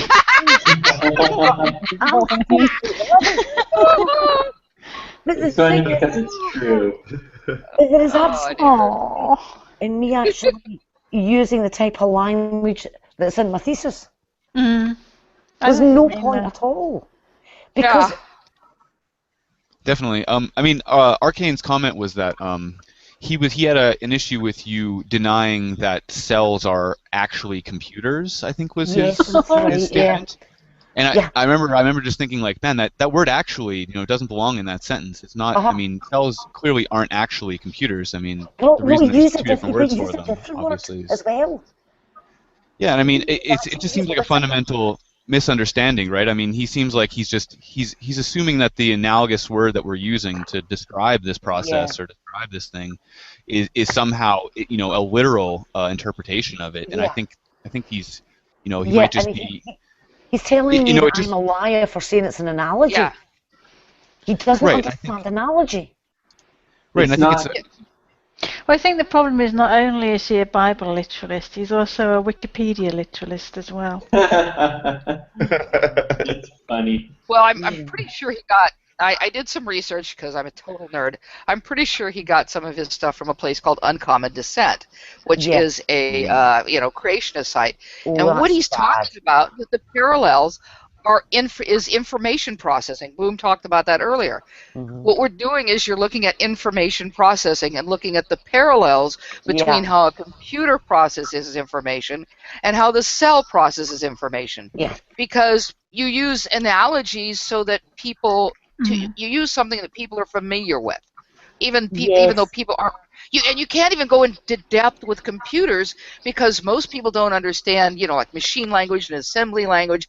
They don't understand how a computer allocates space even before it puts something into space, and so on and so forth. You know, exactly. If I were to talk to somebody about like reverse Polish notation, they'd look at me like I was out of my freaking mind and stack and things like that. And I mean, Can we do that? Can we rap about RPN for the next 20 minutes? Because I don't have any friends. I still have my HP 48G. We'll do a hangout later. Yeah. What are those words? I love the old HP. I was just thinking, what does that even mean? I love the old HP. The other thing he's going on about is he's calling me a liar because I've said that ribosomes don't literally read the code. Yeah, I mean, exactly. I mean, it's a misunderstanding of the language, right? I mean, a biologist knows that they don't literally do it, but they still will describe it in their work as reading. I mean, for ease of, just ease of understanding. There is no getting around comparing odd things to things that we understand, right? I mean I've actually tried information from the inner ribosome, and the messenger RNA goes in there. And it reads the codon. In other words, the codon is in the position. There's a certain position in the ribosome, right? And that codon is there. And a little small transfer RNA molecule that has the complementary anticodon binds. So you get 3 bases binding to 3 bases. And on the other end of that transfer RNA is the amino acid in question.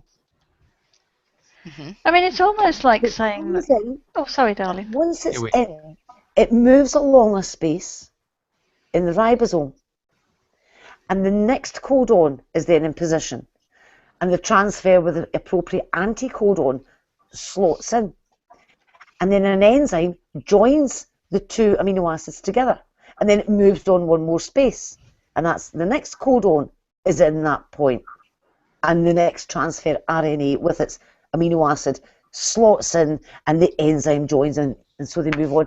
It's not reading. Right. It's happening because of complementary base pairing, because right. I mean, Yeah. once you get into the specifics, it becomes clear that the analogy to reading is not 100%. It's exactly a simple way of describing the process, but it doesn't describe the form or the structure of the process. Yeah, It would be a bit like saying. The issue with Arcane is because he said they are literally reading it. He was going about intelligent design, and he was saying it's literally reading it. And so they're literally why computers to leave because the analogy behind. yeah, And and they're literally what's computers happening? because it requires computers require manufacturers. That's Well, specifically what I asked him. As well, it's like saying Lego can read, because you've got one Lego piece and it has the message of the bits that stick up, and you've got your other Lego piece that has the receptor of the the little holes. And when you put them together, they're reading each other. Exactly. Yeah. It's just that the way we use language, and I actually have a hangout prepared in the future about misinformation, and I've got a PowerPoint. Yeah, I know, I've worked so many years with PowerPoint. I actually have a PowerPoint presentation to use for it. And one of the things that I want to talk about is language, because you get these people who think they don't understand the uses of language in different disciplines. For example, if somebody tells me something and I say, is that accurate? I don't mean it in the scientific sense, because the words accuracy and precision have very specific meanings in science, just as the words chronic and acute have very specific meanings in medicine. Nevertheless, we use these words casually all the time. But if you're in a particular discipline, for instance, if you're using the word vestigial and vestigial structure, or you're using the term evolution, those have specific meanings. Yeah. Just like reading is a term. What's happening is in science and in other disciplines too, even in the social sciences, we use regular language to convey what's going on, rather than invent some entire word to describe what is going on. You say reading. It works in the context, and it's defined by its usage. But that doesn't mean doesn't mean that the little guy picks up a book and starts reading. I remember something that happened several years ago. It was an airplane that crash landed at Heathrow Airport, and I had a discussion with somebody online on a forum. And in the sort of first few hours, there was something that came out about power. The pilot reported power loss, and so people were going on about electricity. And the thing about it is, for a pilot, when they're talking about power, they're talking about thrust. Yes. They're talking about engine power. But they're also... sorry. But this person was saying, well, according to a technical manual I've got on a 737, it says this, that, and the other. And I said, look, that's an engineering manual. If a pilot is talking to an engineer, he will talk about engine power. He'll talk about thrust in that term. And if he's talking about electrical power, he'll talk about electrical power. So because they're talking on the same level. But in a colloquial sense, and I use the analogy, and this person just wouldn't have it. And I said, look, if you get in your car and you give it more petrol to give it more, you're giving it more power, but you're not giving it more electricity. No, yeah. Well, and not only that, in that particular situation, the pilot is also referring to the responsiveness of his instruments. Yeah. My car could be racing along, but I can't control it. So I have no responsiveness. So it has more than one meaning. You have to look at it in context, and in whatever field you're looking at, completely in context, not just in context of the sentence, but in context of what you're talking about, because you're exactly right. Yeah. I've just put a little link in the side chat. You might want to have a wee look at, which gives you a little picture of what I was trying to describe. It does give I like Lego bricks, aren't they? That's a great When we click it, it's like so tiny. I have to zoom in. Can you see it? It is. Yeah, I do. It is. Well, one of the it's Lego. I told you it was Lego. Yeah, and you is see that it is. the anti-codon pairing goes, and those tiny transfer RNA molecules have got the anti-codon at one end and the corresponding amino acid at the other end. I've just screen shared it for you.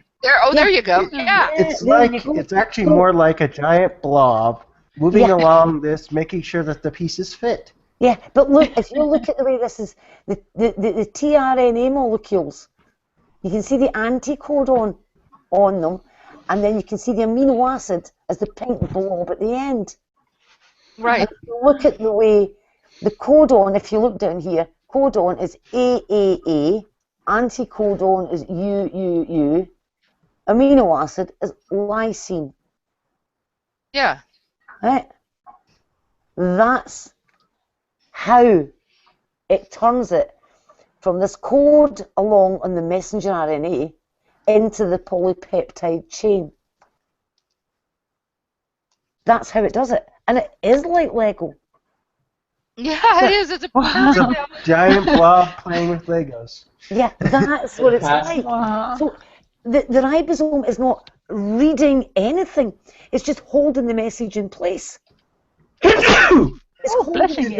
So really the analogy we have to use from now on is computers are analogous to, DNA is analogous to Lego. Yeah, and the other there thing you go. The next question is going to be, but how does the right tRNA molecule know to come along? It doesn't. There's a whole bunch of them milling around, but only the one with the right anticodon will bind. Because of chemistry. Exactly. Yeah. It'll fall apart if it's not the right chemicals. It'll just fall apart. Has to. Yeah. So there you go. So it's not reading it. And the other thing he said was, what does the M in mRNA stand for? And I said, messenger. He said, there you go. So it needs to read the message.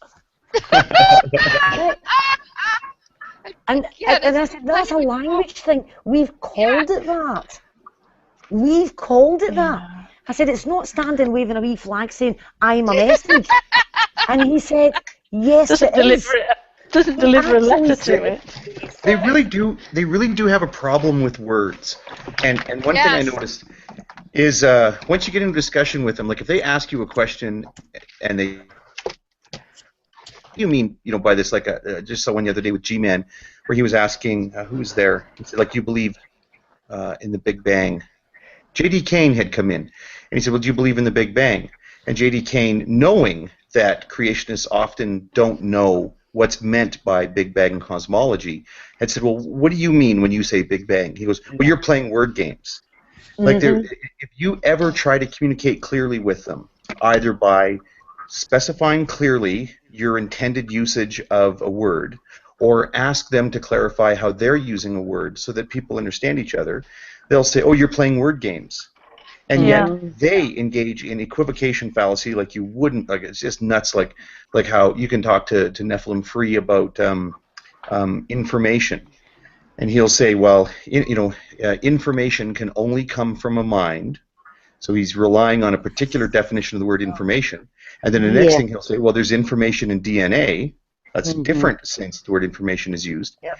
And therefore DNA comes.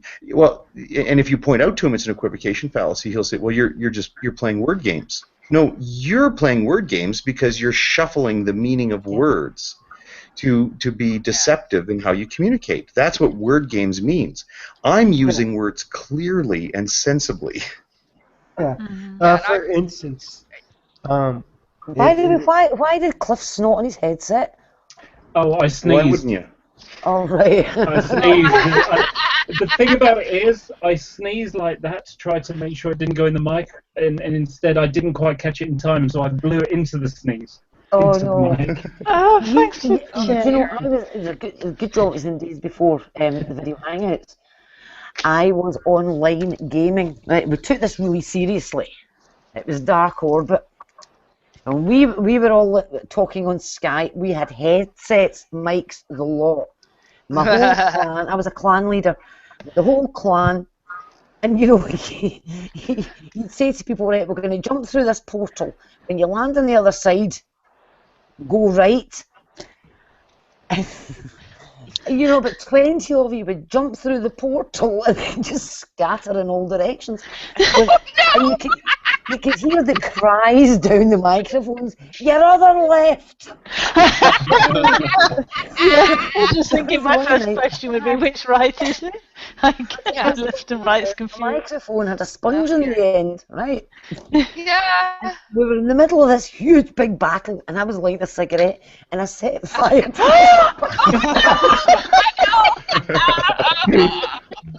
and I was just sitting there yelling at my clan, run to safety, I'm out of the game, I'm on fire. Now you're just playing word games. Does everybody remember when G-Man wanted someone to show him a singularity? What was the singularity made of? Show me a singularity. Yeah, what's a singularity? It was show me a singularity. What's a singularity made of? People tried to explain to him it wasn't a thing. It's not. And after it's long not explanations, right.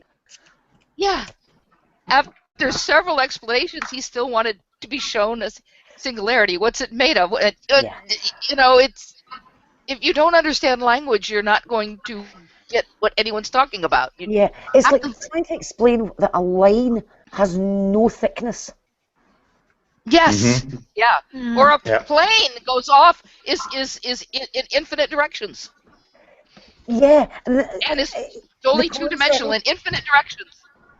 People will say, but I can measure the thickness of that line. No, you're measuring the thickness of the lead that drew the line. Yeah. But the line itself has no thickness. It has length, but no thickness. You know, and trying to get that concept. I mean, I'm not into mathematics. I mean, seriously, me and maths, no. Just didn't go there. You're having a laugh. Is that why you did biology? Yep. That's what I was just thinking. Oh, yep. Actually, Fiona, you know, you were saying about... I had to do a lot of integration, though, in my, as a postdoc. I had to do a lot of integration, but then again, because I knew what it was for, I was able to do it, and plus I had a computer. Yeah. But I understood all the principles and knew exactly what the data meant because now I needed that. But the thing is, getting these concepts across is hard. I mean, I'd need to do another science hangout. Yeah. Yeah. Well, I do want to give a clarification as to why people do this thing, where they take something literal. It's because they take something that's the most important thing to them in their mind literal. They take every word as if it occurs, even though there's obvious metaphor in there. There's hilariously obvious metaphor. It's not meant to be taken literally. Yeah. And if you're doing that, you're being dishonest. But if you take that approach with the most important thing that you see that exists, therefore this methodology must apply everywhere. It must, because otherwise there could be other places that doesn't apply. And it roots back to the original, book, which is there is metaphor. It's clear that these people are too smart to not use metaphor. If you do a science one, I'd like to be involved, even if it's just so I can hold the brakes a little bit and say, hang on, not quite with you at the moment. Yeah. I'd be good for that. I was actually just thinking something really basic hangout like DNA replication. Oh, that would be good. That's exactly what my series is covering. It's covering textbooks that we have in America, but going over it as we just do our little spin-off. We talk about these things, and I prefer that I have people in there in case something that you don't quite understand. It's meant to help people understand it. That's the point. Yeah. Do you know what might be an interesting one then for me to do? Quorum sensing in bacteria. What sensing? Quorum sensing. How density population density detection. Ah. Interesting one to do. That's not something. I mean, I think they teach it at undergrad level now. They didn't used to. But that might be an interesting one to do because it's just fascinating. I'd like to know how they're able to sense something like that. Yeah. Well, I think that'd be a good idea to do. Do a quorum sensing hangout. Don't know if I'll do it tomorrow night because I've done too many hangouts. Do Do it whenever you can. Think about it. If you say, I'll put it up in Google Plus. Bacterial quorum sensing, and in fact, if possible, I will rope in L Hub, because L Hub has done so much work on that himself, with the Erwinia caratovera, the potato pathogen. Because you'll have noticed that a lot of his papers were about Erwinia caratovera, subspecies caratovera or subspecies atroseptica. Sounds like someone who's from Russia or something. So that I mean, if I can rope husband into that one, it might be quite interesting. What did you call it, the potato thing? Sorry? The potato thing. What was it you were talking about? Oh, the daft one. No. You said that there was the potato vaccine or whatever it was. Oh yeah, it's Erwinia caratovera. It sounds like somewhat. It sounds like some kind of Russian ballet dancer. It does, doesn't it? There's a tennis player. Or Erwinia caratovera, subspecies caratovera. It's got lovely legs. Oh, beautiful eyes! Beautiful eyes! Get it? Yeah, but, I mean, that might be quite interesting. And I mean, to be honest, when it comes to that subject, and also on DNA analysis, I mean, Hobby is shit hot. He keeps saying I'm shit hot, but I think he's because I mean in science, I don't mean any other way. I mean, come on, we're old. But yeah, I'm not going there. Well, you say that. I think you're lovely in a small package. Yeah, you say it the same way Dee says, "Come on, I'm English." No sex freeze with British. But I think with British and old. You know, actually, I think by accident, I've managed to talk about enough science that might convince them. Well, of course but not. maybe Jason will accept it now. Maybe. Well, did you see Hold your breath, Ozzy's? darling. Sorry, Hogtie? Oh, I was going to say, did you folks see Ozzy's wonderful post within the last couple of days about how those who are really interested in science and those who have some advanced education can recognize other people that are similarly qualified and to a fairly large degree of success can recognize the fakers and the hoaxers fairly quickly. There genuinely is a shibboleth of some degree. These words that people use to recognize. Like, there's no doubt. It never occurred to me to Google you or stalk you or something to find out whether or not you actually just the way you speak about these things even before holding up your bound thesis. Yeah. And I contrast it with when you have a conversation with true empiricism. When you listen to how he talks, you hear the memorization devoid of understanding. Yeah. So the other thing is, I mean, I attempt to remove the big words and substitute them with lots of small ones. They work the other way. Yep. Yeah, I don't mean to sound patronising to MD, but No. I try and dumb it down. Where he tries to use big words to bring it up, and that's I think that's one of the telltale signs.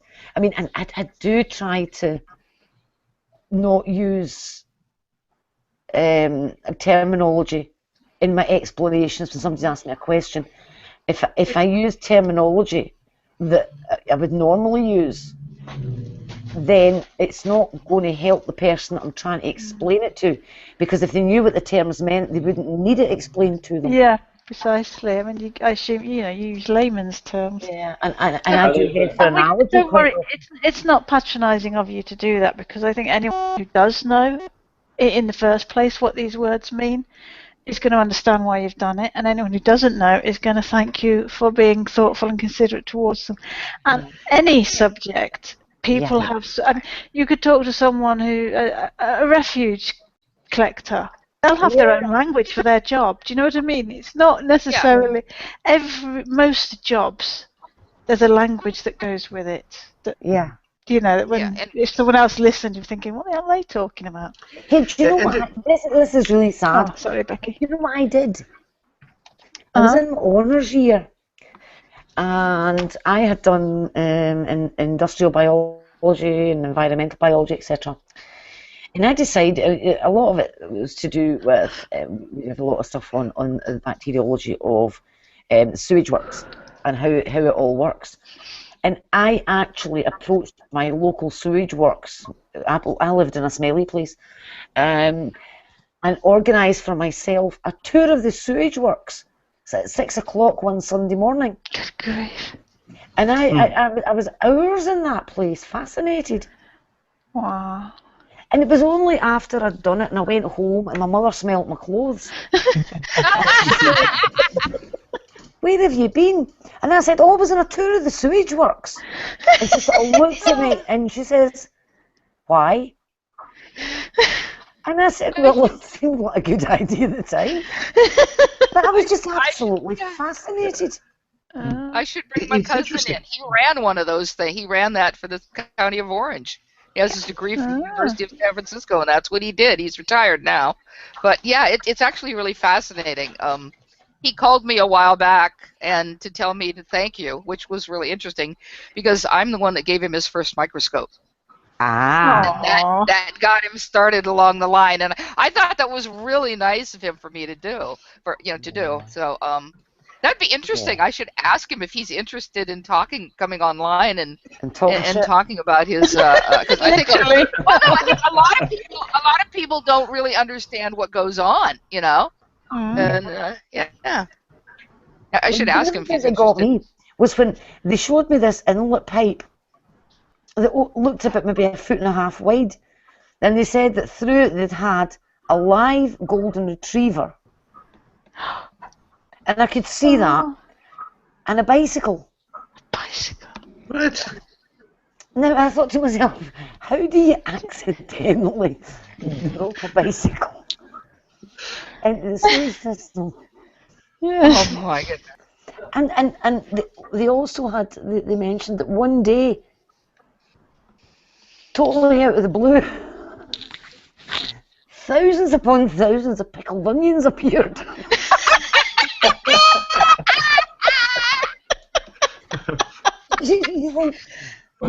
Somebody's giving a lot of pickled onions. I know what that is. I know what that is. That is some railway modeler or some aircraft modeler or something like that who wanted the jars but didn't want the pickles. It cost 50p for a jar of pickles, but it cost £1 for an empty tin of paint, an empty jar of paint. Yeah, you're quite right, actually. I do know someone who's got pickled jars because it's cheaper to buy. They just got blood starting to flow out.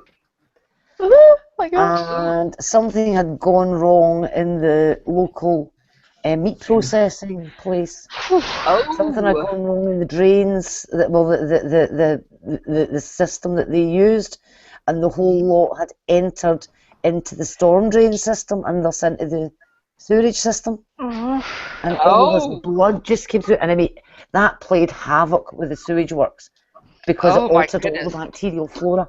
Yeah. And I have no idea what the bicycle did.